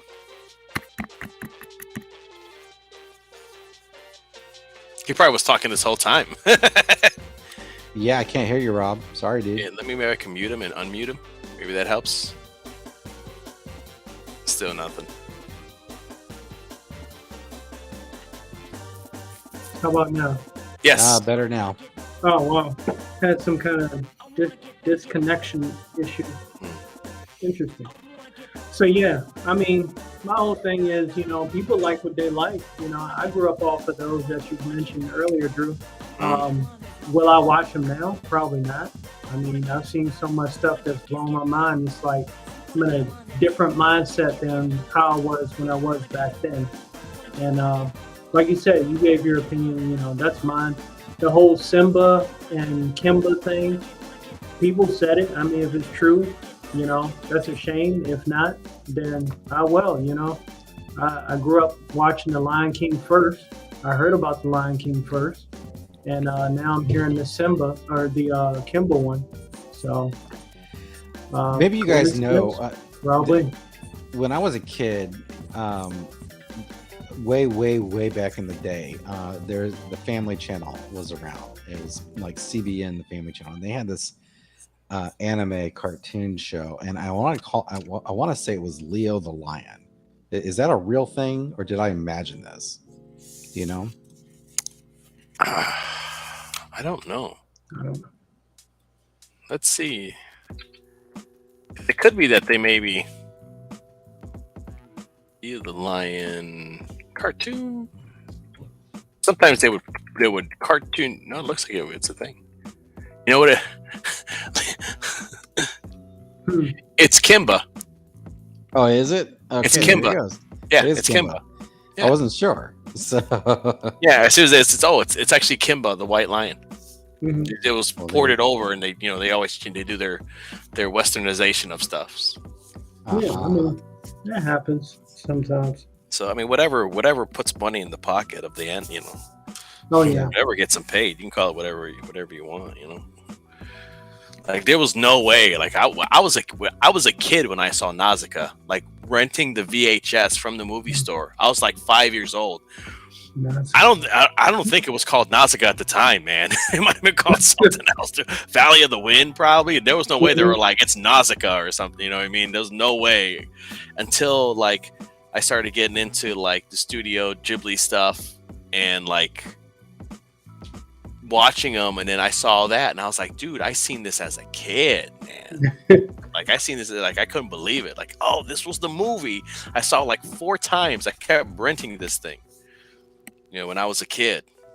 Mhm. And the only thing I remember the bugs with all the eyes that run over everything. And I remember when she was stopping the one that was wounded from going in the acid lake. And that's what I remember as a kid. So when I'm watching Nausicaa, I'm like, this is familiar. And then I seen like the things, and I'm like, oh wow, cool. How do you spell Nausicaa? Nausicaa.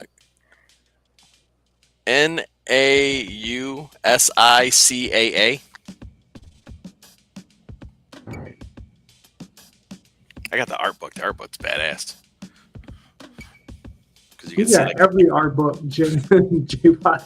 that's all I buy, man. Honestly, it's like of the stuff that I like. I got Tetsuka. I got Shiro, Masumi Shiro. I have my wife got me 3 of the Ghibli ones. So Nausicaa, Spirit Away, and Castle in the Sky.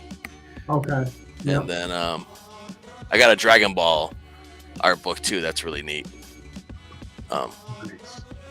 That's like, I mean, I don't even like honestly, I don't like Dragon Ball Z that much. I like Dragon Ball. But just to see the art that he was doing, because it has all the Shonen Jump covers that he did, which is like just them and cool machinery. Like cool, like Capsule Corp, like walkers and the tech, and he likes Uzis for some reason, so everybody's like holding Uzis and shit. It was like that stuff is awesome. Like forget the Super Saiyan stuff. I want to see this stuff. Like this is what I want to see. I want to see this cool tech and all. I'm sick of dudes punching each other in the air. Give me this. Give me this Capsule Corp stuff. Let's see that. And you see that right there, what you mentioned, like with Super Saiyans. I consider that oversaturation of a market. Now, conversely with DC, I consider when I have a conversation with someone about Batman versus somebody, it's an automatic win for Batman. I'm like, okay, that's due to oversaturation of the market, in my opinion. And it's like when you think that's all there is, it's like you're taking away from other stuff that's actually cool. Yeah. Because if Batman can beat anybody, why do you need anybody else? Yeah. But then when you grab a character and let's say you bring let's say with like Lady Shiva, right? Mm-hmm. Lady Shiva's supposed to be like the deadliest assassin like in the world that can go toe to toe, if not beat Batman. So what does that do? Does it bring Batman down? Oh man, it raises Shiva up. So then from now on, you have that measuring measuring stick. Mhm. That if you have somebody fight Batman and they're good hand to hand, they're a badass dude. So now you can use Batman to elevate other characters and make his Exactly. villains dangerous. Yeah. There's a reason why Bane beat him. Mhm. You know, Yep. people forget about that. Like, there's a reason why Bane just beat him. Yep. You know, Dark Knight help build Batman up pretty good too. You know. so, but then you have Bane getting beat up by everybody. It's like, no, Bane beat Batman, like physically hand to hand combat. You know, it's like, Yeah.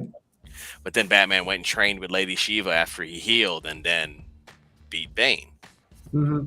So it's like, you know, so that you can use stuff to build stuff up, but then they're just like, no, man, like, oh, Batman can beat everybody. He went to hell, he died, came back, has a robot now. Like, I'm like, what the hell's going on, dude? Like, what? Okay, you just put on his bat suit, his bat robot suit that could beat everybody or whatever. It's like, oh, okay, man, like, cool. Yeah. See, that was to me. I didn't think it was too entertaining or intriguing. Like I think was it the Dark Side War, where Darkseid had a daughter that was part Amazonian or something like that. I was more interested in her. I was like, who is she? And she's taking on the Justice League and besting them. Yeah. And then that branched off into Baby Darkseid, and I was like, I'm done. I'm not even going to entertain that. No. Wow, I have no idea what you're talking about, but that sounds lame. Yeah. So I think that's when they were like the new gods or something. Like Batman was evil. He was like black and white because he got tossed in one of the chasms on Apocalypse. Okay. He absorbed all that negative energy. Like every Justice League member ended up being like a new god. And Batman sat on a throne where I forgot the character's name. Maybe the Monitor or something like that. Mm. And he took his throne. He had all knowledge, and he went back and stopped his parents from dying or something like that. I was like, I'm good. That's OP. Like remember King Thanos, and his liege was Herald, Ghost Rider, Punisher. What the fuck? Yeah, and he was like, he had the power of cosmic. It was retarded. I was like, I'm not buying this. It's too much. Replicant says Mononoke narrowly beats Nausicaa in my mind. Yeah, Mononoke is pretty good. Well, Yeah. I think what seals it for me in terms of Nausicaa is that world is just so cool. With the flying, they got the flying machines and the airships, and she got the cool glider, and she got the cool little pet thing, and there's the miasma that you can't go in. You have to wear your gas mask. So it's almost like it's kind of post-apocalyptic, but not desert. With the opposite, with green. You know, with this overgrowth of this crazy jungle that comes, the forest comes and just takes over with all these spores and stuff. It just kills everybody. Mm-hmm. It's like, oh, cool, man. So you like want to go and explore and scavenge in this world of ruined overgrowth stuff, you know? And there's like big, giant, you know, monster bones from something that lived hundreds of years ago that's still there. The bones are there, you know. It's a cool world that I would want to go to and I want to see more of. Yeah. I have never heard of this movie. I can't believe it. Oh, dude, it's not that many. Everybody's like Totoro or Mononoke, but Okay. my opinion. Okay, I want to ask you about that because I watched Totoro recently, and that movie is boring as f. I mean, that is a boring movie. Why do people like this movie so much? I think because it's simple. I think it's just a simple. Here's two kids. The animation is just the fun of the movie is watching them how they animated stuff and just them doing things.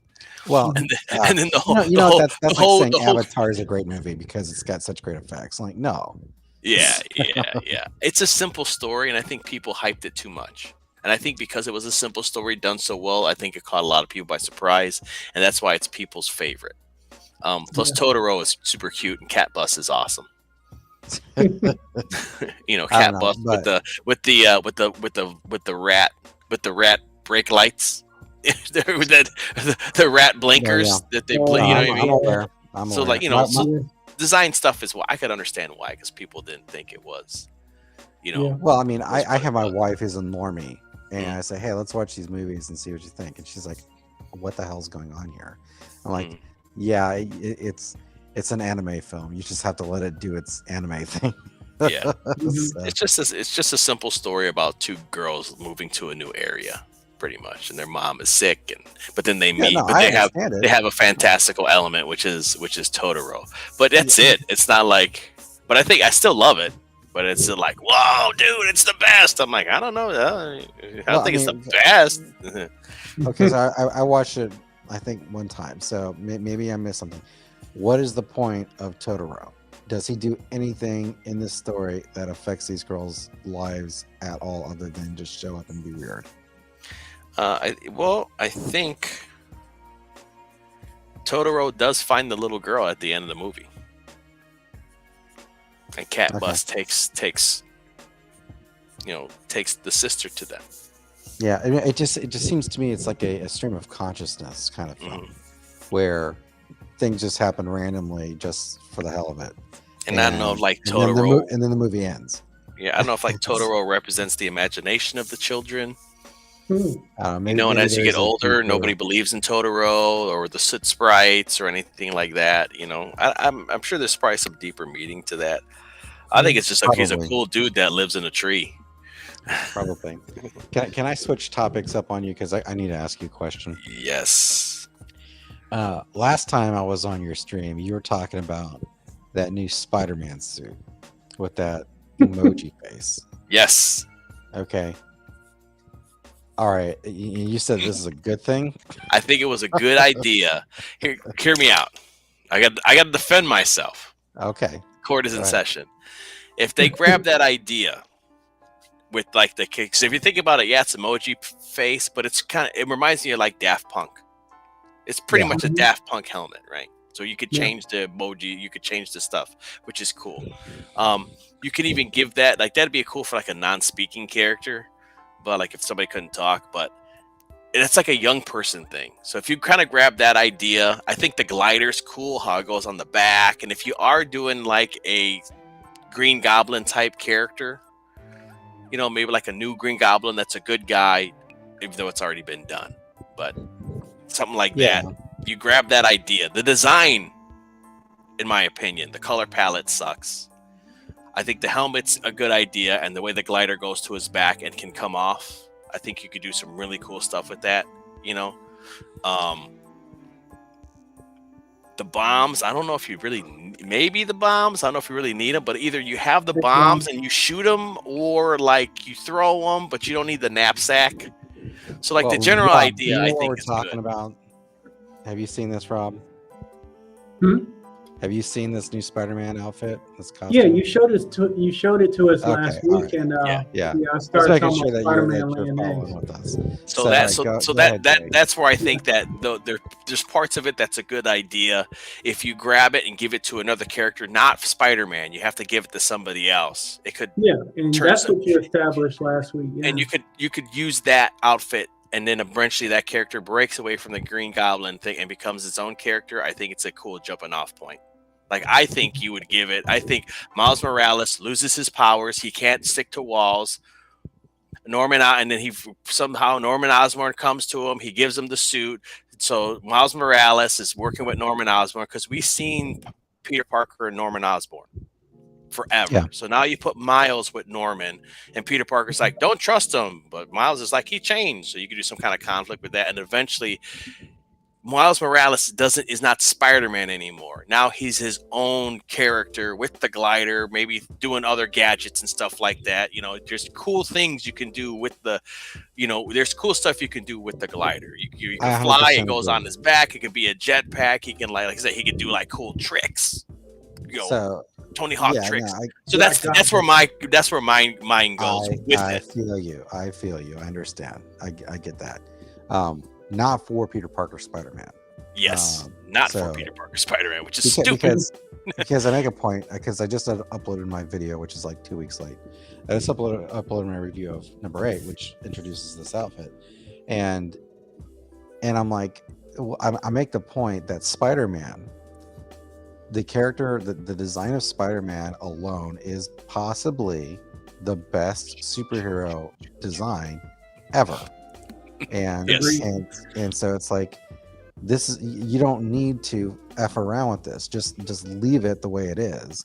He's got big expressive eyes. They're perfect, and you can do all kinds of weird, funky things with his eyes and get across what you need. So I just read issue 9 and issue 10, and they have guest artists. They don't have JRJR drawing them. And the suit looks way better when different artists are drawing it. So I'm sure that this is just a coincidence. But But they get enough backlash. but They'll it's like, switch it up. go ahead. No, I was just saying, if they get enough backlash, they'll either rage out against the fans or they'll switch it up. Yeah, the last 2 issues, they kind of, they're tangentially related to the current run, but at the same time, Peter, it's weird because Zeb Wells is writing it, but he's writing Peter Parker better in these 2 issues. He's writing Peter Parker like Peter Parker actually would sound, and Spider-Man would actually sound, instead of being just a jerk like he's been the last. He's through the last 8 issues. So, but we'll see. But I just wanted to get that, because that's one of the things that drove me crazy. It's like, I don't need to have emoji face Spider-Man. Exactly. Like you said, if you had a mute character that used emojis as a visor screen, that'd be hilarious. That would be perfect. Because, some of the best expressions are from like characters like dogs, when they put like exclamation points on just the facial expression is hilarious. So, but yeah, no, I see what you mean. So yes, I will allow it. So in the court of Spider-Man judgment, just not for a Spider-Man character. yeah, Or I will use come that- up on your stream and let you say that, Jay. Like I said, I almost feel like it's like if you gave it to, like, again, Miles Morales. Miles Morales has the emoji face. He's doing texting. He's doing selfies, doing freaking grinding on light posts and whatever. That'd be hey, awesome. like cool. And then he's eventually like, I'm not Spider-Man anymore. Now I'm Glide or whatever they want to call it. Goblin Black. Glider Man. Yeah. With a You know, spider blade. and then they'll have him, put some they'll have him tag it up.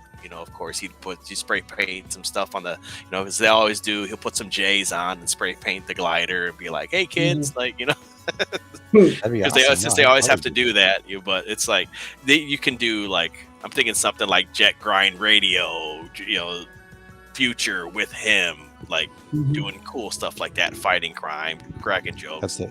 doing some Tony Hawk tricks on a glider. Wait, 2 deep cuts for video games. With a glider with a boombox. Yeah, there you go. Yeah, it'd have Bluetooth, but there's tons of stuff that you can do. Like you could with the glider, I always felt like there was potential for a hero to have some kind of thing like that. So one more Spider-Man thing. I just said that like Willem Dafoe does Spider-Man. Have you ever noticed that? That's how he says things. Spider-Man, I'm gonna get you, Spider-Man. That's exactly how he sounds. It's He weird. does. That was good. In the new issue. Well, okay, let me put this question to both of you, excellent gentlemen. What is one of the number 1 rules in comics regarding certain characters with comics?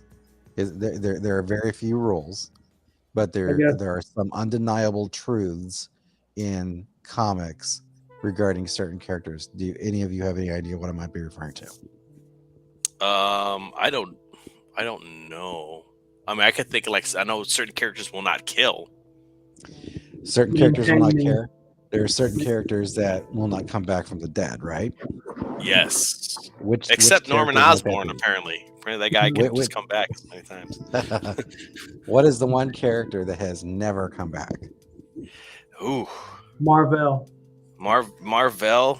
I don't know if they brought back Gwen Stacy. That's the one. Yeah, Gwen they did. Stacy. I know just she came did. back as a clone, you know. No, they just during- brought her back in this comic book. Yeah. Like, oh my god. Spider Yeah. Gwen. No, like Gwen, not Spider Gwen. Spider Gwen is not Gwen Stacy. Our Gwen. There's more than one Gwen. See, that's what I'm talking about, man. That I can't keep up with that. Miss Elizabeth, I'm coming home. I can't take it with this Marvel stuff. Miss Elizabeth. There's more than one Gwen. Oh Okay, my so goodness. there's only one real Gwen Stacy. The Gwen that was killed is the Gwen Stacy. Yeah. Spider Gwen is an alternate universe Gwen Stacy. It's not the same character. And so I know it's nerd and geek stuff, but it's the truth. So the steadfast rule is Peter Parker never has Gwen Stacy come back because it would undo the character development for Peter Parker. That's the real reason. And so in this new issue, they F around with that and they bring her back. And then they say, oh, well, no, now she's leaving. And I'm like, I have a very revolting feeling about this whole thing, because it's like, you sons of bitches, you cannot do this. This is not what you're supposed to do. So wait till you see my review of this, this book. You know what I mean? Yard. You know what I mean? Now, honestly, when Odin was here, I meant to play it, and we were going to talk about it. I wanted to watch you, but like, you got to see Drew talk about Spider-Man. It is great, especially when he doesn't like Spider-Man. Oh, this is great. I meant to put it on and watch it. Okay. With who? Were you going to watch Odin it was here before Odin left. Oh, he hasn't watched me riff on Spider-Man. Well, I think he has, but the new one, I got the alert for your new one that you just posted. So I was like, we should watch the together? new one. You know, we were gonna, and then we started talking, and that went right out the window. That's hilarious. Yeah. Here's what I'm for. You bring back Gwen Stacy, right? I mean, you already brought her back, whatever. If they bring back Gwen Stacy, however they're gonna bring her back, I don't know. But they do it because it's comics. They bring her back, and Gwen Stacy is the one that Peter Parker settles down with, marries, and has kids with, and finally fucking grows up. Mm-hmm.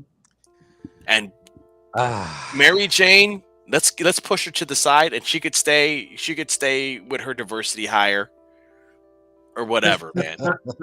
Like if they did that, because Gwen Stacy is the one, because he was in love with Gwen Stacy when she died. I feel like if Gwen Stacy was still alive, they would have been together. Like, it's kind of like the vibe that I always got, the kind of things that have been alluded to. So if they wanted, I'd be down to keep Gwen Stacy. If they got married, they had kids, and they bought a fucking house, and he grew up, and they let him be a man, Spider-Man, I'd be like, you know what? I'd let it slide. Let's do it. I just, I feel where you're coming from there. I'm just, there's just so much other history, right? And you can't just like hand wave it away, because Spider-Man has always, I mean, especially with the movies and the way the movies have built up that relationship. To me, it's like that's the true relationship. I think Gwen Stacy was really always just a plot device to get Peter to stop acting like a child. But the problem is that they keep making him act like a child anyway. But it didn't work. And so no, it didn't So work. it doesn't matter. She died for doesn't nothing, matter anymore. Right? Yeah, exactly. She died for, so bring her back. So this particular issue actually has a pretty cool conceit with it. But what they do at the end, I'm like, no. It's kind of like, you watch these sitcoms, right, where one character might get their dream. Their dream might truly come true, but then at the very end, it doesn't work out. And the reason why it doesn't work out is because if it did, there would not be a show anymore. Yes. And so that's kind of what they started trying to do here, and I don't think Zeb Wells is a good enough writer, frankly. I mean, this is I'm not shitting on Zeb. I'm just saying better writers than Zeb would have trouble doing what he's trying to do. and I am not here for this. Well, no, that's not true. I am here for this car wreck because I keep buying these books and talking about these things. So hey, I commend you on that, Drew, because yeah, I tapped out of like the big two a hot minute ago, and if you're willing to break down how terrible these things are getting, but still finding aspects to like it, more power to you, man. You know, for the plots that both of you guys mentioned, you know, the best, I think, platform, in my opinion, would be to fit that story into a sitcom. Just make it Parker and Gwen Stacy sitcom. Parker and Friends. Yeah, it's a little too dark for that, but I see. And then kind of add a little dash of you know how Lois and Clark was a thing with Terry Hatcher. Mm-hmm. Yeah, just add a little bit of, you know, a couple of bank robbery scenes here and there. I'd be happy if I see Spidey. I'm down. Yeah, right Replicant says they brought her back and they drew her like garbage on the cover. Well, yeah, that's because John Romita Jr. is drawing her, and John Romita Jr. doesn't know how to draw. You know, I was actually in the comic shop today, and picking up this book, and I said to the dude at the comic shop who always go in and I rant for 15 minutes about Spider-Man, and he laughs. And I leave, and then I buy the book and leave. And then I buy the book and leave. I said, man, just tell me to shut up if I bother. He goes, no, man, you're fine. You can go off. I'm like, fine. So I'm like Alec Baldwin and Glengarry Glen Ross, where like he walks in and he says, are they all here? Well, I'm going anyway. So, if you've not seen that, you guys know what I'm talking about? You seen that scene? Mm-mm.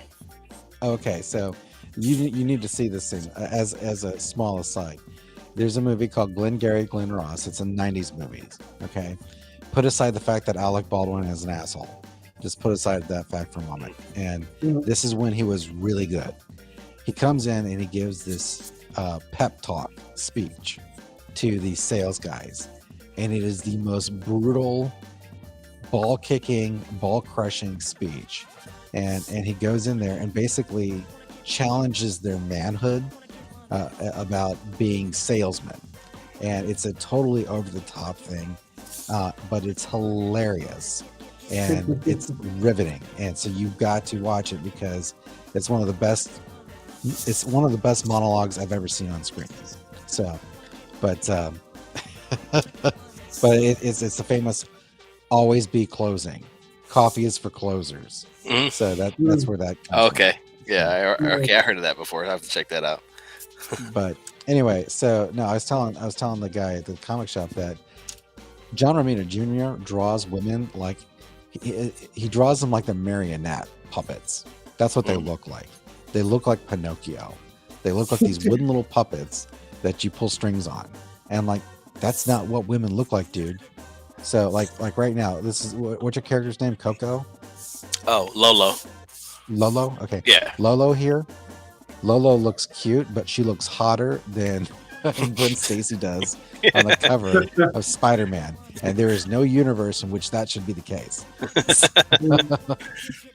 But yeah, no. Thankfully, JR only did the cover, but they have a guest artist, and there are issues with this guest artist too.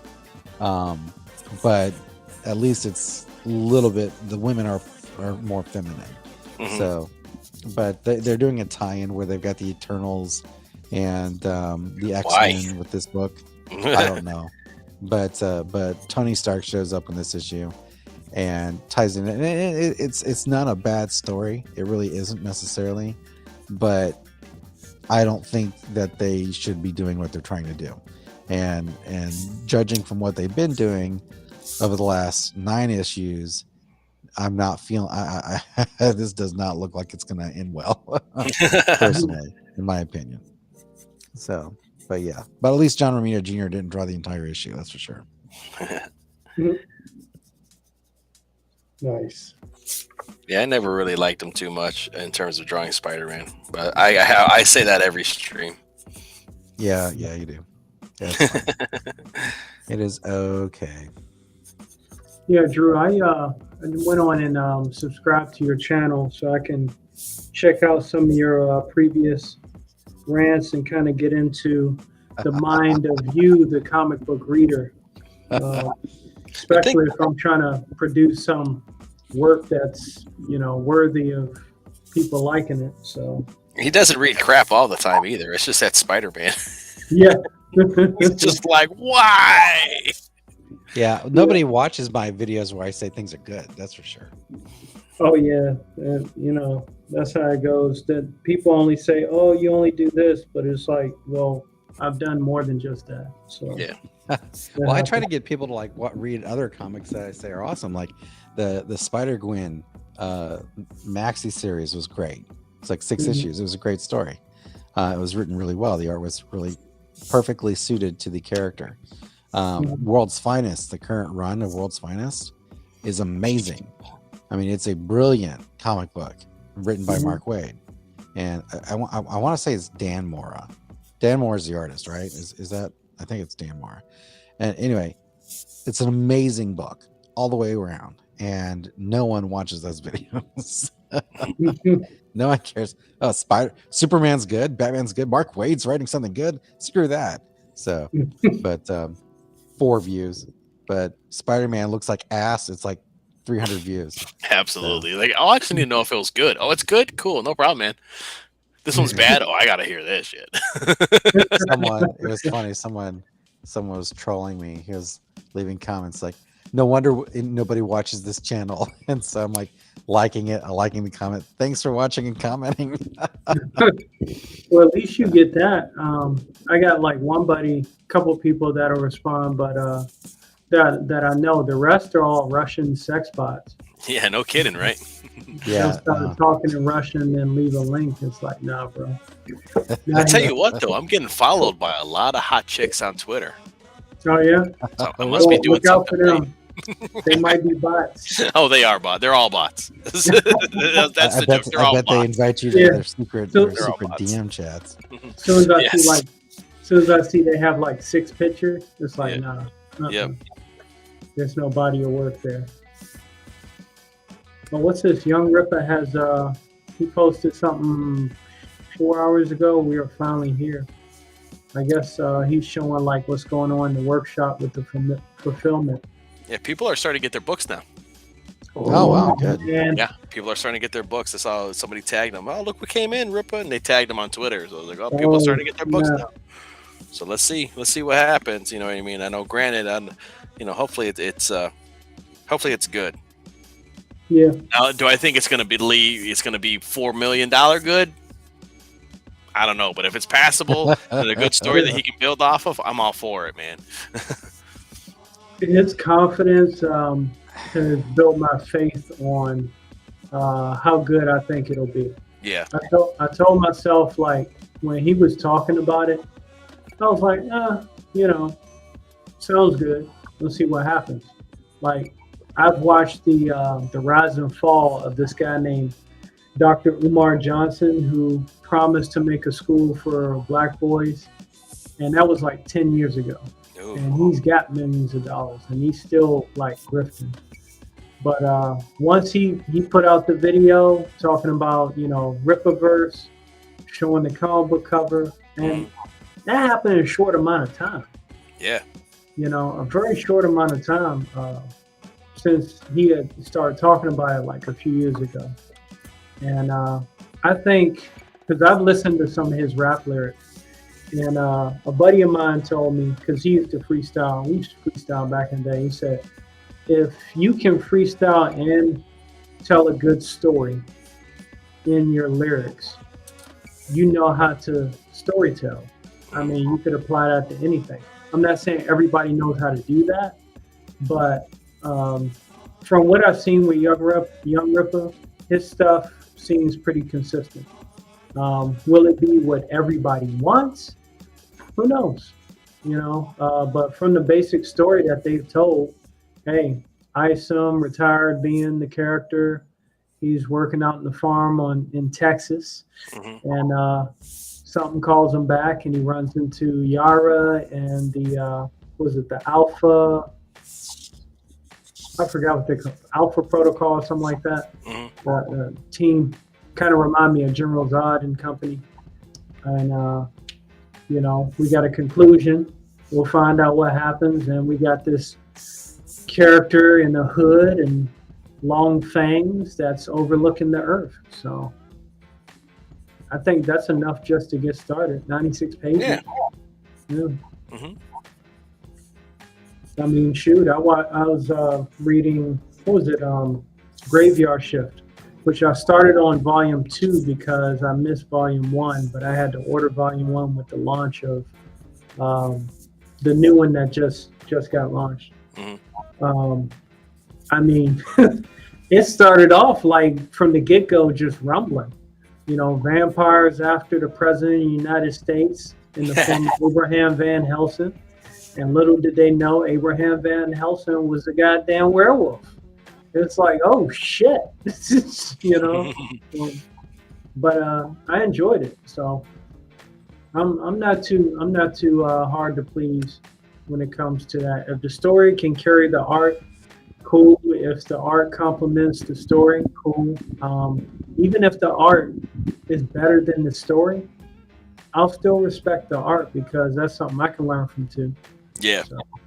So my variety of collection is kind of all over the place, but you know, with this, without having to see like Hulkling and Wiccan tonguing each other down in the comic book, you know, I'm an easy sell these days. Shit, because that's what killed me with the new Avengers when they fought that Abyss type character.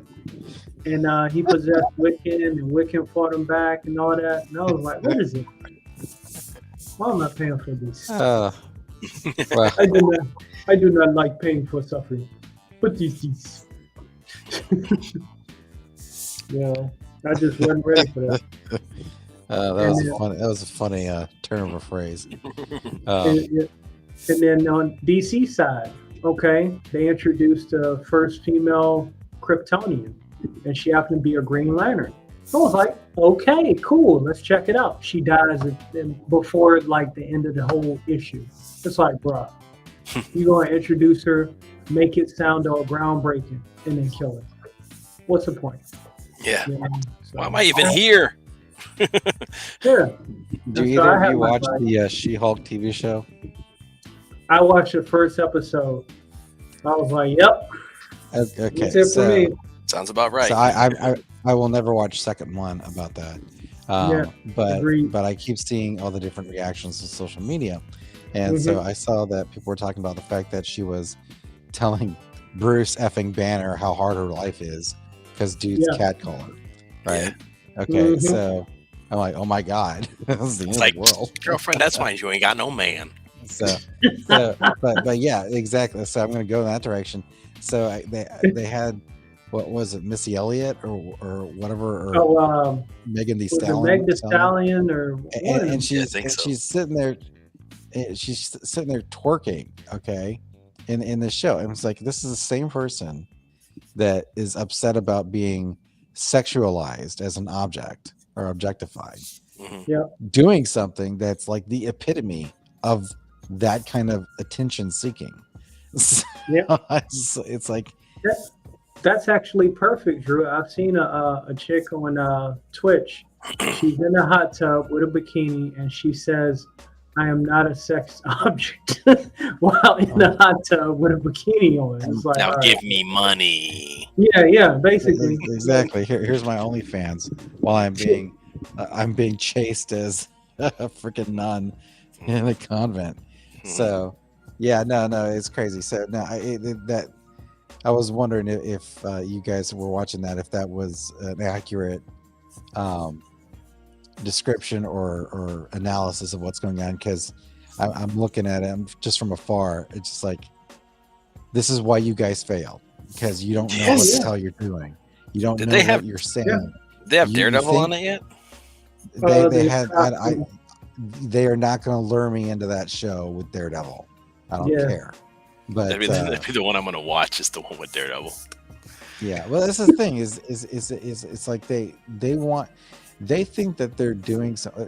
This is the problem with most left-wing writers in Hollywood. They think that they are striking one against the man in the struggle by doing things that are counterproductive and counterintuitive. And it's like, if you want to, you know, show a diverse cast, right? Okay, say we're in 1968, right? And you want to show a diverse cast. So what you do is you get Uhura, right? And you get a black woman in a major role on Star Trek on television, right? Okay, that's the way you do it. You don't just pull one. You wouldn't make Uhura just like this girl that Kirk bangs and call it diversity and say, look at what we've done. Look at this great stride in civil rights that we've done. It's like you're completely burning down what you're trying to do at the same time, and they do this all the time with stuff like this. Like, oh well, is She-Hulk actually, I don't even know what her real name is she actually someone who doesn't want to be objectified, or is she someone that is schizo because that's the way she's acting in this show? But anyway, okay, that's enough of that rant. Well, I heard like I guess she gets hit up as She-Hulk on Tinder, sleeps with a dude, then he wakes up and she's normal, and he's just like, oh, and leaves. And they're like, how dare he? I'm like, dude, he thought he was sleeping with one woman. How would you like if you slept with a dude and he looked like one way, and then you woke up next to him and he was a totally different person? Like, like that's pretty messed up, man. It is. It is. Basically, he got catfished. Yeah, exactly. You know, he was bamboozled. Yeah, and hornswoggled. Yeah, you know, really, flim-flammed. You know, they broke Kingpin in the Hawkeye show, which was really Kate Bishop's show. Yes.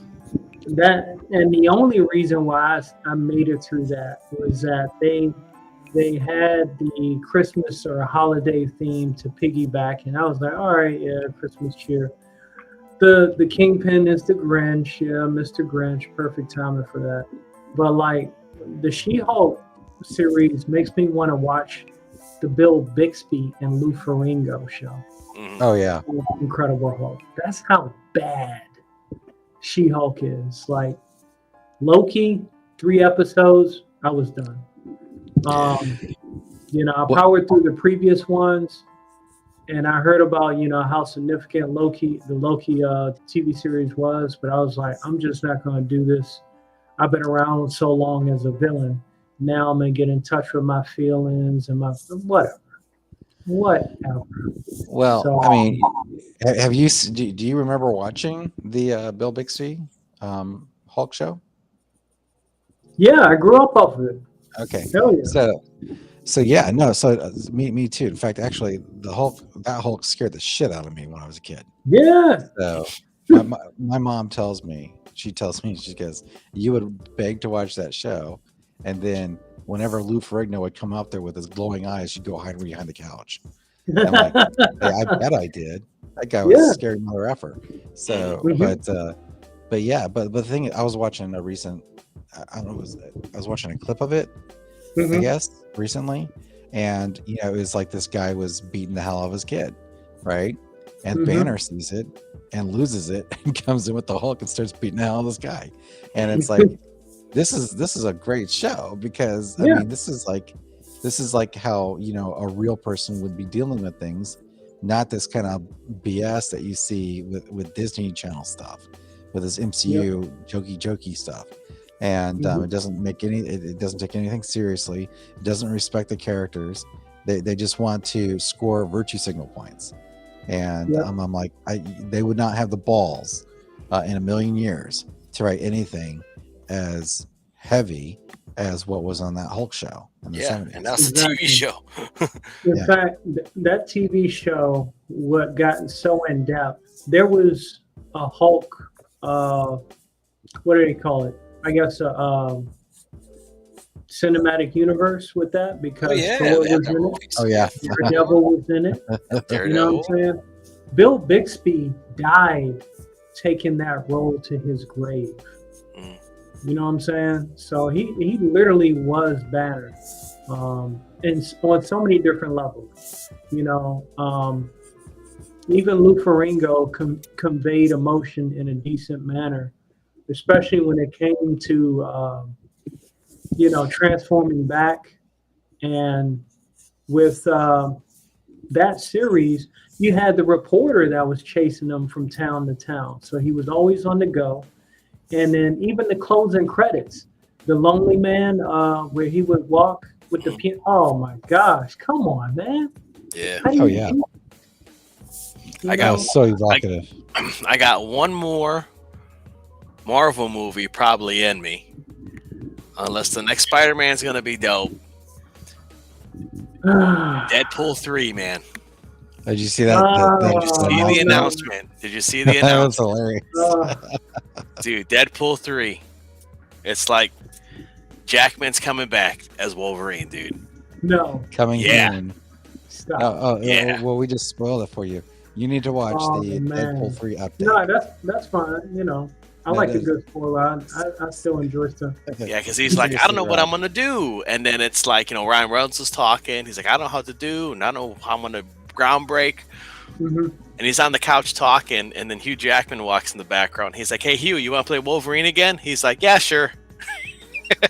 And then the logo is the Deadpool, the Deadpool thing with the 3 claw marks through it, Oh my god! and it's saying 2024.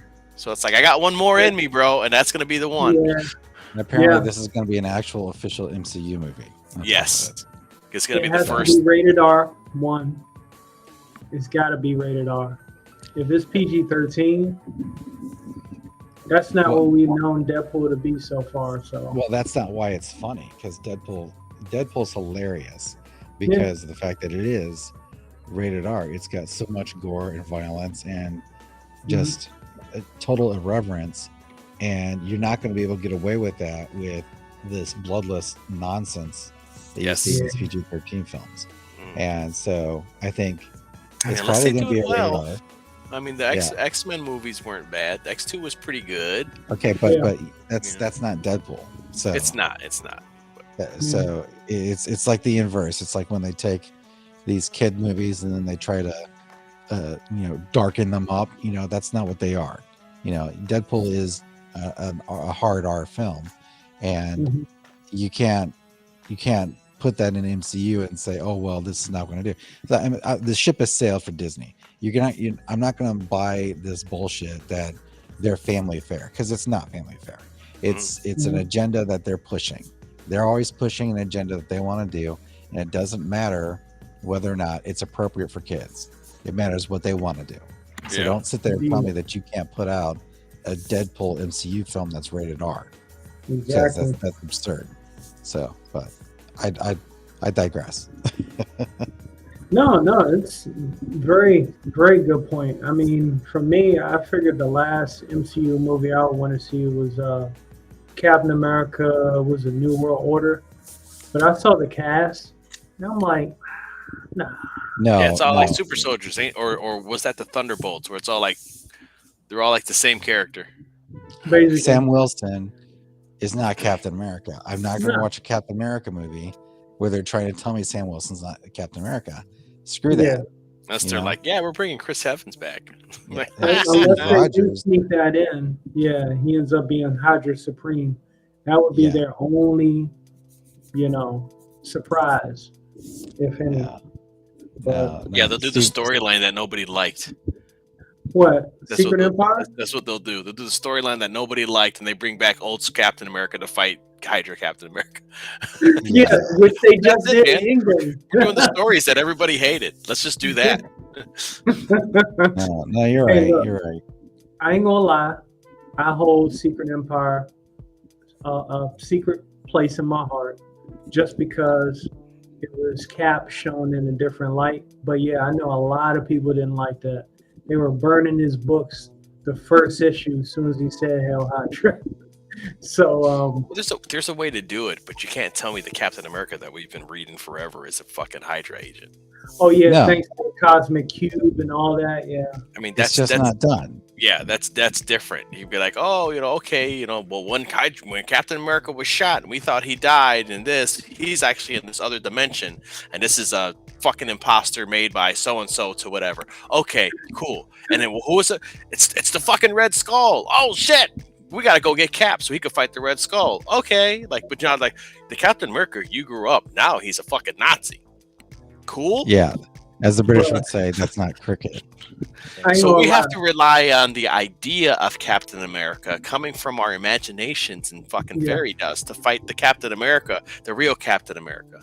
It's like, no, just make the real Captain America, put him in the fucking Phantom Zone, negative zone. Put him in the negative zone that when he was shot, they threw him in there and fucking Red Skull took his place and is bringing Hydra back. And so it's been Red Skull this whole time from this point on, and then they have to bring Cap back, the real Cap, to fight him.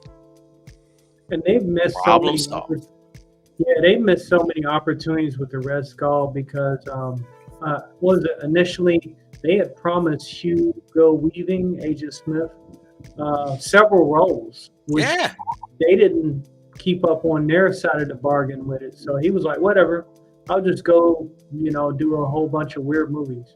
Yeah, it's like, I got Matrix money and Lord of the Rings money. I don't need you fuckers. He was always doing weird movies before that. So dude, Australians, man. It's either Wolverine or weird movies. Deadpool 3. I'll give it a shot. I mean, that's the last one I got in me, unless Spider-Man whatever is going to be really good. I can't even risk Spider-Man. That was as good as it's going to get. I mean, they have a chance to pull me back in, and they do. And that chance is to actually deliver a Fantastic Four movie and nail it. But if they F this up, dude, that will be the end for me. I won't even go see it because I'm not going to go see. What were you gonna say? It's really going to be just the Fantastic 3 because Reed Richards is already dead, according to Scarlet Witch. Here's the point. Multiverses. I can't. Yeah, that's Reed Richards from another multiverse. That's not even our Reed Richards or whatever. Whatever. No, I like Krasinski as Reed Richards. I think he's a great Reed Richards, honestly. Oh yeah. So, but if they do stunt casting, they can go jump off a cliff because I am not going to go watch a stunt casted Fantastic Four. So it's like, I don't need your woke bullshit. Just give me a book or give me a film that honors the book. Okay, honors the property.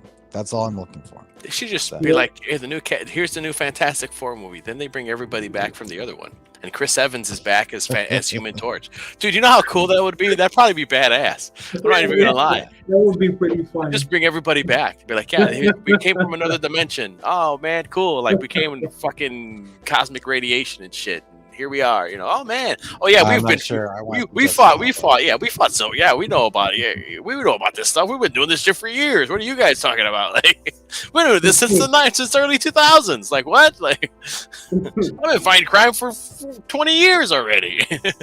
You bring a vetted Fantastic Four in that's already been fighting crime for 15 years in the modern MCU. Just show them how they're done. Yeah, come on, kids. Here we go. Let's show you. My god, that'd be torture. Because it's funny.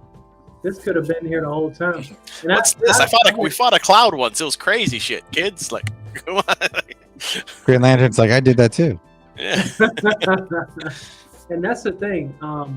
To be fair to Drew's point, I would look forward more to a Fantastic Four movie being good than the Avengers Kang Dynasty.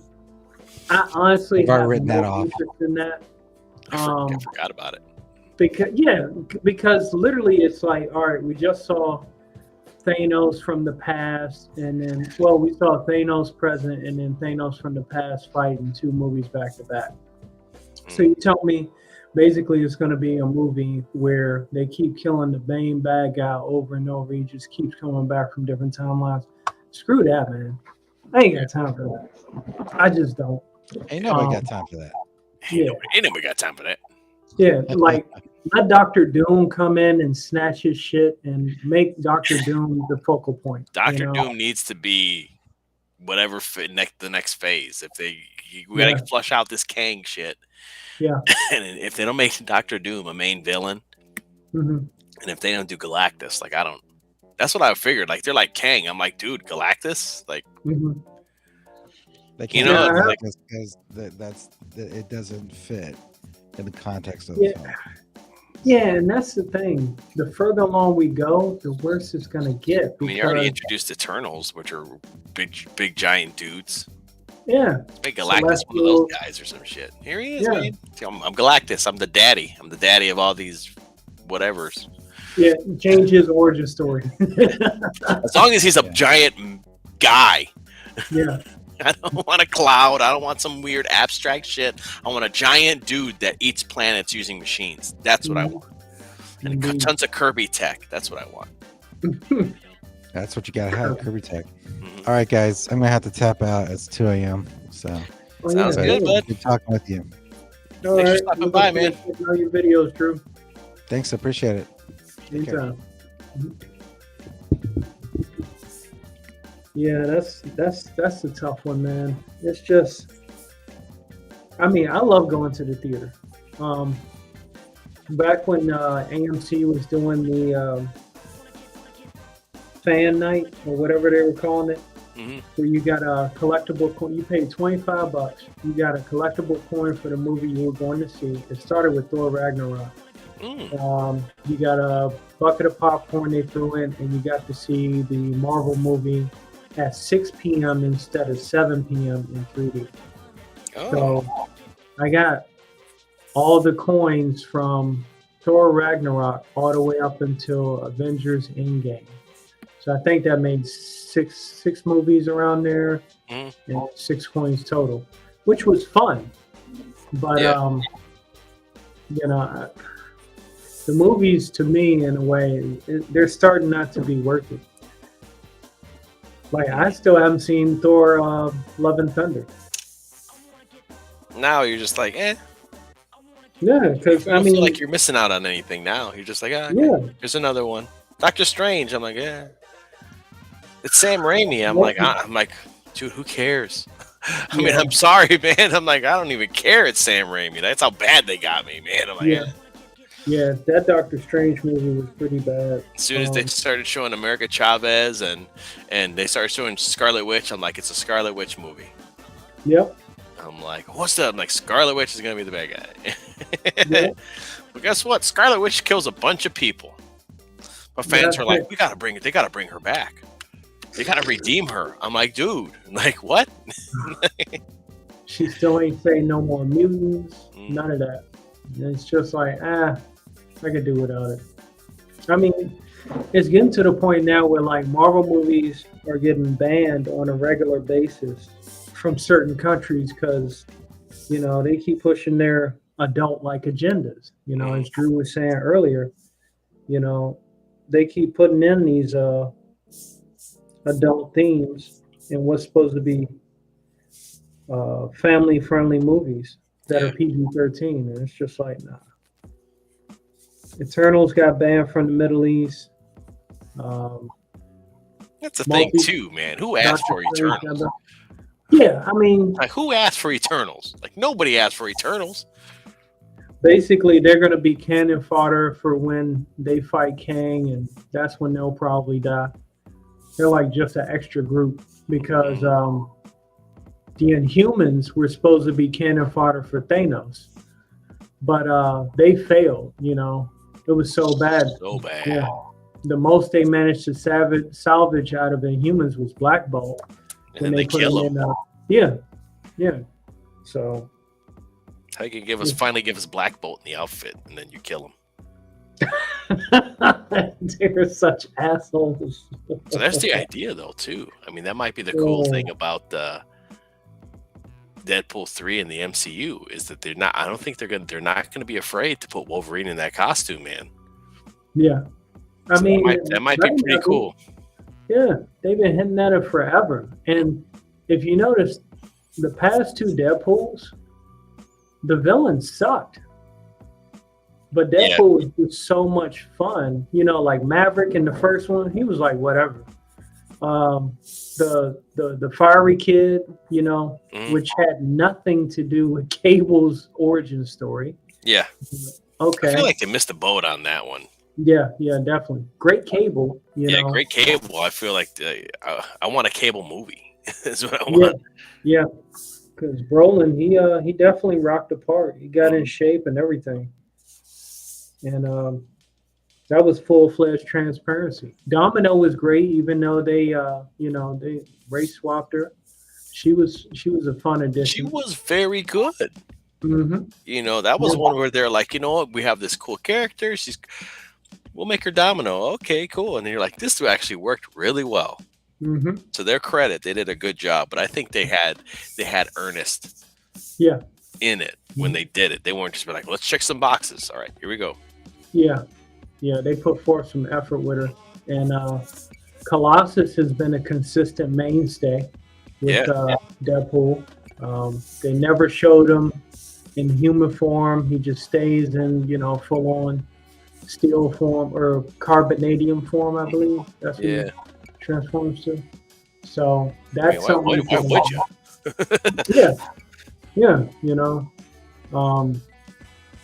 So those elements have helped build up Deadpool for people to look forward to. I had this theory of what might be a good idea for a Deadpool 3. Is that okay? The two movies, Deadpool's been fighting, his villains, or there have been villains that Deadpool has to deal with. And I was like, why not have a villain, a Colossus villain? If you can't get the whole X-Men in there, why not have the villain in the third Deadpool be Omega Red? Mm-hmm. That way, Deadpool was teaming up and helping Colossus, but I guess that would make it more of a Colossus movie than Deadpool. So honestly, it would make sense for 3 because Omega Red is also a Wolverine villain. If they brought Omega Red in, you have Wolverine and Colossus. Omega Red's both of their villains. Good point. Yep. I mean, that'd be great. That'd be really cool. Yep. And they already had practice if they used some of the blueprints from Iron Man 2 with Whiplash. Yeah. Kind of same mechanics of CGI to a degree. I mean, as long as they keep to what they're doing, they should be better. Mm-hmm. Agreed. So, but who knows with them? Yeah, if it started looking like Doctor Strange or Multiverse.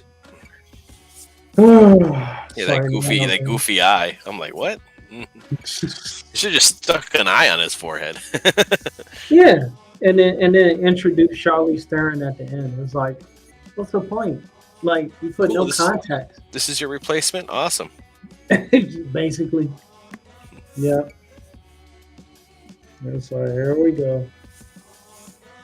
Angelina Jolie and Charlize Theron within a year's time frame in Marvel movies. Mm-hmm. So they might as well just call it Marvel Goes Hollywood at this point. Yeah. Yeah. But they can't be in there too long because Charlize Theron looks great, but she's kind of old and expensive. In order to do you're not going to do her own movie. No. Just cameos. Or, pop up to die in the middle of the movie and motivate the hero. Unless she wants to do a whole movie, maybe that's well, you give me my whole movie. You give me my own movie. Okay, cool. I mean, Angelina Jolie, she did the whole movie of Immortal or Eternals. She bipolar half of it. She's like flipping out and shit. But honestly, it's like even like for Angelina Jolie, I was like, okay. Yeah, and she was that character is gender swap, I believe. Oh, is it? It was her character and Selma Hayek's character too. They were both men initially. No, I think Athena was straight, but it was Selma Hayek's character that was a dude. But can't keep up with them now. They swap stuff so much, you figure they're doing money laundering. Then I see like, oh, this is a guy that's kind of like Superman. I'm like, oh man, he seems cool. Like, and I'm like, oh, wait a minute. I bet you he's the bad guy. I bet you he does a turn. And what happens? He dead.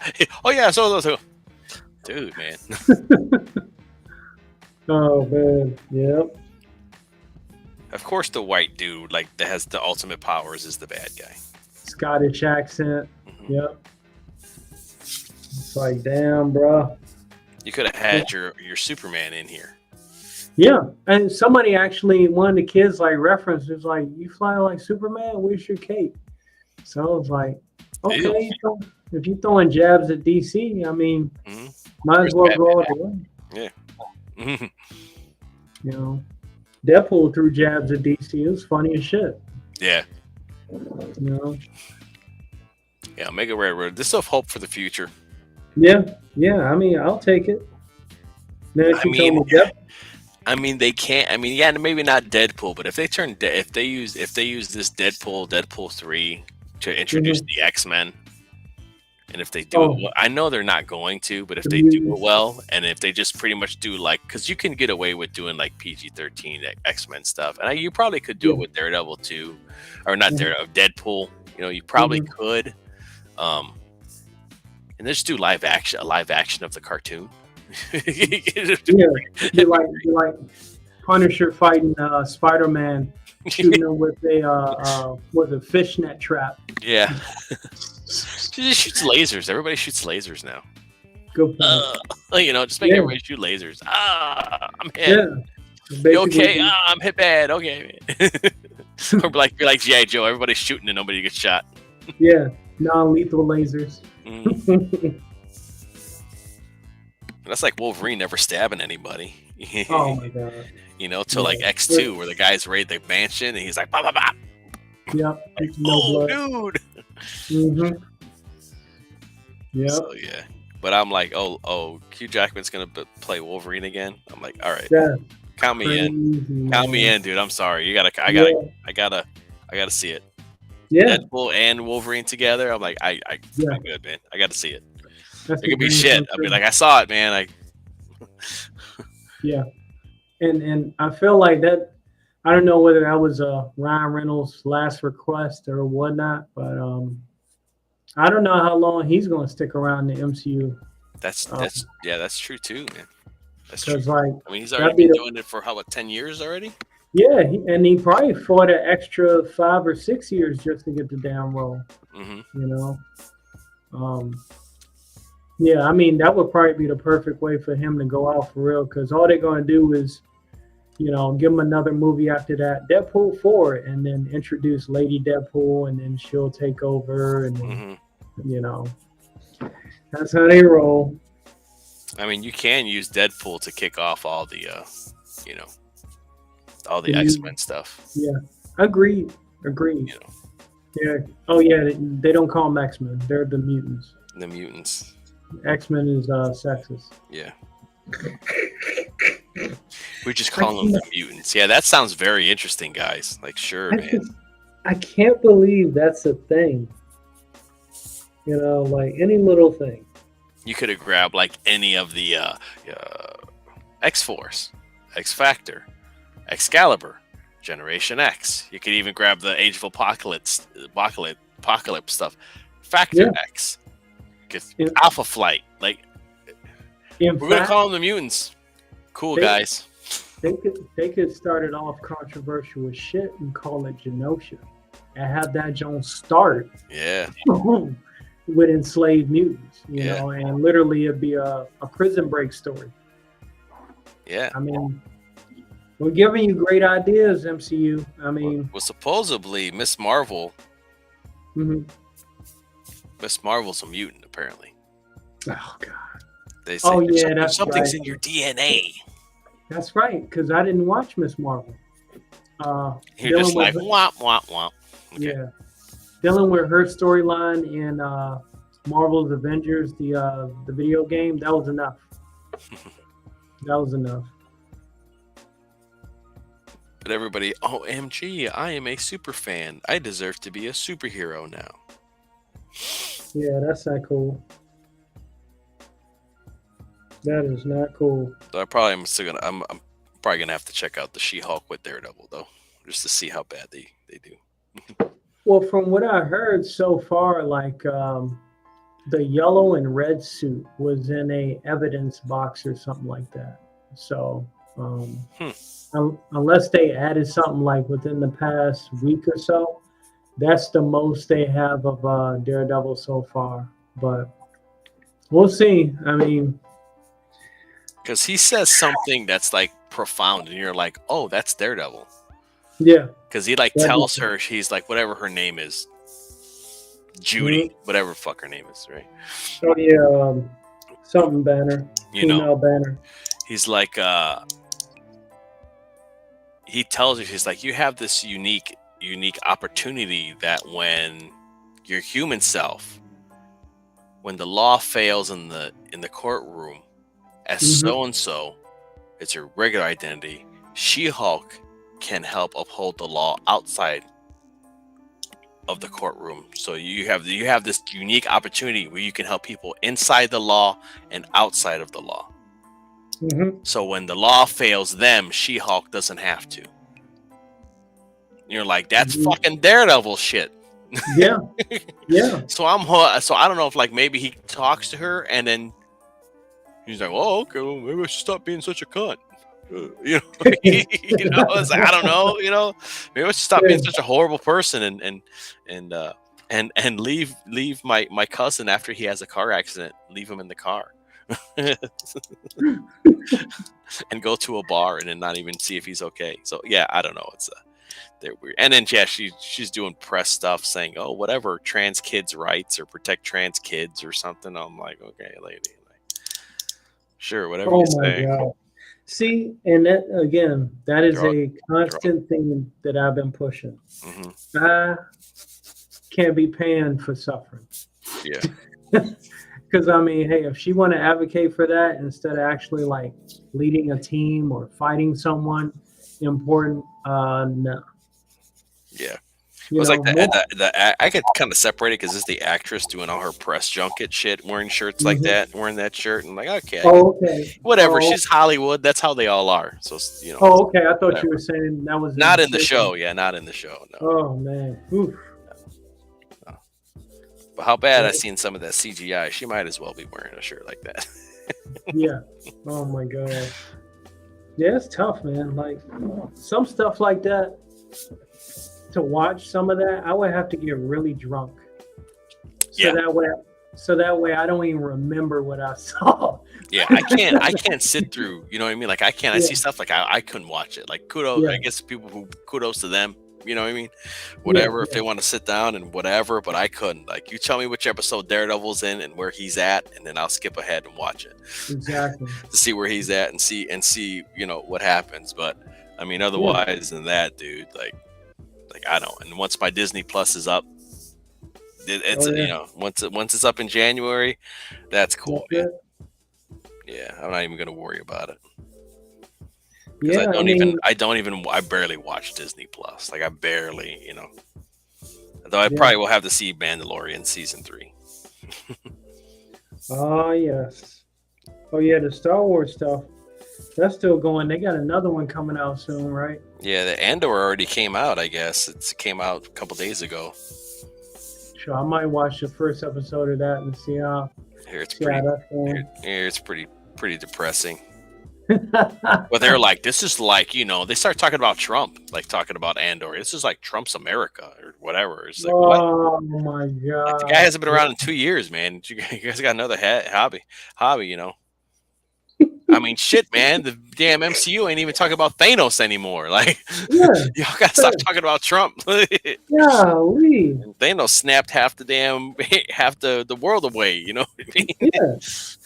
And there, everybody's just like, Kang, dude, Kang. Like, damn. Still talking about Trump. I know, man. It's like, dude. That dude chilling playing golf, and his ears must be burning. As much as they be talking about it, it's like, man, let the man do his thing. And maybe if they didn't spend so much time focusing on him, they could spend more time making a good product. Yeah. You know, instead of trying to create their own villains, build their straw men to hate. But You know, they're doing activism yeah, or whatever weird stuff. You know, it's like, oh god, dude.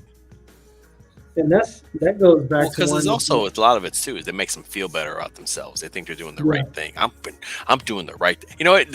You know what they are? They're social versions of nice guys. Mm-hmm. You know what I'm talking about? Like nice guys that are nice because they want something, not because it's the right thing to do. Yeah, I've been there. Yeah, that's SJWs. That's what the fuck they are. They're doing this shit because it's the right.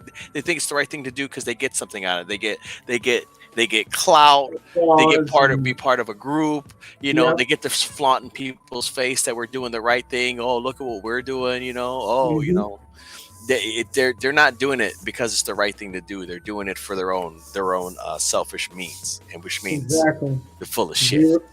Zero integrity. Mm-hmm.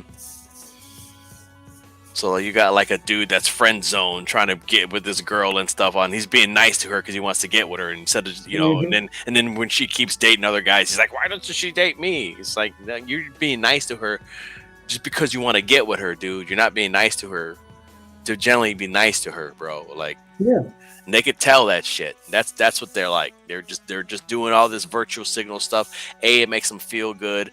B, it gives them online Twitter clout, and they could just and caring about shit. You know what I mean? And then C, they're part of a movement that they can tell. It's like they can tell their cats about because they're not having kids, so they can tell their cats about all the justice that they've been doing. I was wondering why cat parents at an all-time high now. I'm not surprised. You know what? Because people don't want the responsibility of having kids, man. Having a kid is tough. Yeah, I know I got one. She's tough. She's 4 years old and she's tough, and it's hard. And you have to not be selfish. But in the end, I mean, in the end, it's worth it, you know. But you do have to sacrifice and give up. You have to give up things because that's just the right thing to do. But you don't mind because it's your kid. And that continues your legacy too. You know, those kind of moments to see your child go through accomplishing maybe some of the things that you went through, or even, you know, other things. You feel proud, honest, proud moments in your life when you see your child really accomplish those things. There's no negative agenda involved in that.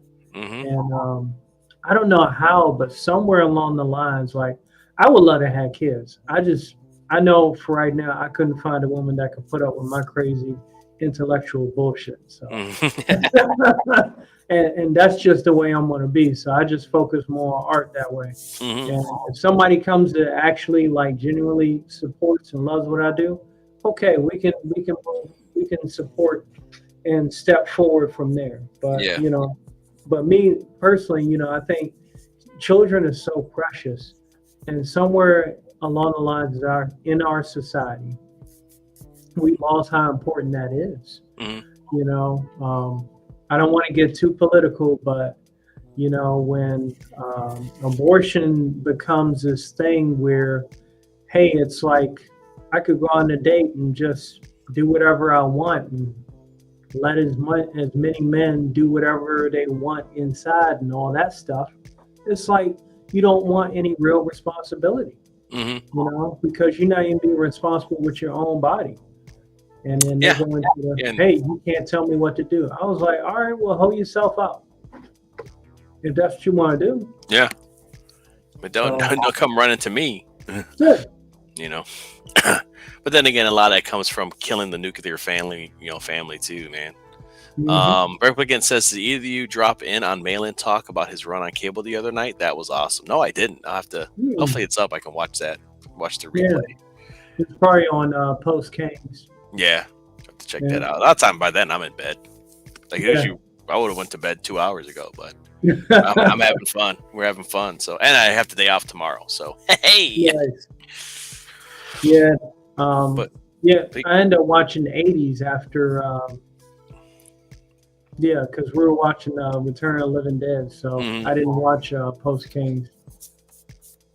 Have to catch that on the replay. That's the stuff that I like seeing, though. Like, I like when they talk about art stuff. A lot of times they're just talking about whatever. And I'm like, listen, I mean, I guess that's kind of cool, but I'm here for the comic stuff. Yeah.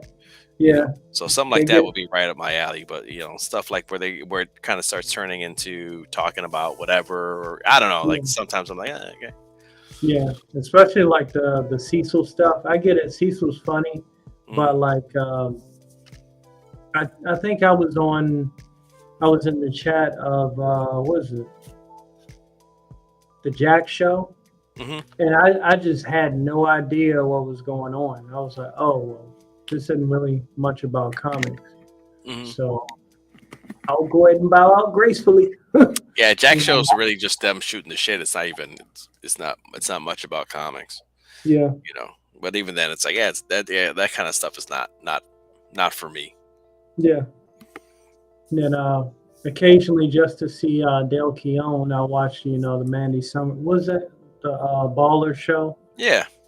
And they get drunk and cut up on there. Sometimes funny, but again, we got to remind ourselves why we're here.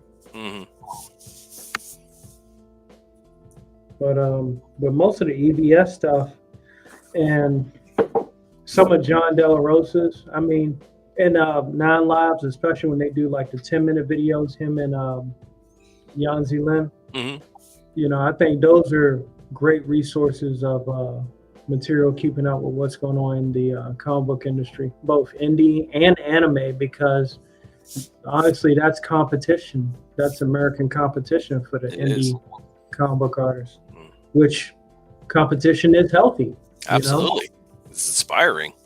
Yeah. Like, dude, that's a great idea. What if I did this? Oh, okay. Yeah, man. Cool. Exactly. Or even have you push the boundaries too. You're like, that Chainsaw Man sounds insane. I love it. I just love the idea. I saw because I'm subscribed to Brett Booth's Patreon, and I'll see like his commission sketches, and he did one of Chainsaw Man, and I was like, is this the dude they've been talking about in anime? That is nuts. Yeah. I couldn't even like try to comprehend it. Like a chainsaw for a face and chainsaw hand. You know what I mean? It's like, dude, they're like, yeah, let's get crazy. We're just gonna call it Chainsaw Man. He's gonna have a chainsaw for a head. Cool, dude. Like, let's do it. Like, that's comics. Yeah. Like, that's comics. Exactly. It's like that's how crazy it's supposed to be and like wacky. Yep. That's the whole point, And then I was learning some stuff when they had so terrible with the names. The one that launched the was it Garbage Man and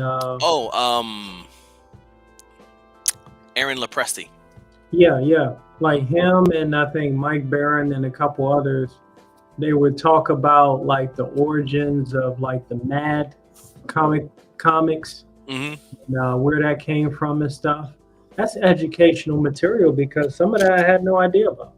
Yeah, and then they'll talk about like, oh, I met so and so, and this is how he was, or you know what I mean, like stuff like that's always kind of neat too. You know what I mean? Like, oh, I didn't. Yeah. Like one guy I started kind of respecting, and I want to start looking at more of his stuff. Is Sergio Aragonés, who draws Gru. Because he did a lot of mad stuff. He was doing a lot of mad stuff. But then just watching him, like how he draws, like I was watching. There's a thing on if you just Sergio Aragonés comic book greats. There's him and Stan Lee, and he's talking about how he's drawn because he's a cartoonist. And he does comics, but he's mainly a cartoonist. So if you see his style, you're like, yeah, whatever, man. But then you see him draw something that has like tons of people, or even he's like, well, I have to design this ship, but it's not in our reality; it's in this reality. So I have to like, grab bits and pieces and make it this ship. So he put like 6 sails on it, and like it looked like this crazy like wind thing, and you know, and he's just talking about, well, this is how I draw, and if we want to do cartooning, because that's what I do, this is how I do the cartooning. And you see, the whole time he just has a big pad of paper and a fat marker in his hand. He's just he's just going quick. But he worked for Mad. Wow. magazine and stuff. And so like I was like I had a whole like I would see Gru and I'd be like whatever, but then hearing him talk and like I was like, oh dude, like I gotta get some of that because it's cartoon fun is what it looks like. But that's a good one, you know. So I love hearing about stuff like that. And that was one of the things that I got a reality check about with comics and cartooning, because one time I did a trip to talk to a counselor at the Joe Kugler School for cartooning. Mm-hmm. And you know, the Kugler family, they're real big in DC doing work for them. So I was thinking to myself, over in Dover, New Jersey, me and my ex-fiance at the time, we did a road trip. And I was like, why is it cartooning when, you know, you guys are drawing comics? He said, well, you know, cartooning is, you know, a very number of mediums. Newspaper, you know, not just comics. Magazines and all those. Whereas comics is, you know, its main bases are comic books or graphic novels. Yeah. And I thought it was very unique. So I had to learn the difference, even though they're still somewhat similar. That makes sense. That, you know, to me, that makes sense why John Buscema would always be like, I'm a cartoonist. Because he did comics, but he did everything. Yeah. So you're not just doing comics, you're doing, you know, yep. You know, you're doing everything. Mm-hmm. I guess there's a difference between like I fix cars or I'm a mechanic, I guess, you know. Yeah, one or the other, yeah. You know, he's like, no, I'm a mechanic. I fix trucks, I fix cars, I fix whatever, you know. So I guess there's a difference. One's more cartooning is more broad, and recently I've been liking that idea of cartooning. You know? Heck yeah. You know, just I'm gonna draw like this, but seeing him go with the marker, and I was like, man, dude, like that looks like fun. Oh, right. Like just I'm gonna draw this, dude, because I used to do that in high school. Like that's how like I had a style that I would draw, and I would just draw with a fat marker in high school, and I would just draw straight, like I wouldn't even pencil stuff out. Wow. Then I had like where a lot of the certain style that I use comes from, especially like in the other, like in this stuff, like this kind of, I was kind of bringing it back with stuff like this, like this little cartoon. Yeah, and those are fun. They don't take a whole lot of detail, but you're still conveying the message of the character, or you know what message you're telling. So. Yeah, and there's a certain energy that comes into it too when you're like zip and you're doing it. Then when you're like, well, let me ink it, let me do this, that's what I got to work on. I'm trying to, with my inks, like when I ink stuff, I can't transfer the energy of the pencils, doesn't transfer well for me. Agreed. Yeah. It's like, oh man, like it looks so boring. Same here, man. I'm such a slow artist. When I draw in Procreate, I think I draw the fastest, I guess, just because it's the sketch. And then when I bring it to Clip Studio Paint, everything slows down because there's so much detail you can put into it. Have you ever heard of automatic drawing? No. So if you go on YouTube and look it up, apparently that's supposed to be like a good, relaxing way to relieve the stress of, you know, getting the details, getting the proportion right. And all it is, you're tilting your pencil to the side, and you're just literally just letting your movements flow. You're not drawing anything in particular. Although as you automatic draw, images will come out of what it is. You're just kind of moving your hands, your wrist around and your shoulder around, elbow, that whole movement and motion. It's pretty unique. There is one guy, he showed it, and you know, some of the stuff he was coming up with, and I was like, that could be anything. You know, it almost looked abstract as a sketch. But yeah, he said it was pretty helpful with speeding up, you know, drawing. And it's a good way to take a break from consistent focus, on something that you're drawing. Mm-hmm. It sounds like sounds pretty neat. We'll go ahead and I'm gonna go ahead and share this. Let's see. This is it's on YouTube. Him talking to Stanley and stuff, and he's just like zip, zip, zip, zip, zip. I'm like, oh, that's so fun because it doesn't have to be exact. It doesn't have to be so like.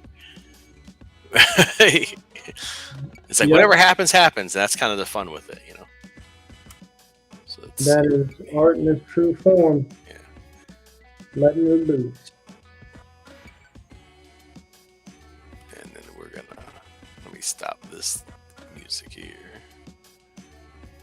We don't need that.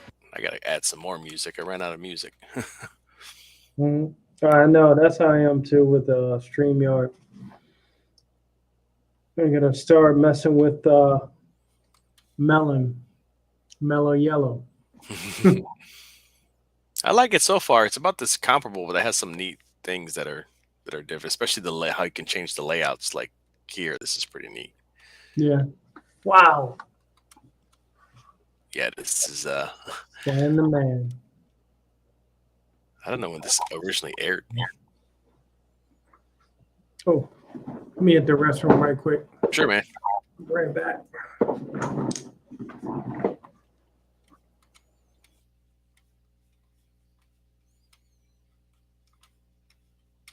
Oh, I guess I'll start that up again. So I'm kind of at this. I messed up. I drew her high, and I was gonna put rigs low, but I don't want to put them down here. So I think I might light table it, and maybe put her more here, and then him up here because he's a big robot. Or maybe I just wing it and say, screw it, man. Just put him over here.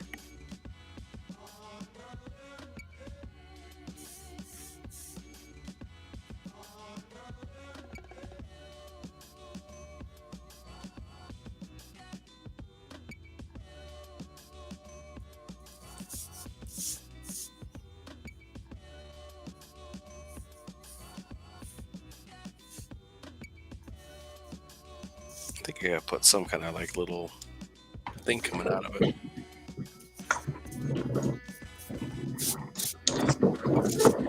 Nice.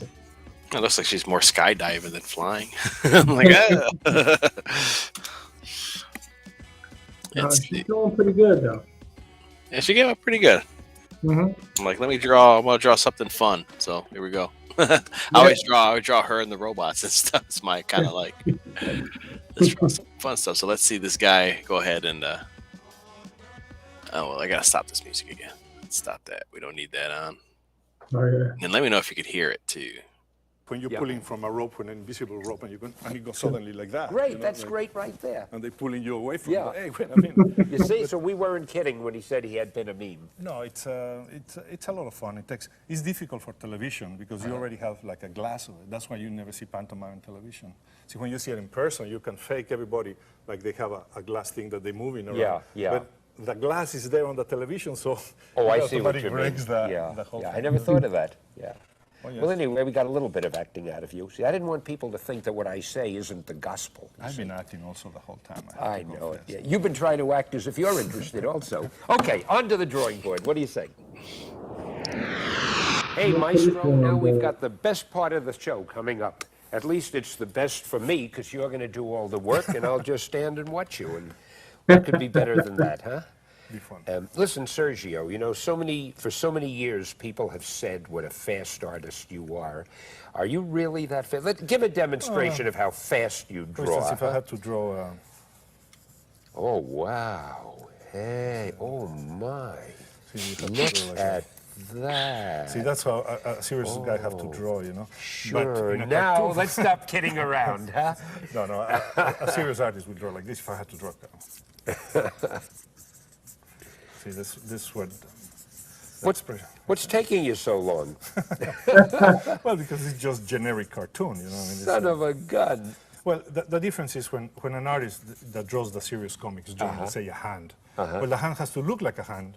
The guy has to study anatomy, and the hand has to have certain proportions, you know. Right. But Oh when my you draw a God. cartoon hand, this is a hand. That Yeah. is crazy. See, or this is a hand. Funny thing is, I So think this is- this looks more like my hand than that one does. It's just faster. Cartooning lends to speed.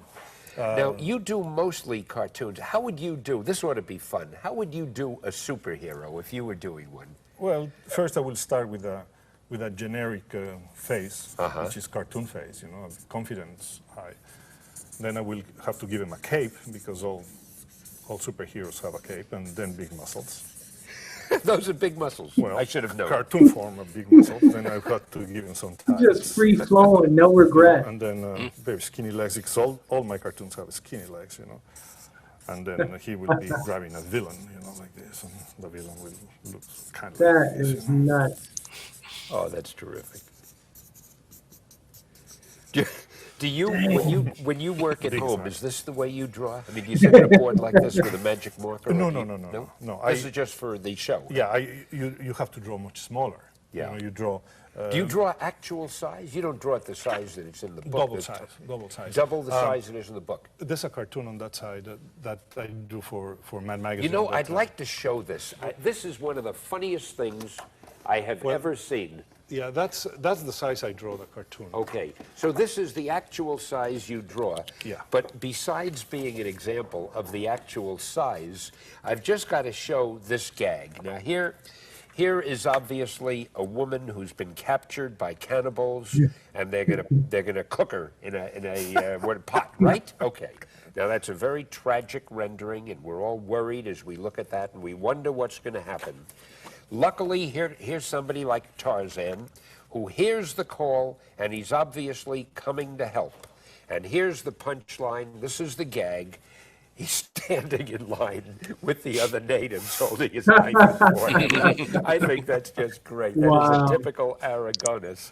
And I think it's a great example of how you, as a cartoonist, are a writer because you dreamed up the gag. I mean, you wrote the gag as well as drew it. And you don't need any words for it. You surely don't. The pantomime will express the whole thing. But that's one of my favorites. But that's the size I draw, and also because of the cleanliness and the sharpness of the line, you have to draw always double. The only thing these things is so you can capture, for instance, when we're talking about expressions, and you try to tell somebody about a cartoon expression, then you can go from a very subdued face that has no expression whatsoever, and then to a surprise face, for instance, you know, like, whoa! The super exaggeration in cartoon that's so necessary, you know, or laughter, you know. You saw like, you have to go all the way around, the total exaggeration, a little tear coming out. So expression is what makes a cartoon. If you don't get expression, for instance, a guy is sleeping, you know, little nose, You got him drooling. the hand like a little hand going like this. You see, it gets like, That's crazy. And the same expression can be done with any animal. If you're drawing a human being, but if you're drawing a dog, and you want to make him laugh, but it's the same thing, you know. Dogs laugh like people laugh In cartoon when it's a land, cartoon. yes. Sure they Birds Yeah. laugh the same way. do. You give them the teeth and everything. Yes, because it's a cartoon. You see, cartoons have the great advantage that you can draw anything you want, and it won't make a difference. If a serious comic book artist is drawing an elephant, and if he doesn't look like an elephant, he's going to be considered a bad artist. In cartooning, the drawing makes no difference. Or it's have a joke. you have to draw something with a trunk and big ears and stumpy legs, and it'll be an elephant. Right. But that doesn't mean that if you are starting your career, you have to look at a lot of elephants to understand their principle. You know, I mean, their mass, their volume, their But you know, it's a feeling, and to me, it's just like when you were talking about being a clown. You remember when you were a swimming clown? Yeah. You have to be a good swimmer in order to be able to look funny, just like a rodeo clown has to be a really good rodeo star in order to do what he does. Now, it seems to me you've got to really know what an elephant looks like in order to do a cartoony elephant. Yes. The same with a boat, the same with a man, the same with anything. Well, So it's not quite as easy as it Right? It's just Well, like that's to the make right it look kind of incredibly chance, man. you just go, and of course it's not as detailed as his actual his stuff. You know what I mean? But it's you get the gist of it. You know, houses look like a period. it's like that's Then like you low can go res, to- and then his other stuff's like A lot high of res, people but it's the say, same well, style. Draw a train. Exactly. Yeah. Well, the first thing I do is go through a book of trains to look how a train looks like. Then sometimes I build a model of a train, or I go on to look at the train. You have to get into how a train This works. is a good idea. Then What you he talks invent about your own here is train, pretty good. because now you know the elements and how they function. You start from the front. You know they have a little light over here, or that light sometimes is here, and then they have a big Cow catcher. Cow catcher. And Yeah, then, I they don't have know those if we'll steam get things to that it. propels the wheels, But he and they talks have the little about wheels, when then they he have when he's a gonna chimney, draw like you a know. scene So you are are that's talking going to to take yourself, place like describing throughout that or with locomotive. a setting. He'll See, but draw you a have map seen that locomotive before, many times. of where Yeah. everything is. Because you So have then to he's draw like, it, all right, see? so when he draws That's this, he just knows the insane. mountains So are then over what here, we the said forest is before over was here, right. there's You a have creek to over know it here, whatever. So before when you he's can actually do it drawing the comics in a cartoony and way. whatever You that's gotta know happening what in the the thing space, There's no he magic. has a The map. magic So comes then with he's, a lot oh, of well, practice. if he's standing here, Well, I want him at the tavern. Well, the tavern's You here. can do Well, it because across you're a your genius. way This is you this. are The under stable's school there, so the stable will 8 be in hours the a day for the background. last 20 years, practicing. So he'll and map putting his hours in the stuff out. library. That's the is- genius Wow. part of it. Which is that pretty interesting. You research and you practice. Well, maybe you'd be more comfortable with the word talent rather than genius, but there are many, many cartoonists and many fine and good cartoonists, but there are very few who draw like you. And I have the greatest respect for anybody who has his own style, who can do something that other people do, but he does it in his own individualistic way. Now, I don't know anybody who draws as quickly as you, and I don't know anybody who really draws the way you draw. So I think if that isn't genius, it's certainly talent. No. It's just a lot of A rare practice. talent. A lot of practice. A lot of practice. And of course, this is as nice as I'll ever get to for you because the cameras are on you and everything. When we're alone, we can really get honest, and I'll tell you all the mistakes you made over there and so forth. But that train was really great. You're not slowing down. You can keep doing. Hey, do you remember once we were at a roast? I think Oh, was it for yes. Harlan Ellison? Harlan Ellison. You remember? Yes. And I was one of the guests, and I made my little speech. And I saw you. You had a flipboard, an easel behind that, and all the time we were all making our speeches, you were sketching, and it was the most frustrating thing because the audience could see what you were sketching, but none of us on stage could. Well, what is it you were sketching I during was that sketching roast? whatever people were talking about. Like if you were talking this story in the roast, I will be drawing. You trying to see me, I will be here drawing that anecdote that you just described. I will be just doing this as you're talking about the story. Yeah, there we were drawing, at the roast, and then and you were standing back there with an yes, easel, and I didn't know what you were doing. You'll be trying to look back.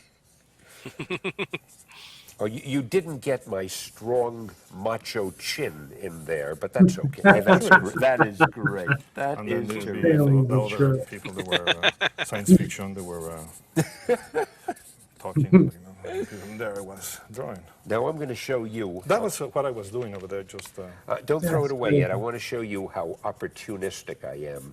Could I see how you sign your name? What does your autograph look like?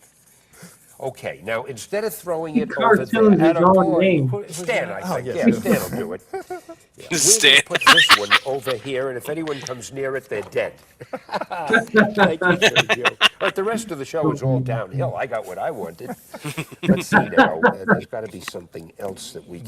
Gru. Oh, my God, of course. It's Gru, gonna be your publicity. biggest, most popular thing today. Well, this is the character.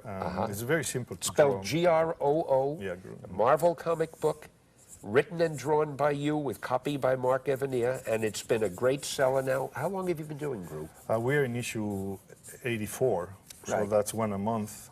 84 months. Has it been that long? That's Wow. right, without missing an issue. Now, Gru is a cartoon version of really Conan the Barbarian, but he's a little bit dumber. Yeah, it is More lovable, perhaps. It is on the genre of Conan. Is a barbarian.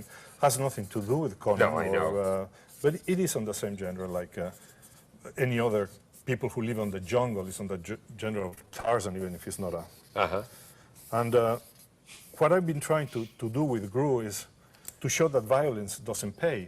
He's an ignorant barbarian who doesn't know how to read and write. That's why he never succeeds. And all the issues here at the end, he loses whatever he's trying because he's not educated. He just fights. And basically, you see, people think of it as just big a nose. funny script, a funny comic book.